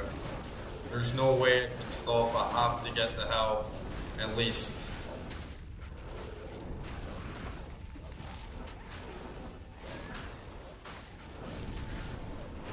And there's also like some games I'm gonna start streaming. It's every specific, you get one copy of every unique and set items in the game. One copy of every unique. But where will I store it? My stash can't fit it all in.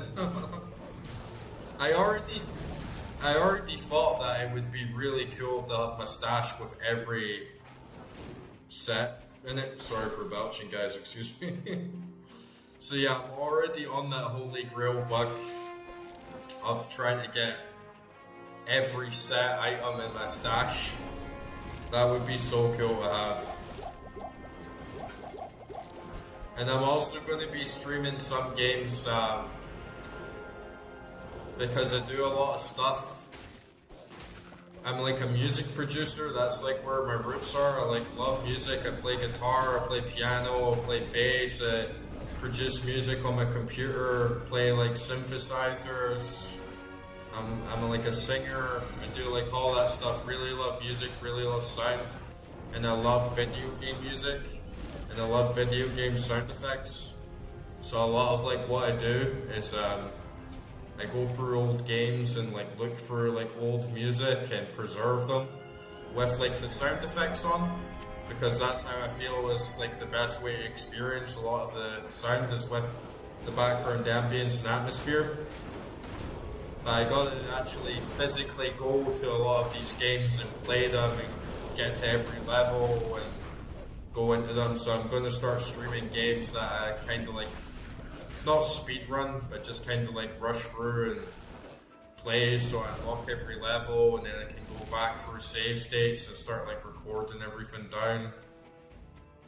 So I'm gonna play some games like that, like Sonic's on the list, and Icewind Dale's on the list, and a bunch of other stuff.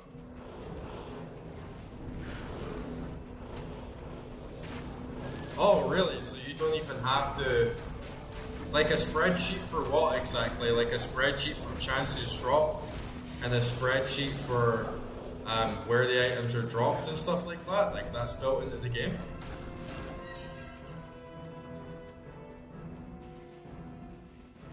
Yeah, it's just that, you know, I feel lots of people love Diablo 2 soundtrack, right? Like, some of the soundtrack videos get like millions of views, and I want to be someone that goes physically into the game. I've already done my research, and that's why that damn audio skipping was annoying me so much, it had to be changed.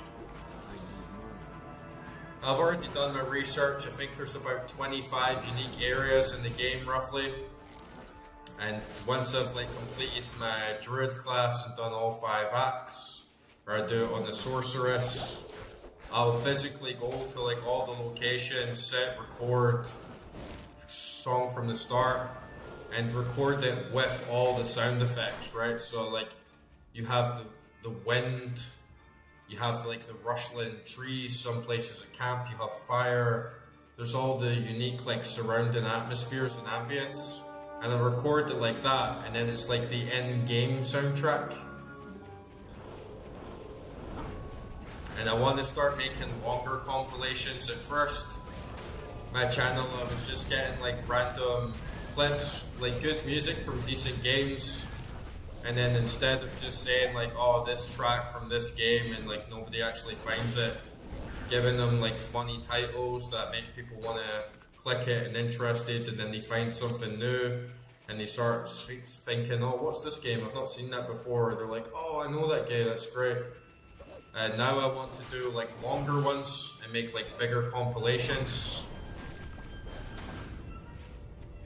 and just preserve like the BGM and the original sound effects, plus you have the graphics so you can see the environments of the game and stuff moving around, and get like nice cinematography, like get like a nice shot to like look at, and just like get like some nostalgia for a classic game, and hopefully like introduce other people to like other classic games and sounds as well.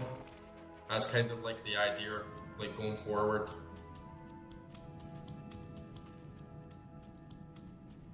Oh, it tells you the items you found. Okay, I got it. I thought that the game kind of already did that, but maybe I'm wrong. Maybe it's just the items that you're holding. But it's like some of the items are green, like, then the others are red, and then the ones are like grayish gold, and I thought the ones grayish gold are ones that you're already holding, and the red ones are the ones that you haven't found yet. But that's definitely useful. Oh nice, I got that waypoint like right away. Actually, you know what? I'm gonna run back and sell this shit. Well, no, I won't sell it. I'll keep mine. Impossible. Oh, what the fuck? Yeah, like this green. See, one of the top is like goldish grey. One is green, which is the one that I'm like holding now, and then the others are red. I thought the greyish gold one meant that I already had it, but maybe I'm wrong. Ancients. Okay, nice.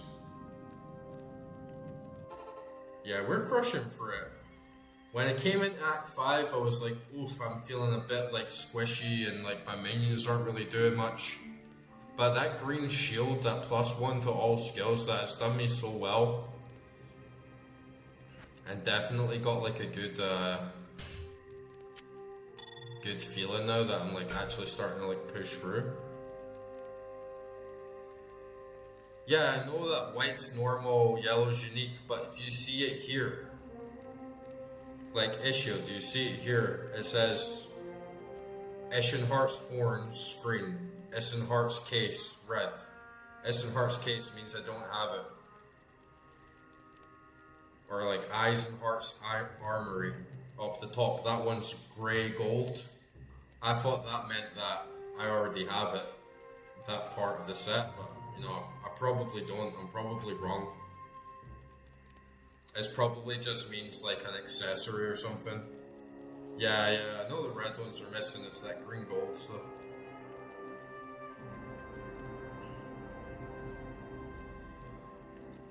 Ah, I see. That's obvious, I guess, yeah. So that's like the actual name of the set. Yeah, that makes sense. Man, my stash is getting so, like, clogged up now, right? And keep it ringing there at least. But yeah, look at this shit. That is such a good shield, at least for me. At least it was until I found out. I don't want to get rid of it, but yeah, I'm definitely going to need to clean this shit up. I'm like a hoarder, you know? I've got like psychological issues. It's like, I can't lose my gear, don't throw my shield away. Don't throw my shield away.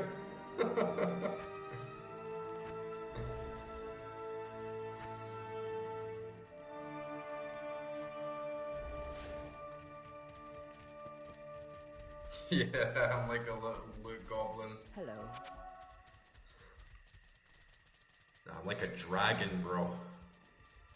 Hoarding that gold.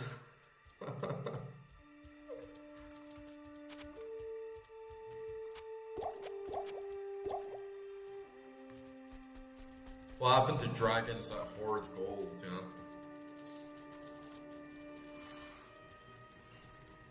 you know? I'm like a leprechaun, yeah. So you want me gold, do you?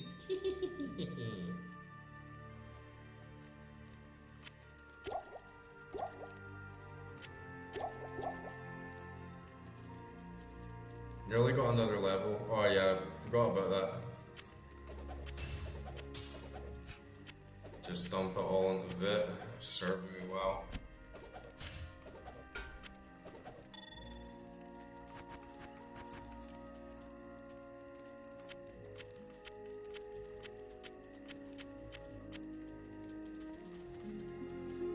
The Ancient's Way. Not got too much gold, but I got a lot of items just sitting there. If I do decide to do like a necro or even like my sorceress, I guess he's not even going to benefit from a lot of those. My necro, maybe. But the thing is, I'm probably like least likely to run a bard or something, and I think that's like the classes that most of these good items are going to fit for, like bard or like paladin. I guess paladin could be quite good to try.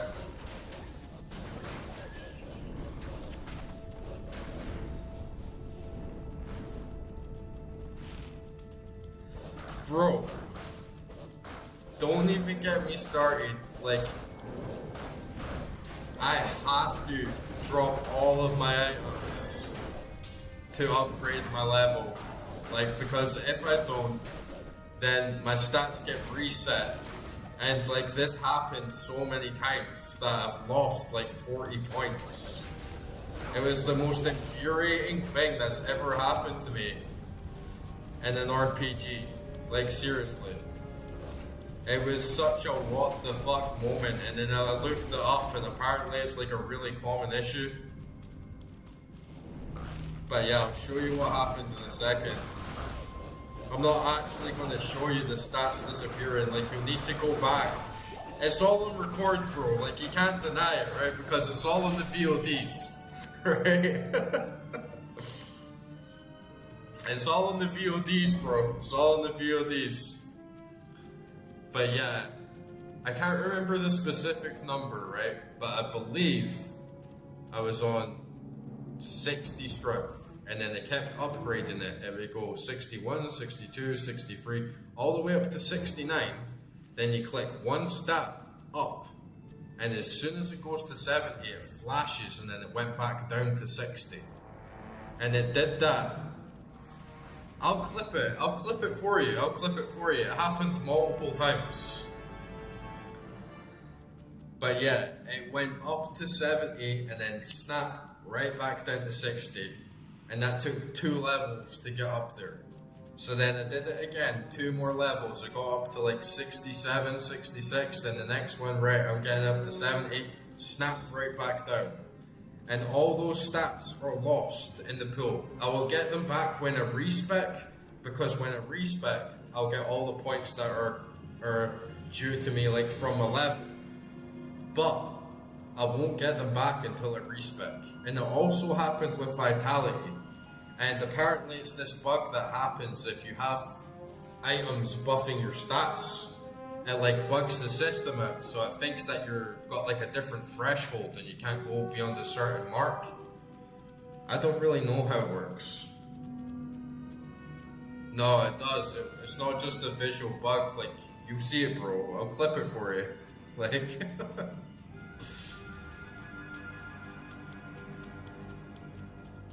Look up strength bugging.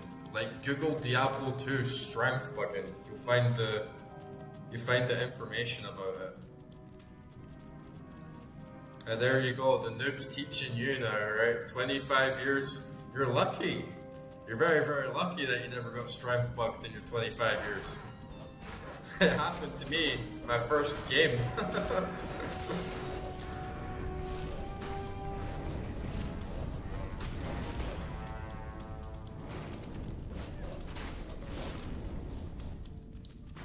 I'll go look at your base stat and calculate it manually. My attack damage is 2264 and my strength is 83.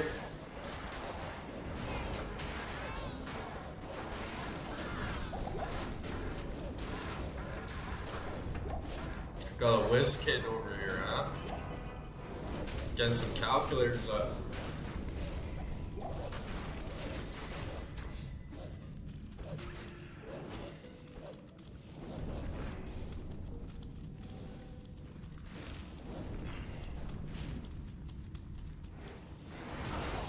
Bang. Yeah, my minions are like ripping through them now. They felt like such a low class option of like, oh shit, these minions were such a waste of time, but like now they're really picking up the pace. As soon as I got Billy the Bear is like, he's like a bard. He's like a bear bard, and he like inspires like courage and bravery in my minions.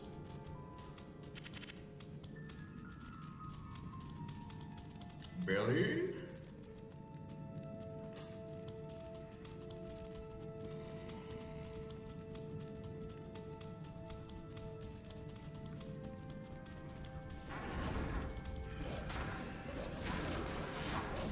Don't want to get cocky though, right? I feel like as soon as you start getting cocky, that's when the game's gonna be like, oh, you think you're bigger than Diablo? Fuck you.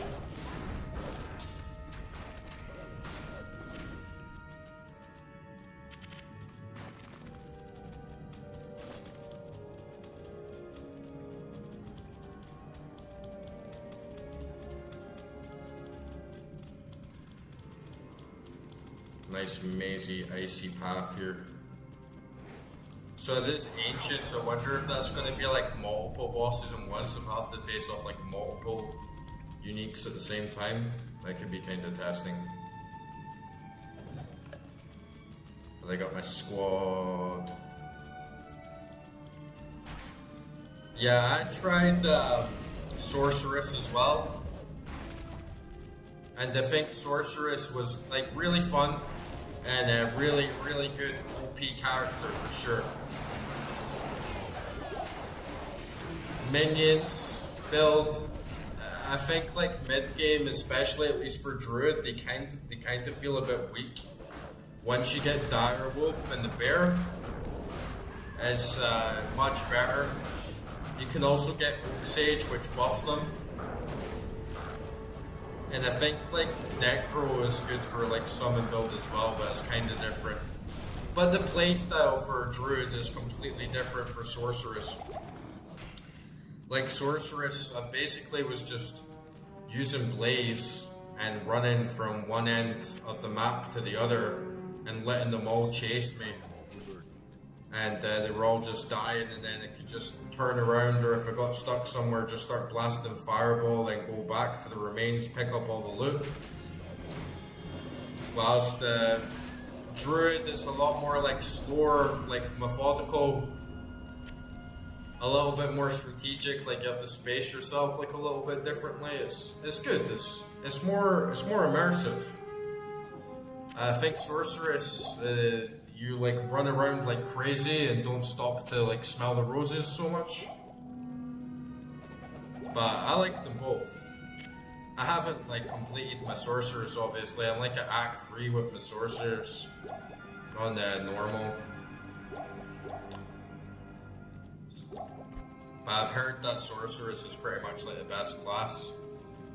I didn't look into any of that stuff before I played, so that's why I went with Druid, just because of the vibes. Ghoul Shell now. Plus 4 life, plus 3 mana. I'll get some decent cash for that, at least for it.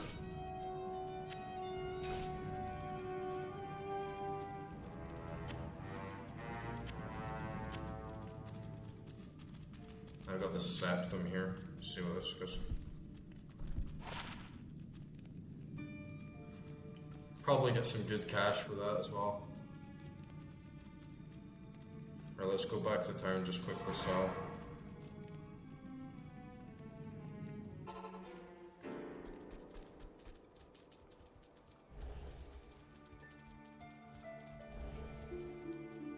Oh, nice. I totally didn't realize I can get 2 direwolves now. Can I get 2 bears? No, I can still only get 1 bear. Ah, well. But I can get 2 direwolves.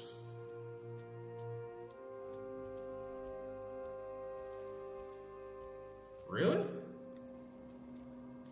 Maybe it like reset then. Maybe something happened to like reset it. But he definitely went missing. I got it on camera. Good afternoon. And if you look up Diablo 2 strength bug, like there's threads on it and stuff as well. Oh look, I got 10 grand for that. 11 grand, nearly 12 grand.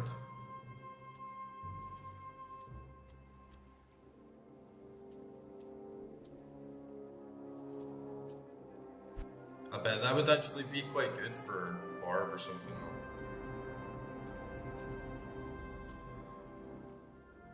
Yeah, it must have reset. Something must have happened to like re-trigger it. I thought I had to like wait for my stats. I thought I had to like wait for my respec to do it. But maybe something happened that like reset it. Okay, I've got no excuses now then for like being underleveled or whatever.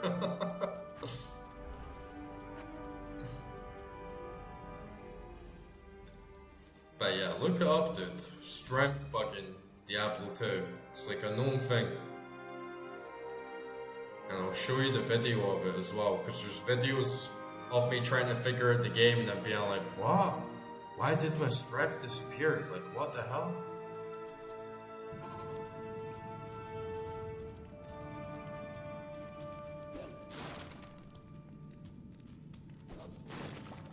Yeah. I mean, my strength is probably not that necessary. Oh, it just got like another unique like right there.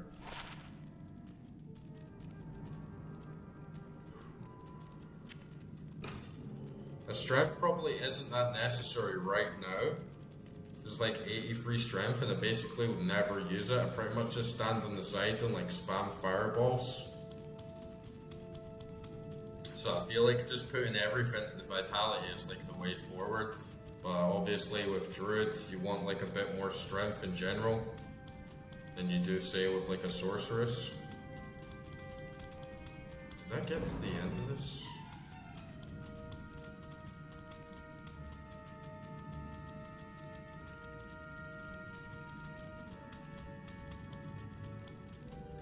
But overall, it's fine. Like 83 strength is probably like too much for me right now. But at least I don't need to do anything for like gear check.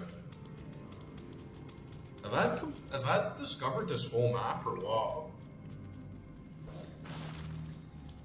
Maybe this is like an optional bit. Yeah, I remember you saying. So like strength isn't really like that much of a waste, but I at least could have saved it for my respec and just dumped everything in vitality. And then when the time comes, like use my respec and then get 156 strength then.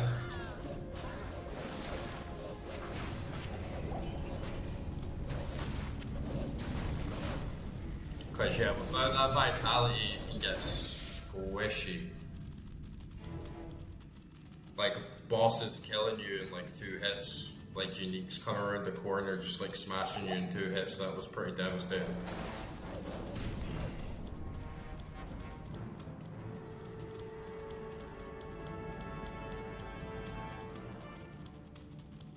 Okay, I feel like I discovered this whole bit. This must be like an optional place.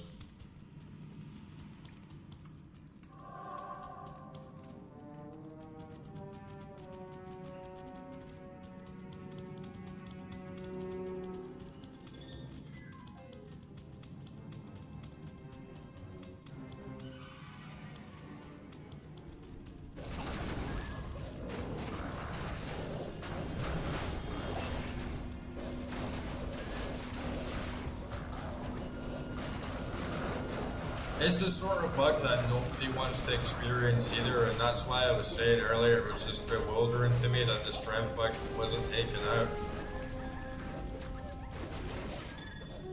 But it's surprising to me that you never had it or heard of it happen to you in 25 years.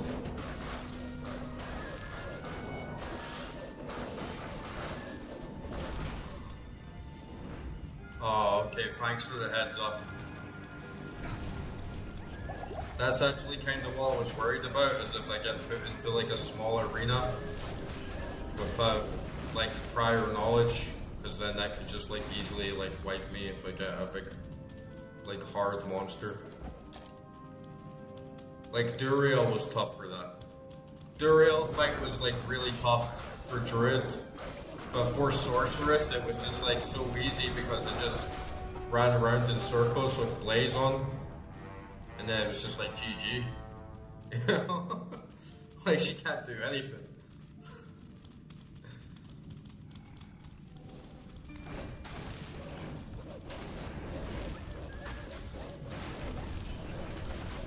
Whilst on Druid I was trying all these different equipments and getting like frozen protection and like poison resistance, and I ended up getting my minions to like tank her and then just spammed fireballs. And then just got a portal, like ran out, refilled my health potions, rinse and repeat. But yeah, it took a little while. But Sorceress, it was like zero issue at all. She's definitely a very good class.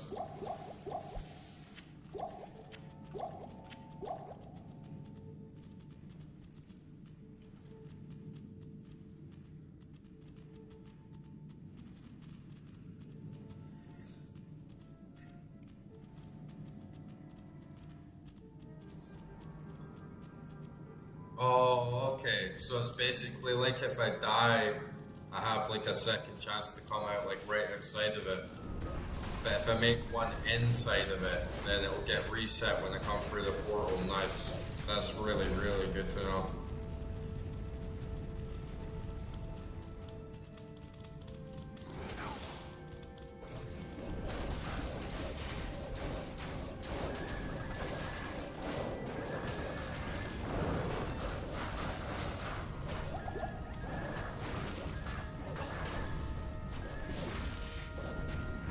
Should be okay doing the same strategy. Like the strategy got me through like every boss in the game. It's just like let my minions tank her, stand on the side. But if I can't use a portal to like come out, it definitely means that I have to do it all on the one juice. So I definitely gotta make sure that I have like enough mana and stuff, or else I'll just get wrecked, because once I run out of mana, it's like GG. Yeah, bottom potions do stack, but the thing is that if she hit me twice, I was just dead anyway. So both times on my sorceress fight and on my druid fight, I ended up just doing Duriel like with 0 damage without getting hit. Because if she hit me anyway, it was like GG. She just like tanked my health. But yeah, if you ever do sorceress again on Duriel, just use Blaze and run around in circles. There's literally nothing she can do. To be fair though, I had like some really good run, walk, faster speed items. I think I had like 60% like run, walk speed, so it was a massive buff to basically just like run around in circles. I only have 1 run to beat all 3 bosses. Shit. That's a gauntlet.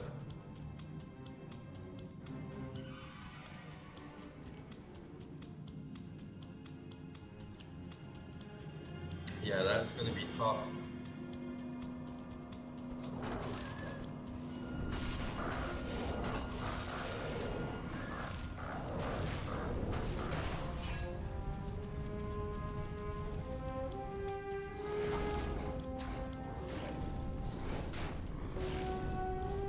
I need to make sure my bears hold up.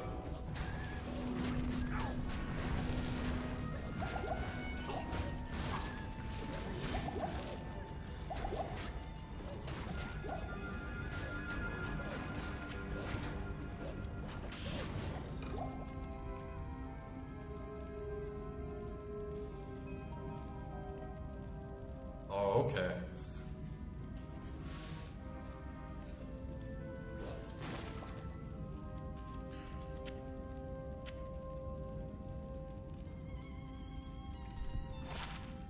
Ooh, that's gonna be expensive.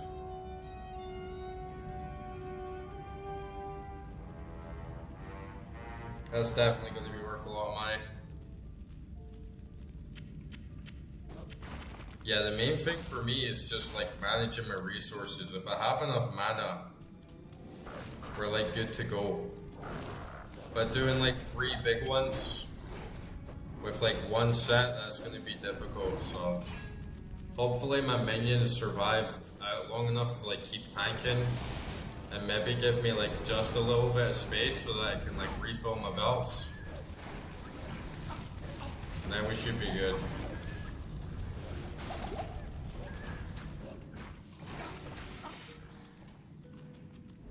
I need mana.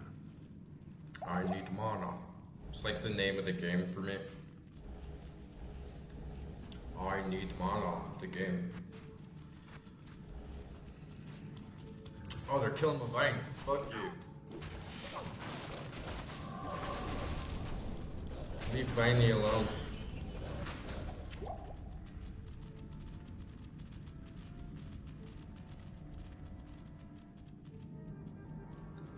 Yeah, I'm telling you now, like, if you do it with Sorceress again, just use Blaze. Run around her with some faster run walk speed. You'll destroy her very, very easily.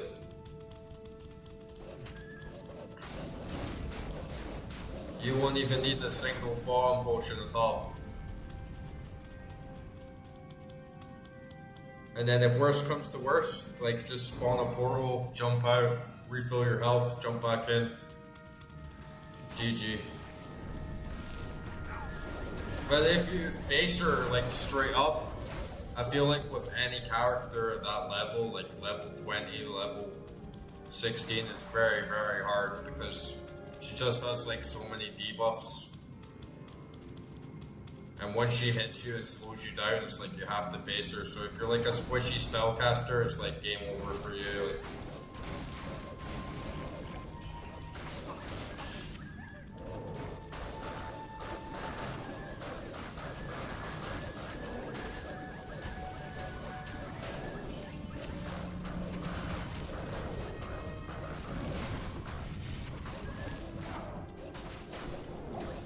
I'm not even following this joke right now. Like, I must have like slipped. I must have not seen it either. I didn't saw plus skill mod.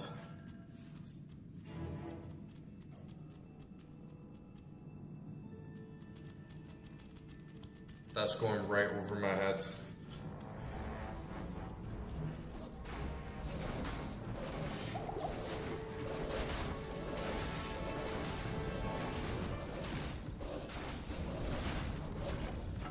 The first time I did Duriel, I was like, what the hell am I gonna do?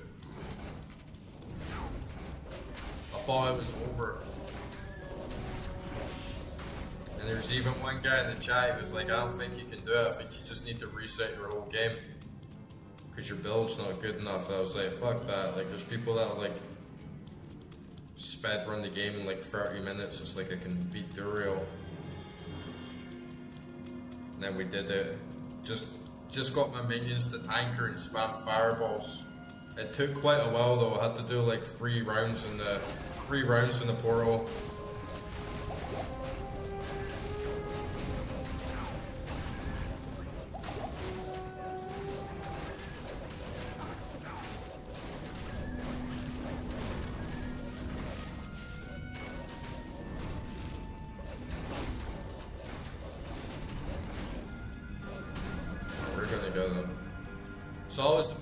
It's always a bit tricky when you just can't find that exit. It must be like over there or something.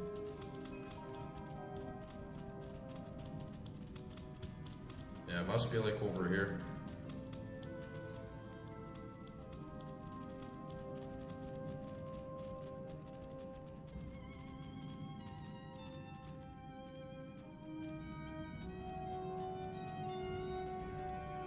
Yeah, for sure. That's how I know this bow is going to be worth a lot. This crossbow, not as much, but yeah.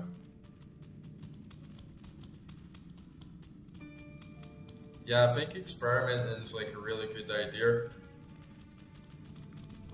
Because there's a lot to discover in it. It's kind of like what I liked about the Duriel fight as well, as it wasn't just like, you can't just do this with map. Like, you can't just have like better skills. Even if you were a much higher level character, you can still get like wrecked by her easily if you don't know how to space yourself, or you're not using your synergies right, or you don't have like good resistance for something. So it was an eye-opener for sure. And I feel like that's what's like missing from Path of Exile, because even though your build can get stomped, it's still like a numbers game. But it's different vibes. I feel like Path of Exile is way more hardcore for just like a number crunching simulator.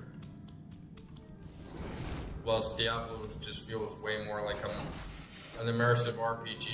It's not as heavy. There's not as many like enemies running around everywhere and like stuff going on. So it's a bit more like grounded. It's a bit more traditional. It's like more of a traditional dungeon crawler in some senses. This area here, this is the one.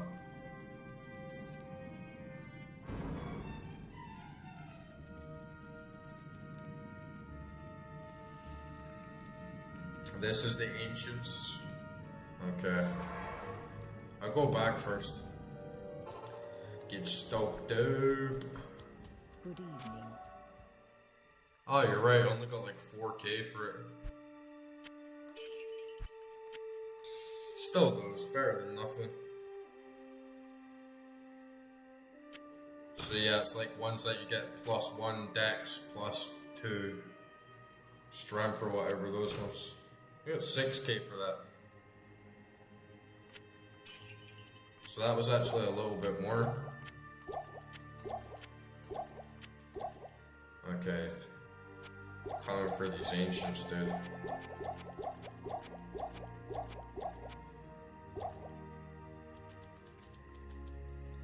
Definitely want lots and lots of juicy mana.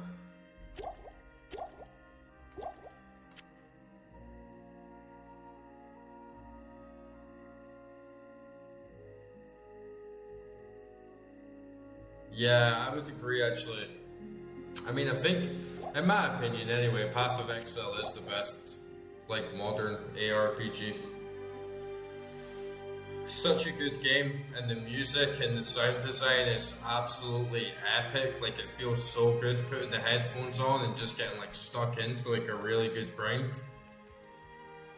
And I like most of the game, honestly. I don't really think there was much of Path of Exile that I didn't like. It's good to get crushed by a game though. It's like you can't just like walk through it. It takes like a lot more commitment. But Path of Exile is a big like time sink. You can easily just like sit and play that game for like hundreds of hours and like gamble, and you really could be there like forever. But yeah, the music is so good. Like the music makes me feel so godly. Yeah, I'll definitely make another portal. The music in Diablo 2 is amazing as well in a different way. I think it's one of the best soundtracks ever, honestly. But it's the way it like grounds you in an environment. Path of Exile is different, right? Because Path of Exile's got this really great soundtrack, but this soundtrack is a thing in of itself. Like the Path of Exile soundtrack is the Path of Exile soundtrack. The Diablo 2 soundtrack matches the areas of the game. Like, depending on where you are, it's very contextual. Like, you have ethnic jungle places. Yeah, there's a video on my channel of me reacting to listening to Tristram's soundtrack for the first time. Literally got shivers up my spine, man. I was, like, in ecstasy, like, listening to that song. Just, like, shivers up my spine. Feeling, like, so electrified. Could not believe how good it was, especially with the sound effects in the background. It was heaven, man. I hadn't got like a high or a buzz off like music for so long in the same way. But the music in Diablo 2 is very like unique to each area. Like if you're in Act 3, you get very nice jungle vibes. Then Act 2, it's like desert vibes. Act 1, it's like trancey guitar. Plus all the dungeons, like they feel like unique areas. It's like reflected in the music. In Path of Exile, it's more like everything is sort of like in the same genre. But they're both amazing. Oh, nice, you play music as well.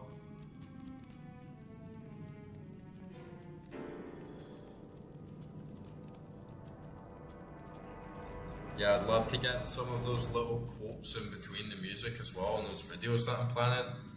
They get like the Diablo 2 soundtrack like in game, and then in between tracks have like stay a while and listen, and then some other like sounds and stuff.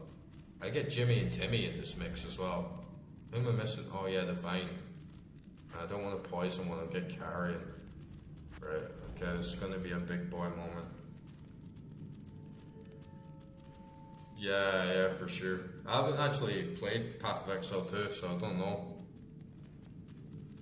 But Path of Exile 1, yeah, for sure, it's the same. Right, we ready for this? You ready to die, boys? You ready to fight? You ready to put your lives down? You better put your lives down, or I'll put you down, you goddamn bitches. You got that? It's time to die. If you're not dead by the end of this fight, I'll kill you. Alright, let's do this. At last, the summit of Mount Yeah. The summit. Go! Go! We are the spirits of the Nephilim, the ancient ones. We have been chosen to guard sacred Mount Aryan, wherein the world's stone rests. Few are worthy to Time for some war. presence. Few still can comprehend his true purpose. Before you enter, you must defeat us. Now, before you leave, you must defeat me.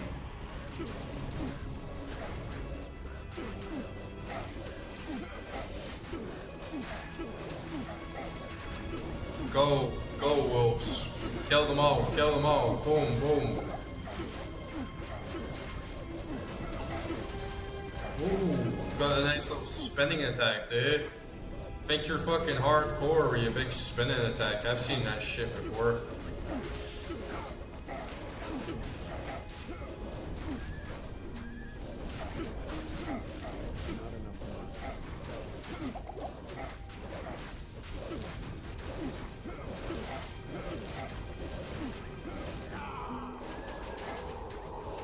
You ain't got shit on this. Get him, Billy.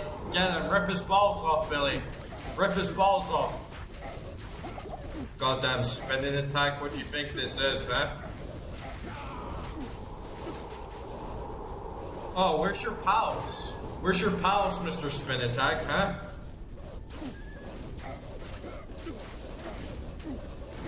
Man, I've shot out bigger enemies than you. You call yourself a boss? You ain't no boss, bitch. I'm the boss.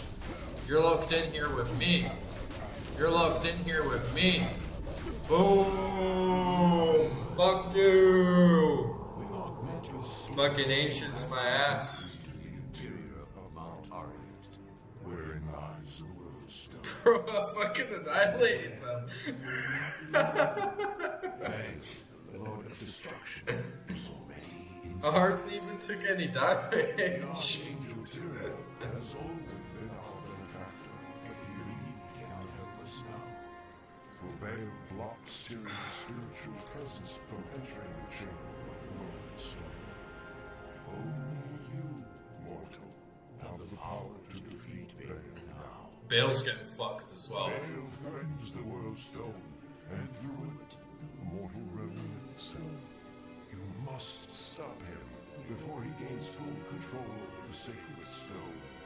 With it under his control, Baal could shatter the boundaries between this world and the burning hells, thus allowing the hordes of the primevals to pour forth into the mortal realm like an unstoppable tide. They have got some audacity to call me weak. Lost forever. You must not fail. Telling me I must not fail. It's like all three of you just failed. And where's the drops? Where's the loot? I don't see a goddamn single item on the ground.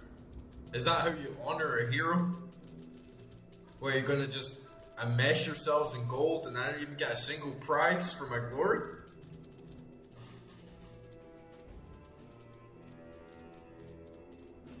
Oh, I got a free level up. Nice. Oh, nice. Look, I got 2 points now. I didn't even need the portal out.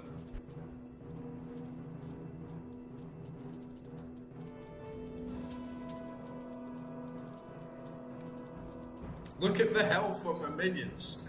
Billy, full HP. Direwolf, full HP. Spirit, full HP. Vine, full HP. It's like you just got wrecked by a vine, dude.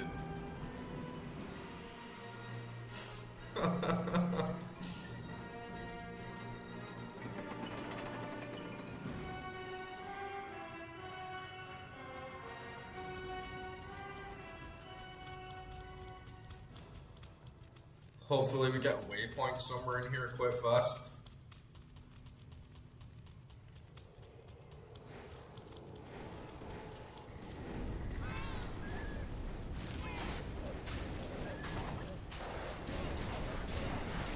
Oh, this is it, the last dungeon. The final dungeon.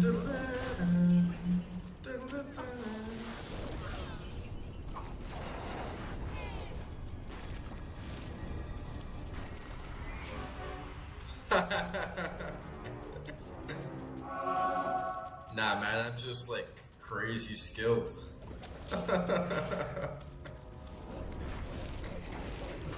Man, it was like the same on the Druid fight. It's like you can't do it. The druid can't do it. Summer druid can't do it. It's like boom, she just got squished.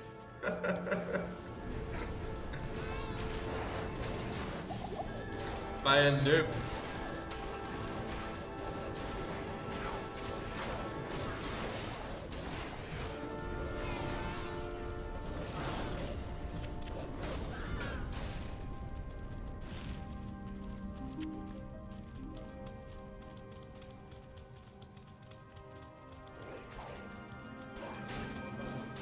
Yeah, it does feel good.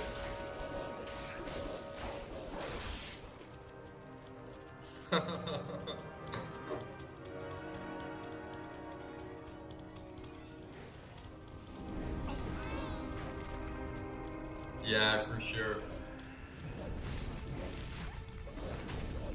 The only time I'd really start considering upgrading my gang at this point is when you just start taking a lot of damage, but it's quite crazy. Sorry guys, I'm belching like so fucking much. Too much gassy juice. It's quite crazy that like at the beginning of Act 5 and even like slightly before then, my minions were getting crushed like really fast, and it just felt like I've wasted like too many points on these minions that just aren't like pulling their weight, and the mana drain on them was really high. So like once all the minions died, it would take me like too much energy to like respawn them back, and then I'm just wasting like too much potions and resources. But once I got the bear, everything changed. And then once I got that shield, they gave me +1 to all skills and just like buffed them all up like unilaterally.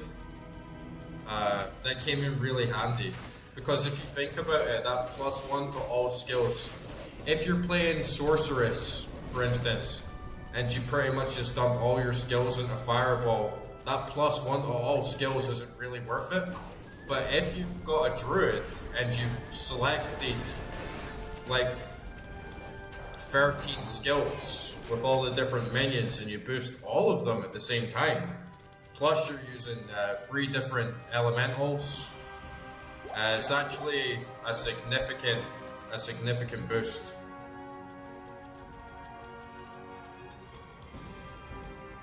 Yeah. Well, it's the strat as well. It was like the build, because the minions came in so handy.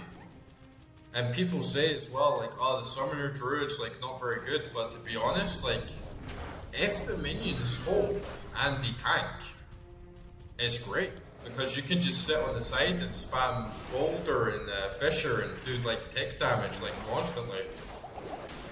So like, if you get a good set of them, but if they're squishing and they're dying very fast, then it's pointless. It's just a waste of mana.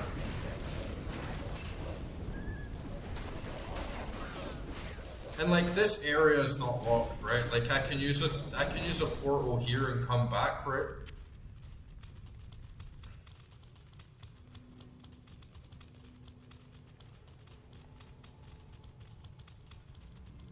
I didn't even know you could do stealth. I got like, how does stealth even work? I got one skill on a unique, and it did something like stealth, but it looked like it just sort of like caused blindness in all the enemies or something. And I thought it just like made them not be able to hit me. Which didn't seem that good, but could be good uses for it, I guess.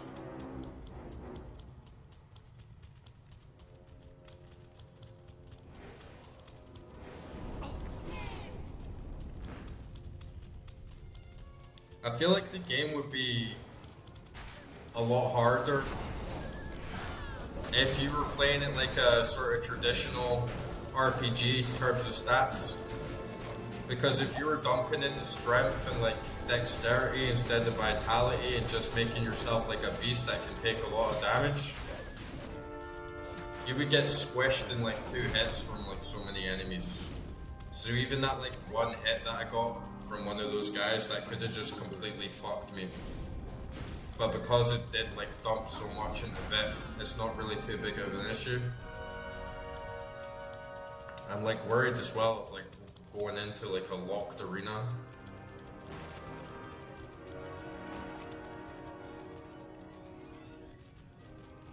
Yeah, see, that's why it kind of sounds like it'd be a bad place.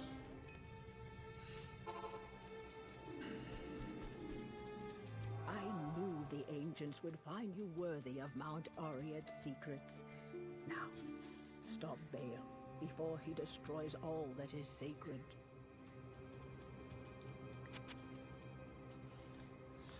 Sun's coming up, boys. What a great session. I definitely got to kill Baal now.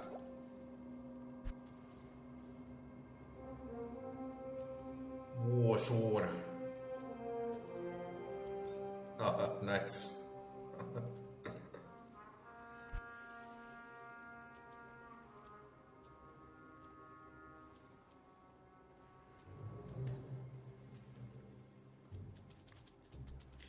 On the other side of the world.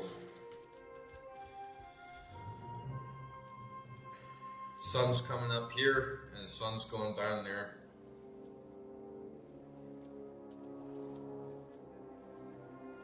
What the hell is he even gonna do? I have like nothing to do, just like restock my mana, and then I'm ready to bust Baal's balls.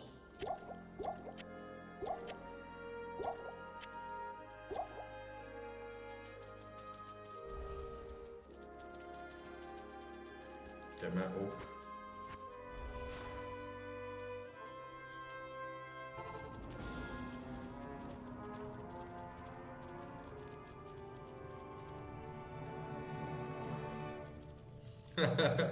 We don't need no mercenaries. We got a gang. We got 5 bitches, 2 alphas, a vine, and a bear. Crushing ancients like they're peasants.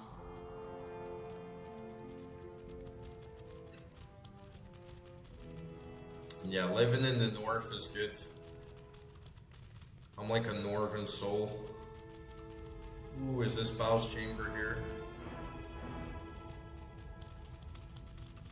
Look at all this. Oh, come on, that looks trash and remastered though, right? Like, those look like plastic Lego gems. Like, those look like the plastic sort of trash that you get with like a Lego set. But that looks gnarly and cool.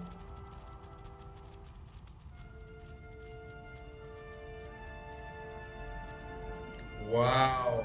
Act 2 Mercenary with Might to Aura give all summon 150 plus damage? That's gotta be pretty good. Do you think I should go back and get it then? Because that actually is no lie a pretty good shout if that is true.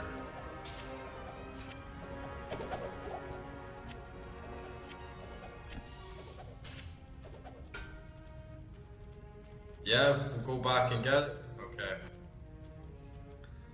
Billy the Bear is gonna be so fucking tanking once I get that 150 plus damage. Keeping Billy alive? Yeah, keeping the mercenary alive, that'll definitely be hard. Okay, vit it up, get that vitamins.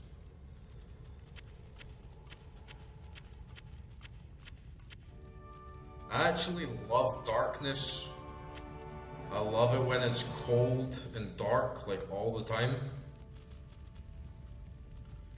So I can like roll with that. What actually destroys me is when it's like summer, and it's like 30-degree heat and it's like bright all day. I like can't sleep and I'm like sweating in my bed, and it just like messes up with like my whole system. But I can do the north. I can do Finland or Scotland or anywhere. Here it's like a mix. Here it is, sometimes it's bad, sometimes it's good. Like it's summer now. Yesterday it was like 30 degrees, today it's like 15 and like thunderstorms and like rain. And then the winter it's like -10. So you get like a big variety.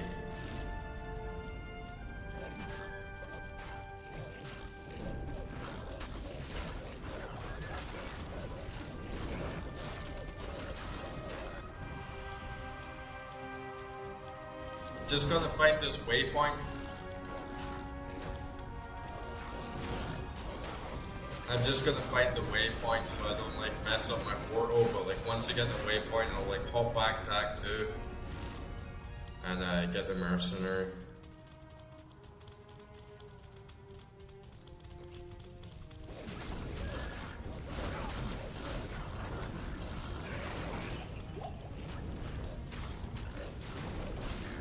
That is a good shout though, anime. That is a really, really good shout. Are those mechanics for the minions and like boosts, are those like hidden, or does it actually tell you? Because I couldn't see anything like that.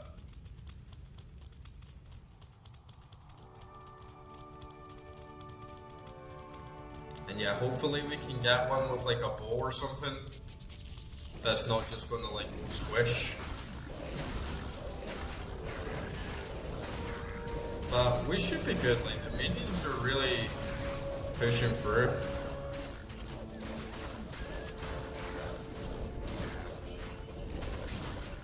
You know what else is like really good about that +1 to all skills actually? Is that I get that scale up, so Volcano's damage goes up in tandem with the rest, and so does everything else like down in the chain. But so does the Grizzly. So I just got like massive multiplier from that +1 to all skills. It's actually a huge boost when you think about it. Just that +1 to everything is huge.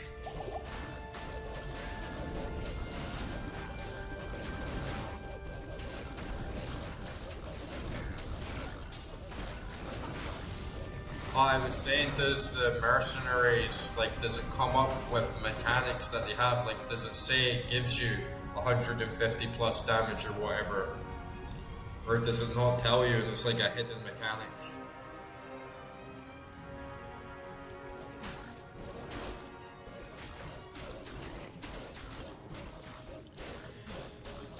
Yeah, I'm just like a vampire, honestly. Like, I can do dark all day, all night. And I even have like, I'm like allergic to the sun. I'm not even kidding. I was just like recovering over the past week because it's been so sunny here. I was out in the sun and I just got so many allergies from the sun itself. I got a rash all over my skin, sneezing, coughing, burning up, like from the damn sun. And heating up for me is like really hard. Like, if it's too warm, like I can't sleep. If it's too light, I can't sleep either. And I get really sweaty and just like clogged up. But if it's cold, like if it's snowing outside and it's dark all day, it's like, oh yeah, this is me. Everyone get in their house and play video games all day because there's like nothing else to do. Everyone shut up. Dogs inside. Get your dogs inside. No barking, no noise. You're just gonna freeze. Such a vampire though.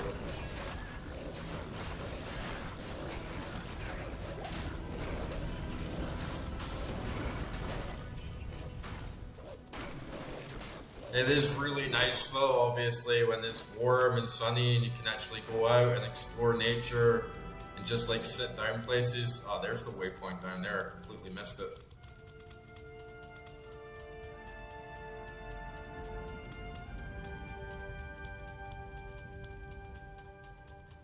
Yeah.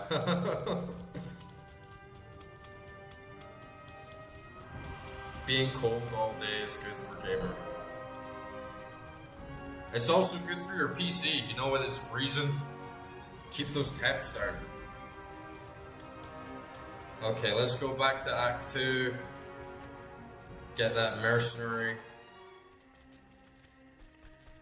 Deckard Cain. Is that who I speak to?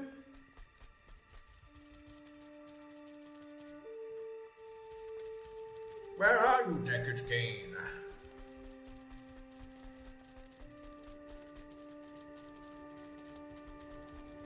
Hello, Deckard Cain. You have proven yourself to these people. They look to you as their warrior, their champion. Yeah.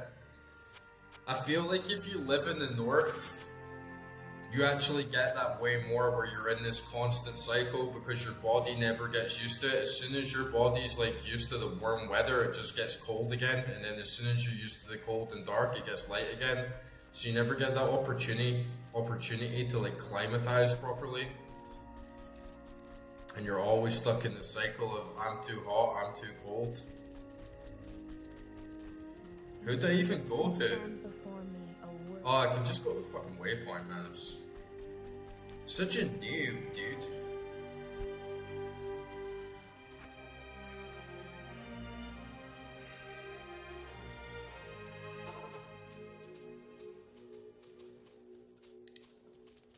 Such a noob. And who is it again? Yeah, what the hell do you want? What the hell do you want? Top of the city. That's me, top of the city. Imagine talking to me like that, like, oh, what the hell do you want? It's like, bro, I just like slay the ancients on my first try. You look like a sturdy adventurer. You know, I used to be quite the scoundrel in my day. You're like a sturdy man. Just getting like perved on in the street. By like some old lecturer. Our hero Greece.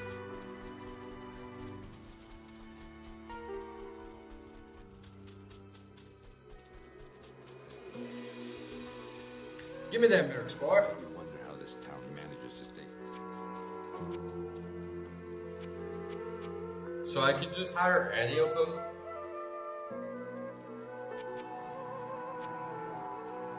Or it's like Defiance or something?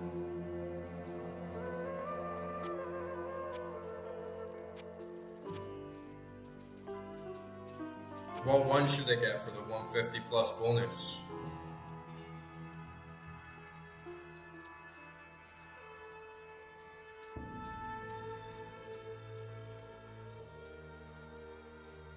Is only a nightmare? Damn. Or do I just need to like reset them or something?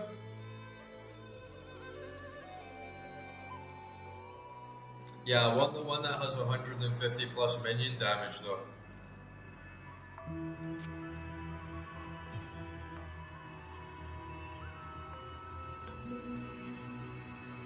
Ah, okay. That's unfortunate.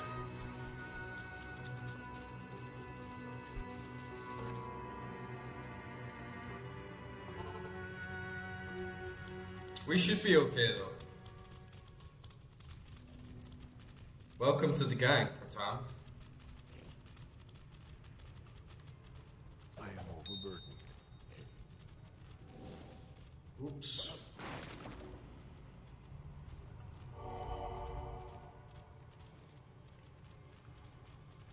Oh, nice. Yeah, I did know that actually. Alright, let's go back to town and just gear this mark up and then...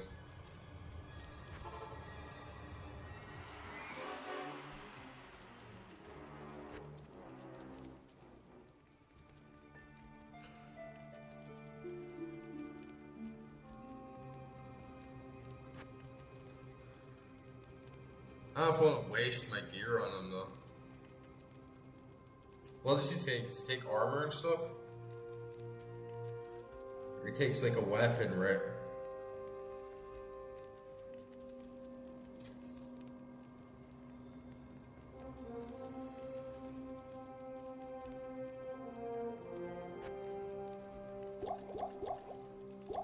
Give him the sword.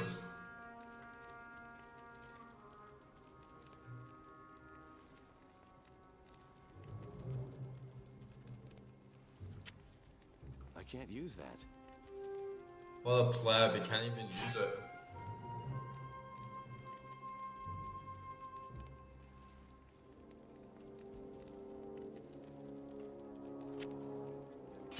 I can only use pole arms.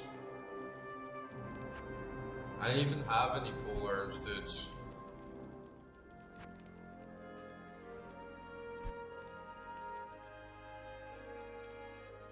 What a scrub. I don't want to put my like uniques on him though, right? Because he's probably gonna die and then I'll like lose all my shit, so.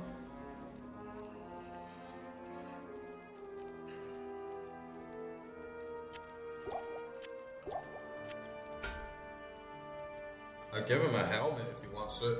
You want a helmet? I'll put that to good use. The scythe?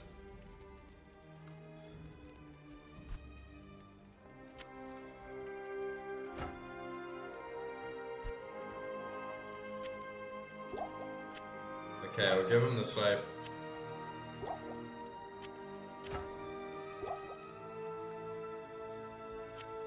I'll put that to good use.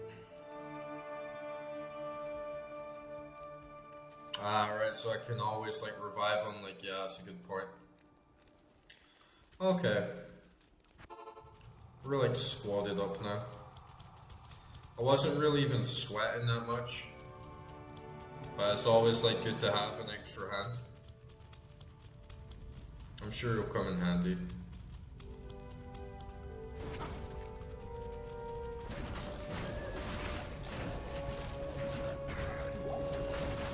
Baal is definitely gonna get crushed, I can feel it.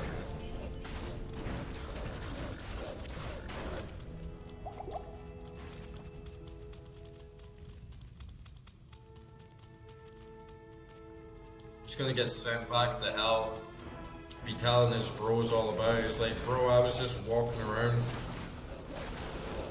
bursting people up from the inside out, and then this fucking druid came up to me with his gang of wolves and just ganked the hell out of me. I was like,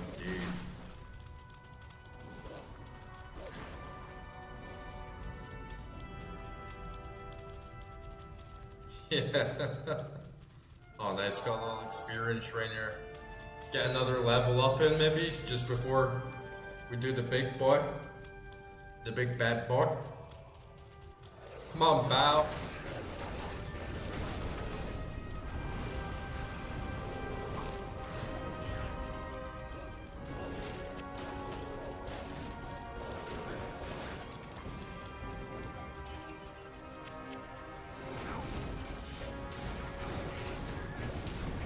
Get in there. And fight.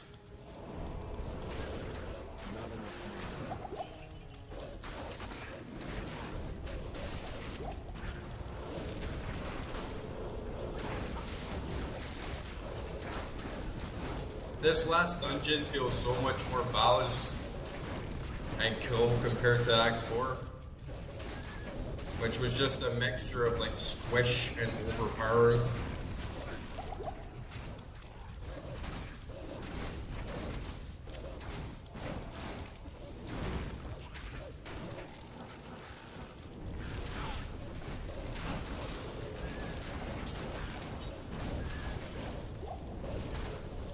That was exactly like that was exactly what was playing in my head as well when I said it.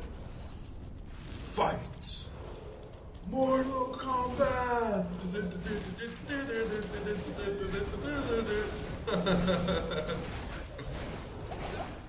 Scorpion. Johnny Cage.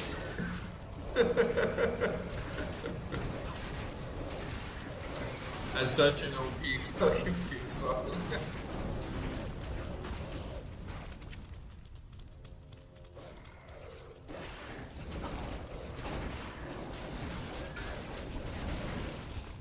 Oh, we just went.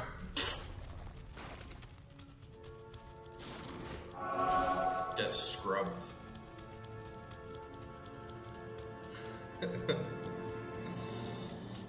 Mortal Kombat!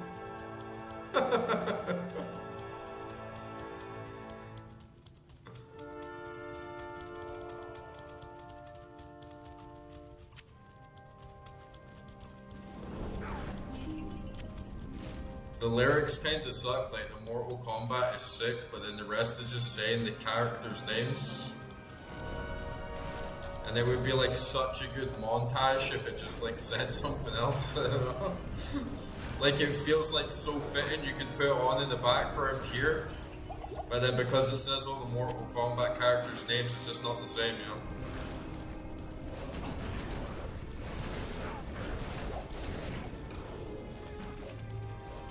Whoever did that vox though, like whoever just like did the vocal sample for the Mortal Kombat is a fucking legend. Like give that guy a medal.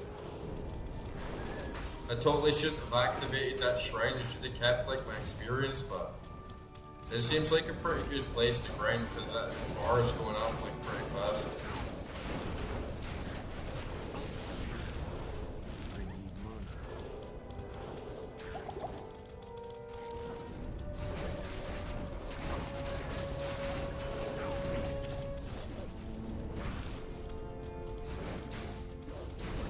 You should just like take the lyrics out.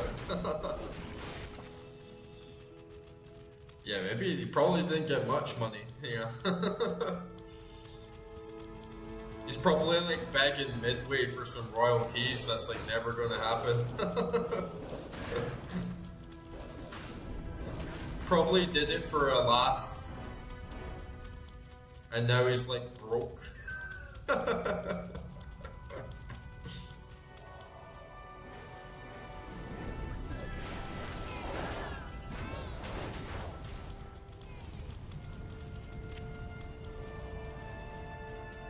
Oh, we must be getting close now. I can smell him. I can smell your foul shit in the air. It's like some Shawshank Redemption moment. Andy Dufresne walked through 500 yards of foul smelling shit I could not even imagine.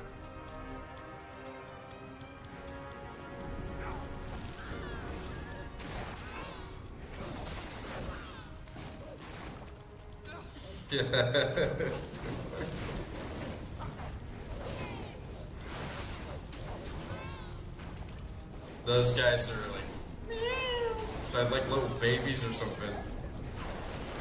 They sound like mutated babies, like crying.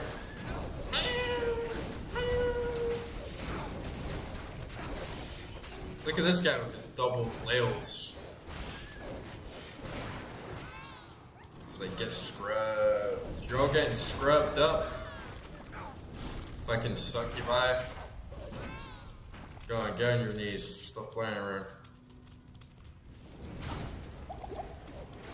I am the one true God of Sanctuary.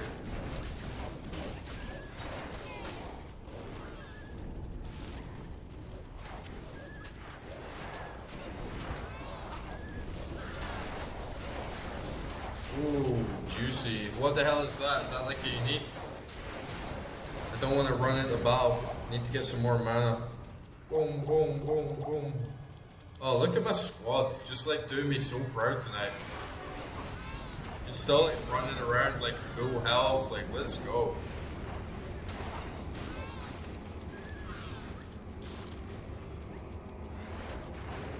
Oh, come on, big bitch.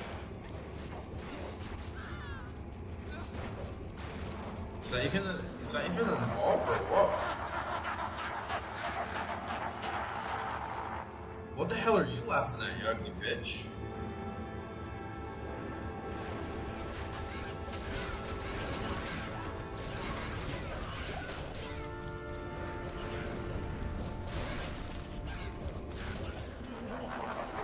Yeah, for sure. I don't think they have the extra attack rating. What is this guy even laughing at? It's just gonna spawn enemies like.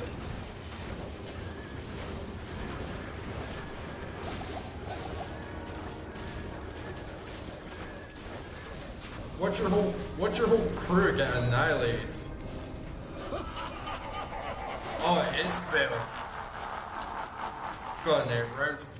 Give us another round, Baal. You smelly bitch.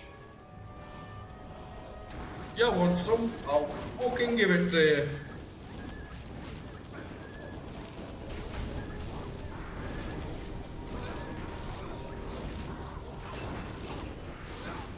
Oh, Ralrin. Take me some of that. Oh my god, my minions. My squad. Cash you Baal. Oh my god, you should never You should never slay a man's squad.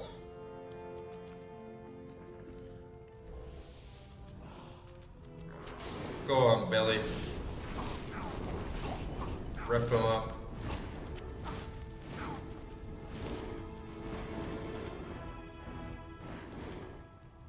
Yeah, he just got like pummeled. But to be fair, like they did such a good job and lasted out like such a long time.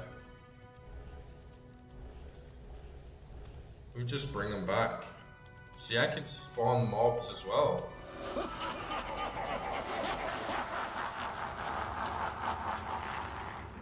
How long is he even gonna do this shit for? Do I have to, can I attack him or what?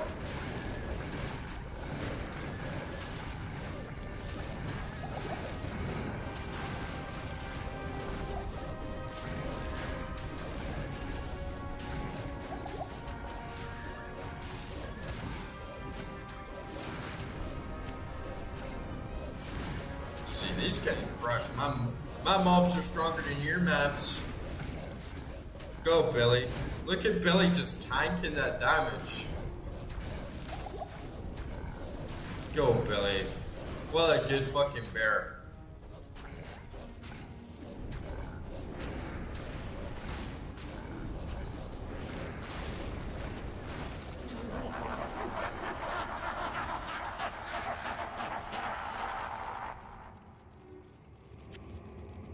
Is he just gonna keep doing this or what?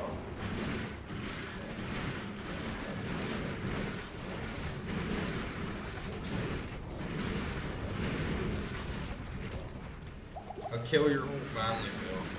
I'll kill your children, Bill.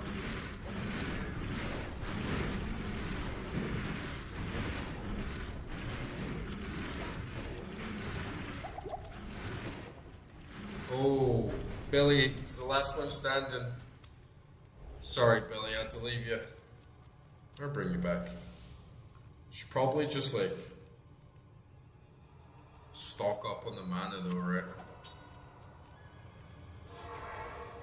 Need a little bit of mana. I don't know if I'm actually like supposed to attack him and kill him or what. Good afternoon.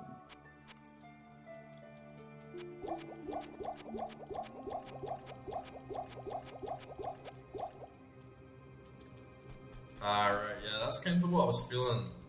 Because I saw like the room behind him, but then it was like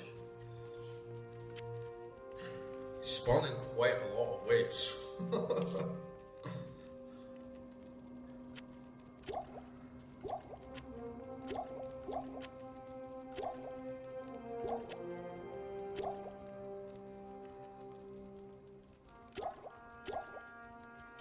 Get another couple of health there. It's mostly mana I'm really looking after. Yeah.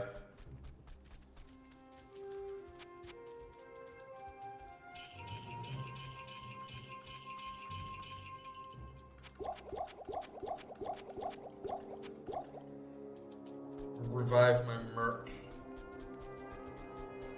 Besting. Let's Beyblade.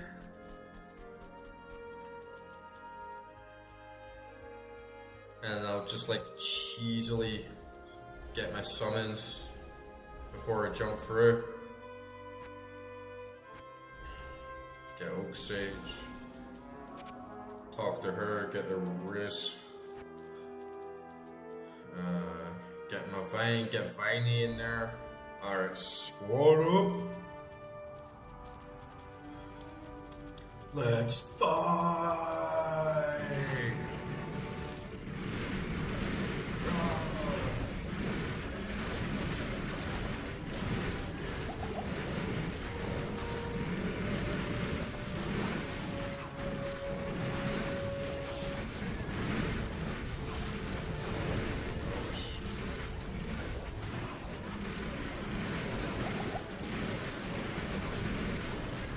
Okay, we got this, we got this.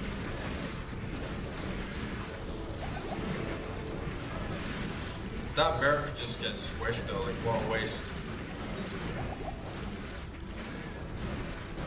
It's a disgrace to look the lane.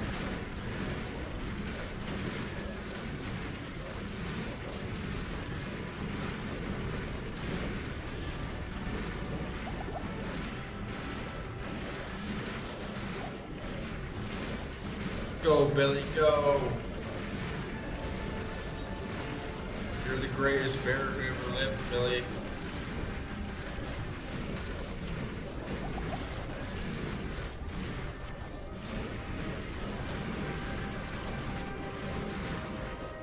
Yeah, he's just a waste of potions, man.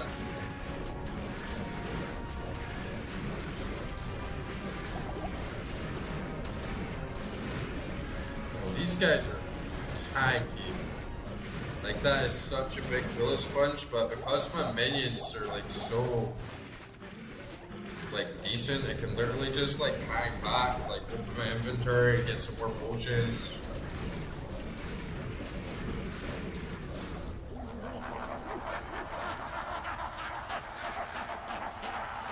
Broadsword. Alright, you got one more for me, big bitch? Oh, that's him done. Yeah, I thought that'd be done. Turn the lights off, right? It's daytime.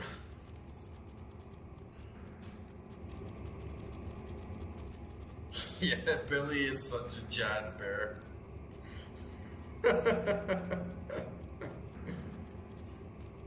Billy the Chad. Like, he just shows his back to everyone. I just go put my head in a pillar and show my back to everyone. That's how fucking dominant he is. Like, that's just a sign of complete and utter dominance. It's like, yeah, I'm not even gonna look at you. You pose zero threat to me. That I will just, like, turn my head away. Best bear of all time. Okay, wonder if we got locked in here. They just put, like, a portal here, like, just in case. And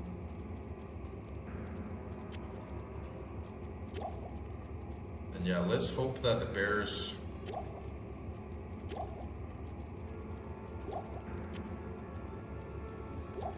Let's hope that the bear manages to pull forward. We'll, like, summon everyone I can. Summon Oak Sage. It's Jimmy and Timmy. Come on, boys, Jimmy and Timmy. Hell yeah. We haven't seen you two in a while. Get old Viney. Get the full squad out. Alright, my minions. It's been a good game. There'll be an even better game once we crush this bitch. And I want to see every single one of you give your all. Go for the balls. Go for the throat. Show no quarter. This demon is ours. Into the chamber and fight! Legendary monster, guardian of the natural realm. Go, go, go.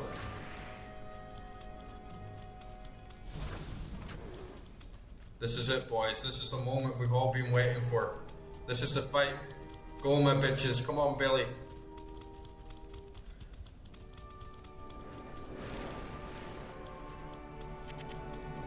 Nothing can stand in our way except our own fears. Shit, Jimmy and Timmy. Out to play. Die, Baal, you piece of shit. You can just stand there. I got my bears. I got my bears. Oh my god, it just fucking wiped up the grip. No, Jimmy, Jimmy, no. Oh my god, Jimmy, Jimmy. My brothers will not have died in vain.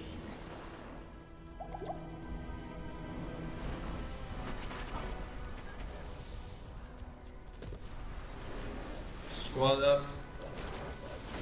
Oh, the fuck, there's two of them.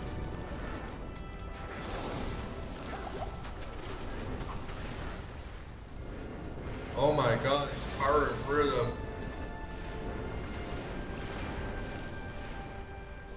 Okay, we can open the portal. We're okay.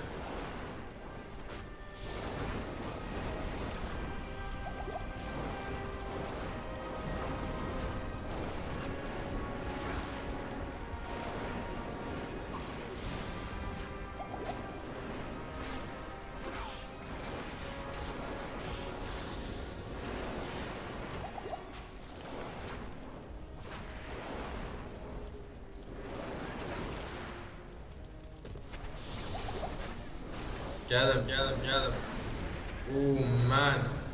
That is fucking nasty.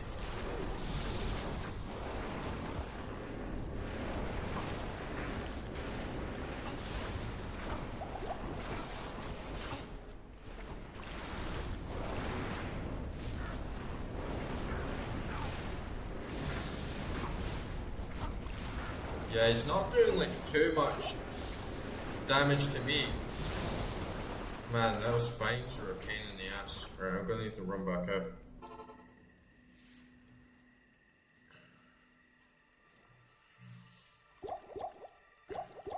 He crushes my minions very, very fast. Because he does that big like sweeping like arc thing with the electricity. But if I can get like a good position in with them and sort of like haul back around the pillars. Not enough mana. Come on, Jimmy. Jimmy and Timmy actually lasted like longer than the rest. Salutations.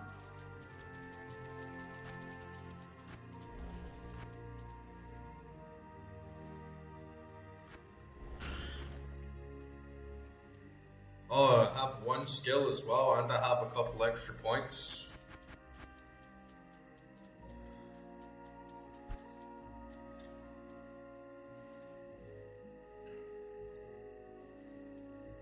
Alright, go back in the Fisher. Right, nice.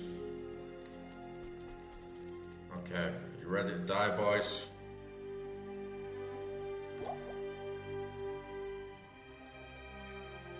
Might as well get the Merc as well. I think he'll just die instantly, but...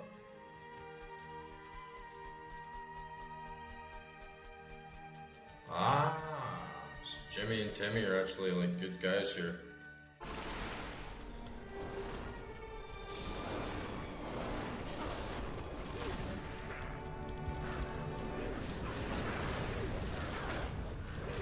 Get him, get him. Oh, spawning right next to me.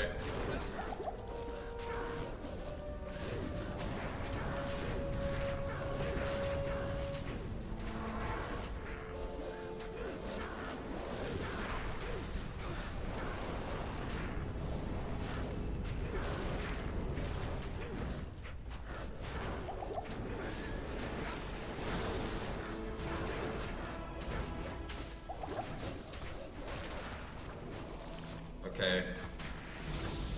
We're crushing them.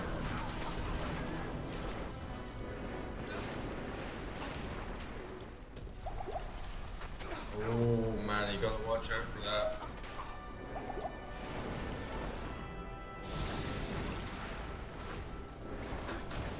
My brothers will not have died in vain. We'll see about that. My bears are not gonna die in vain. My wolves are not gonna die in vain. Oh shit. Pretty big arena.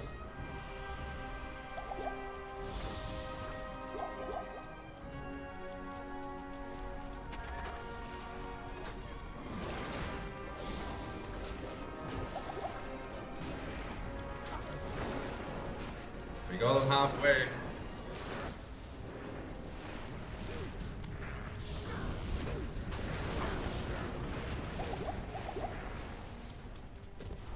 Like he's like stuck in a corner. Oh shit.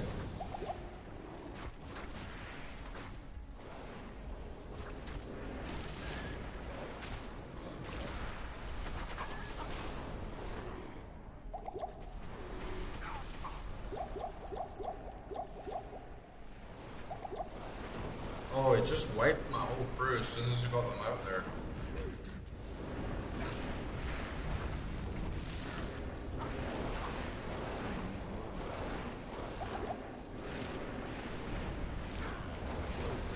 Ooh, I thought he was stuck, but he's actually still going out. Ooh.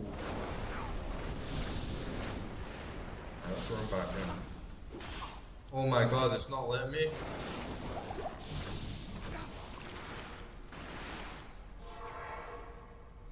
Oh, we got this.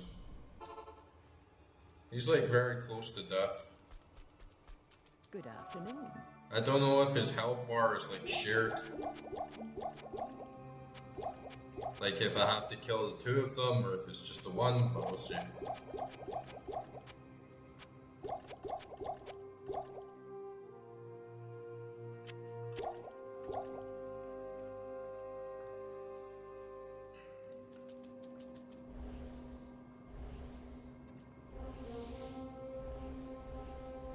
need mana.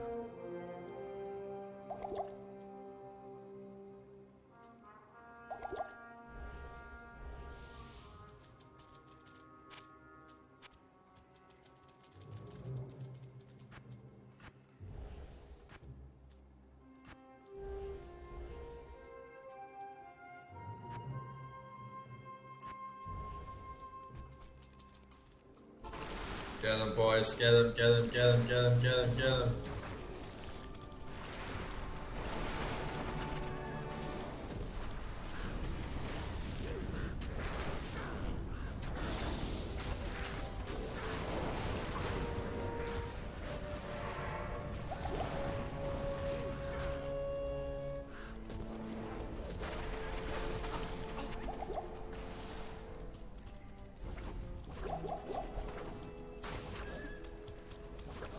Where is he? He's elusive. He moves around quite a lot. Those vines are a pain in the ass because they aggro my minions and then they stop like going for him. So you just all bomb rush him. Oh, Billy! Billy! My brothers will not have died in vain.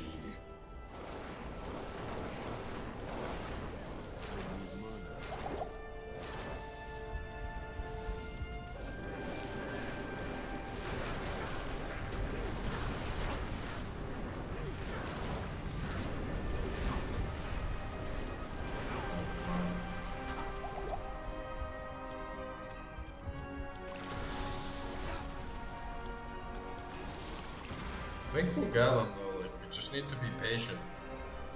Just don't like rush things. Don't go like too hard in. But I also need to make sure I'm getting the damage in. These vines are just a pain in the ass. It's like, come on, fuck the vines. Run, get up there, fight them.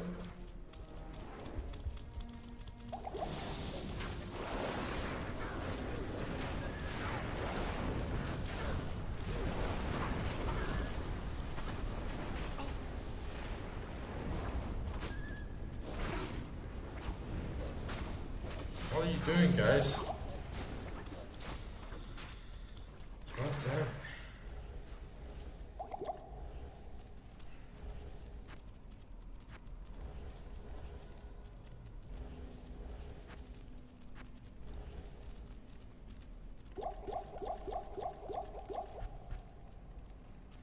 See, what's up with this? Just like chilling in the corners, like you're not gonna do anything. Where's the vines? Where's big Baal?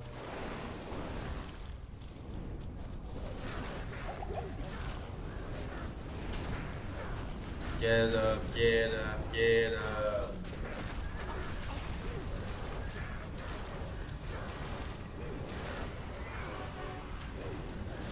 Get him.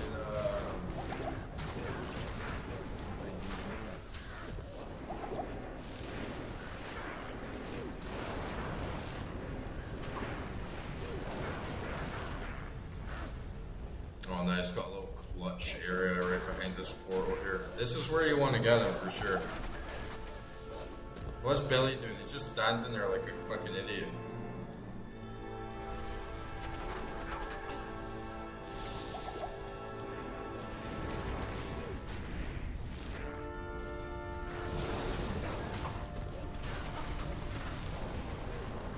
My brothers will not have died in vain.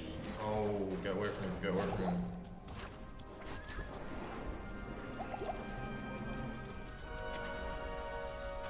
Yeah, you're right. I need to go all in.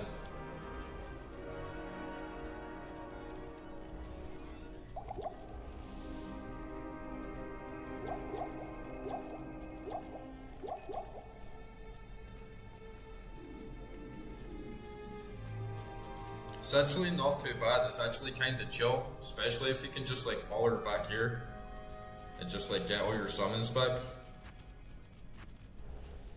There we get little Jimmy and Timmy. Oh, I can get 3 ravens. Jimmy, Timmy, and Steve. Okay, it's your first fight, Steve. We're throwing you right in the deep end, so get him. My brothers will not have died in vain.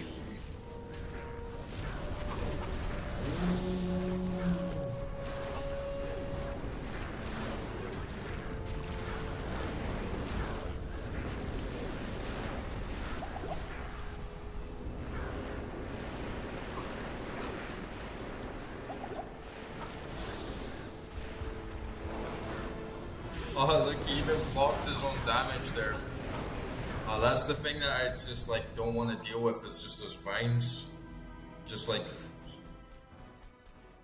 completely overwhelming me, or like trapping me in one area, because that's basically the only thing that can kill me. If he just like stun locks me in one area, then I'm fucked.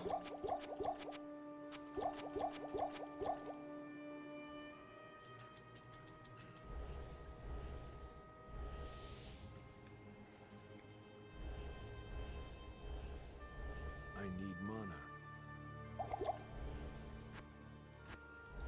Jimmy, Timmy, and Steve.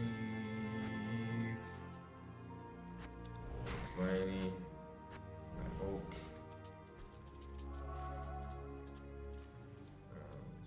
Boom. Alright, ready. Round 3.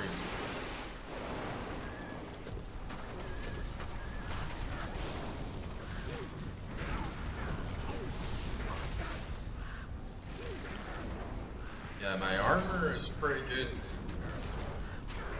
He doesn't do too much damage to me. It's not like Diablo, where he was just like wiping me in like a couple shots. I can take some hits from him, which is really good.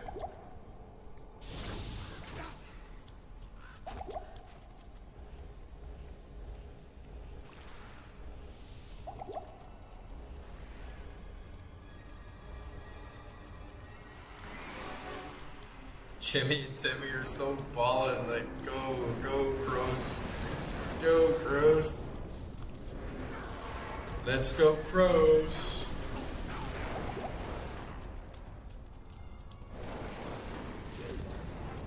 My brothers will not have died in vain.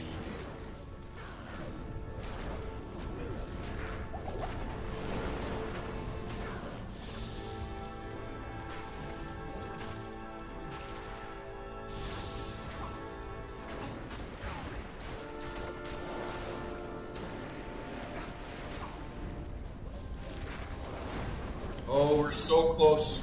We're so close. We're so close. Did we get him? Is he dead? Oh, where is he? Where is he? Oh, we still got 2 of them. Okay, right. He's gonna die though. Especially if there's only 1 of them left.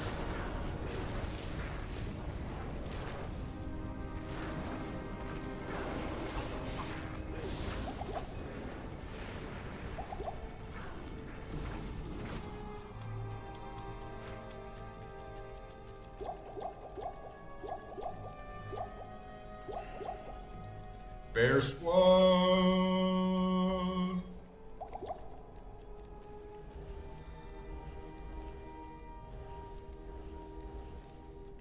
Okay.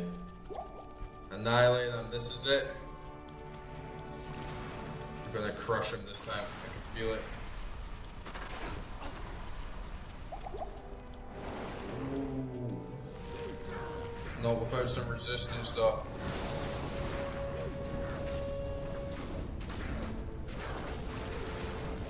Get him, Billy.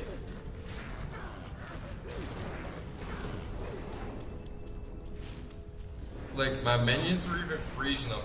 Slowing him, like, right down. Oh.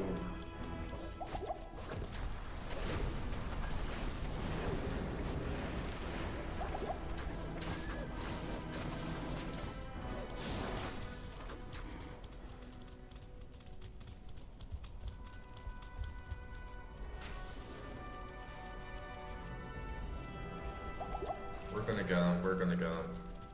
Volcano is us. Fisher. Baal. So close.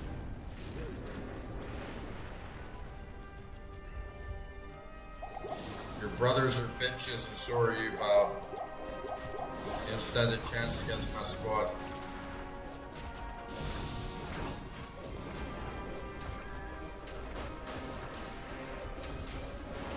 So succumb to my wrath, like every one of your foul ilk. Oh, run, run, run, run, run.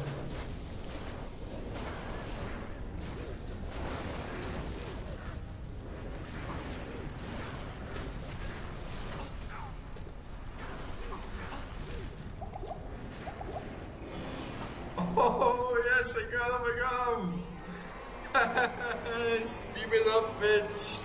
Spew it up. Cry like a bitch. First try. Join your brothers in oblivion. Nice one, guys. Larry did it first try. And here's useless Tyrael. The big badass that sits around and does nothing. Man, we did it, guys. We did it. A newborn Druid class can beat the game.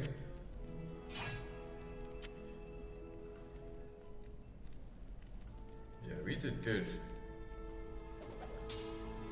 Now we got a bunch of nice gear.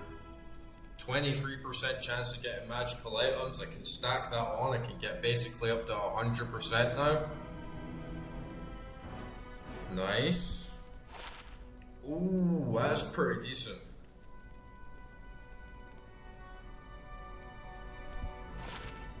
Very fast. 30% attack speed. 67. 80 poison damage over 4 seconds. 4 mana stolen per hit. That's pretty good.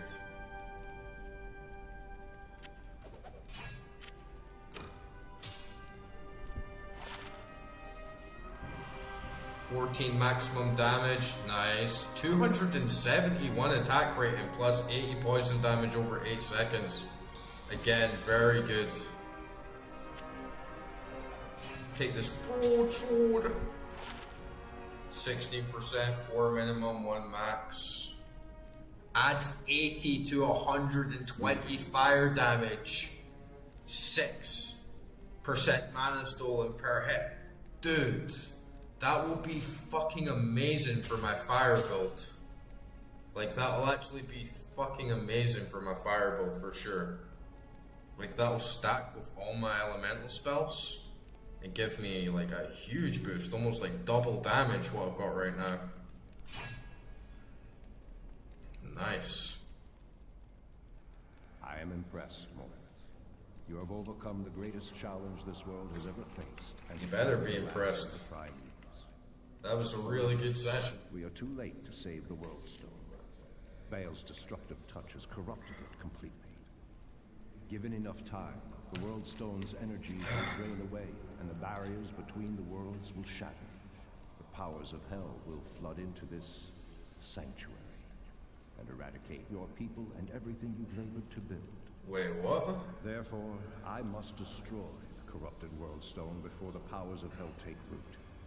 This act will change your world forever. Consequences even I cannot foresee.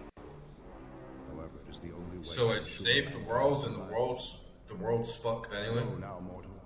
I have opened a portal that will lead you to safety. May the eternal light shine upon you and your descendants for what you've done this day. The continued survival. So like, what should I do, guys? Should I even like jump through this portal? Earned a rest from this endless battle. Yeah, fucking right, I've earned a rest.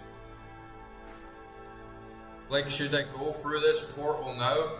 Or should I go back? Because I still have my, Larzik, socket to do. So maybe I shouldn't even, like, go through there right now and just wait.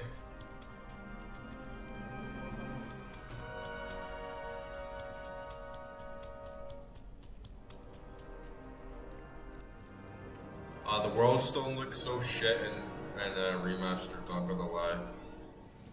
And it doesn't have that big like swooping. Yeah, it kind of does, but it's nowhere near as cool. So I can like do Larzik whenever. How does that even work? Like if I go into Nightmare, then how will I get back to Act 5 and be able to use it? Won't it like reset?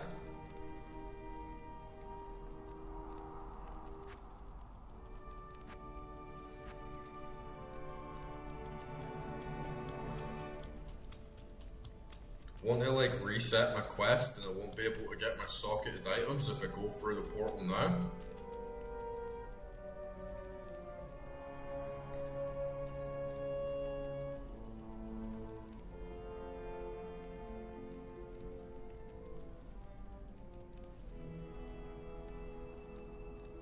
What do you mean? I can just choose the difficulty when making a new game.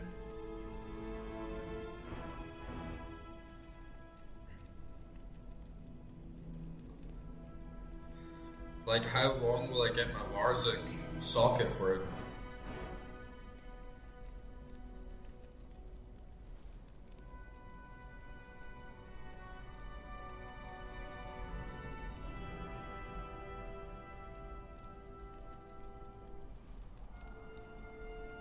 But I don't want to choose a new game, right? I want to get my sockets and then carry them over into Nightmare, correct? Definitely don't want to lose out on a good socket.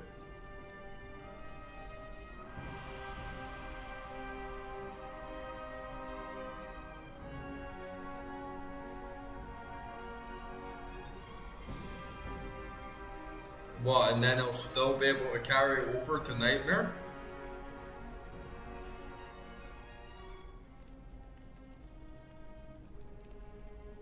Oh, okay. I trust you.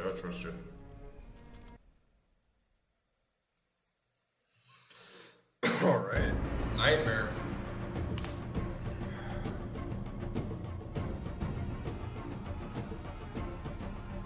That was epic, guys.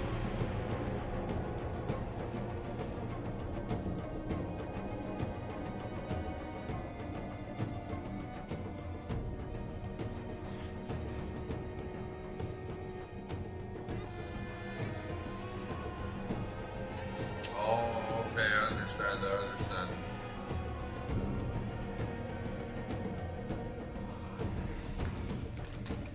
I'm loving this like abstract shit, just like an epic like music video.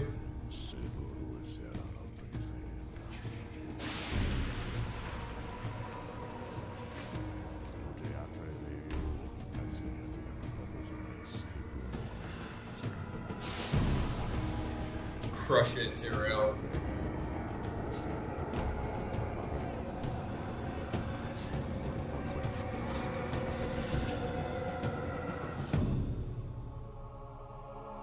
Boom! Strike it with your sword! Oh, he fucking froze it. Nice. Nice. That is badass. Oh man, that looks sick. It's getting all like outer dimensional.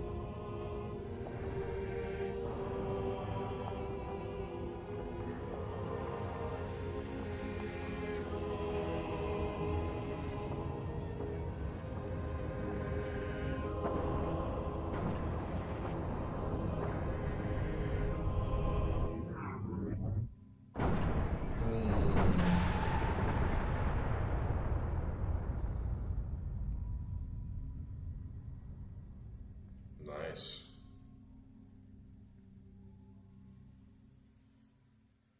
Guys, we fucking did it. We did it black screen. The game run fine. Nice. We fucking did it.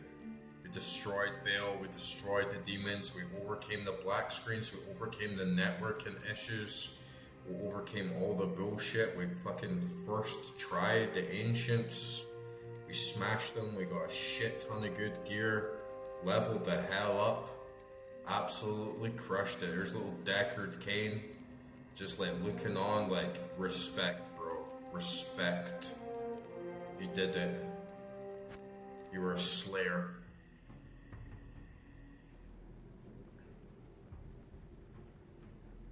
So what, now I like... Oh, okay. So I go on a nightmare.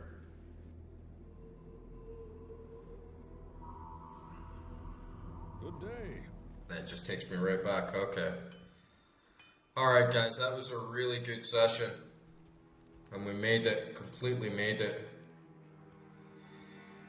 And like, what a long haul. That was like a 7-hour stream for me. If you like add on all the bullshit that was happening earlier on with like the low connection issues. And man, like what a journey. I wanted to get this game on like so much. I was struggling with all that crap of like my machine breaking, having to do all the BIOS like firmware updates, reinstalling Windows, thinking I was going to lose my saves, trying to stream, it all like cracking up, falling down. I felt like I wasn't going to be able to do this, but like kept pushing on, and it's done. Like it was an absolutely great session. Could not ask for it to be any better. And yeah, it's time to do it like all again. The real game like starts now. Big like skill check coming up. I'm like level 36. I got really good stats. I got really good skill tree choice, I think. And yeah, let's see how it goes. If you guys are on tomorrow at all, definitely pop in. Yeah. Yeah, well, I might end up just looking it up. But I'm live tomorrow, same time. It will be 6 p.m. UTC. And yeah, hopefully get like another epic turn in. Hopefully clear all of Act 1 on Nightmare. And we'll see how my character does. I kind of want to just like rush out now and see how I do against the monsters, but I'll save it for tomorrow. It's been like a really long session. But yeah, hit me up in the Discord. Don't forget to fucking leave a like. And yeah, hit me up in the Discord. Give me a riddle. Now you should join too. Okay. Yeah, I'll attempt your riddle, like I'm a hobbit or something, you know. Good day. But yeah, guys, hopefully see you again tomorrow. And yeah, thanks again. Hope you have a great night. Peace out, dudes. It was great.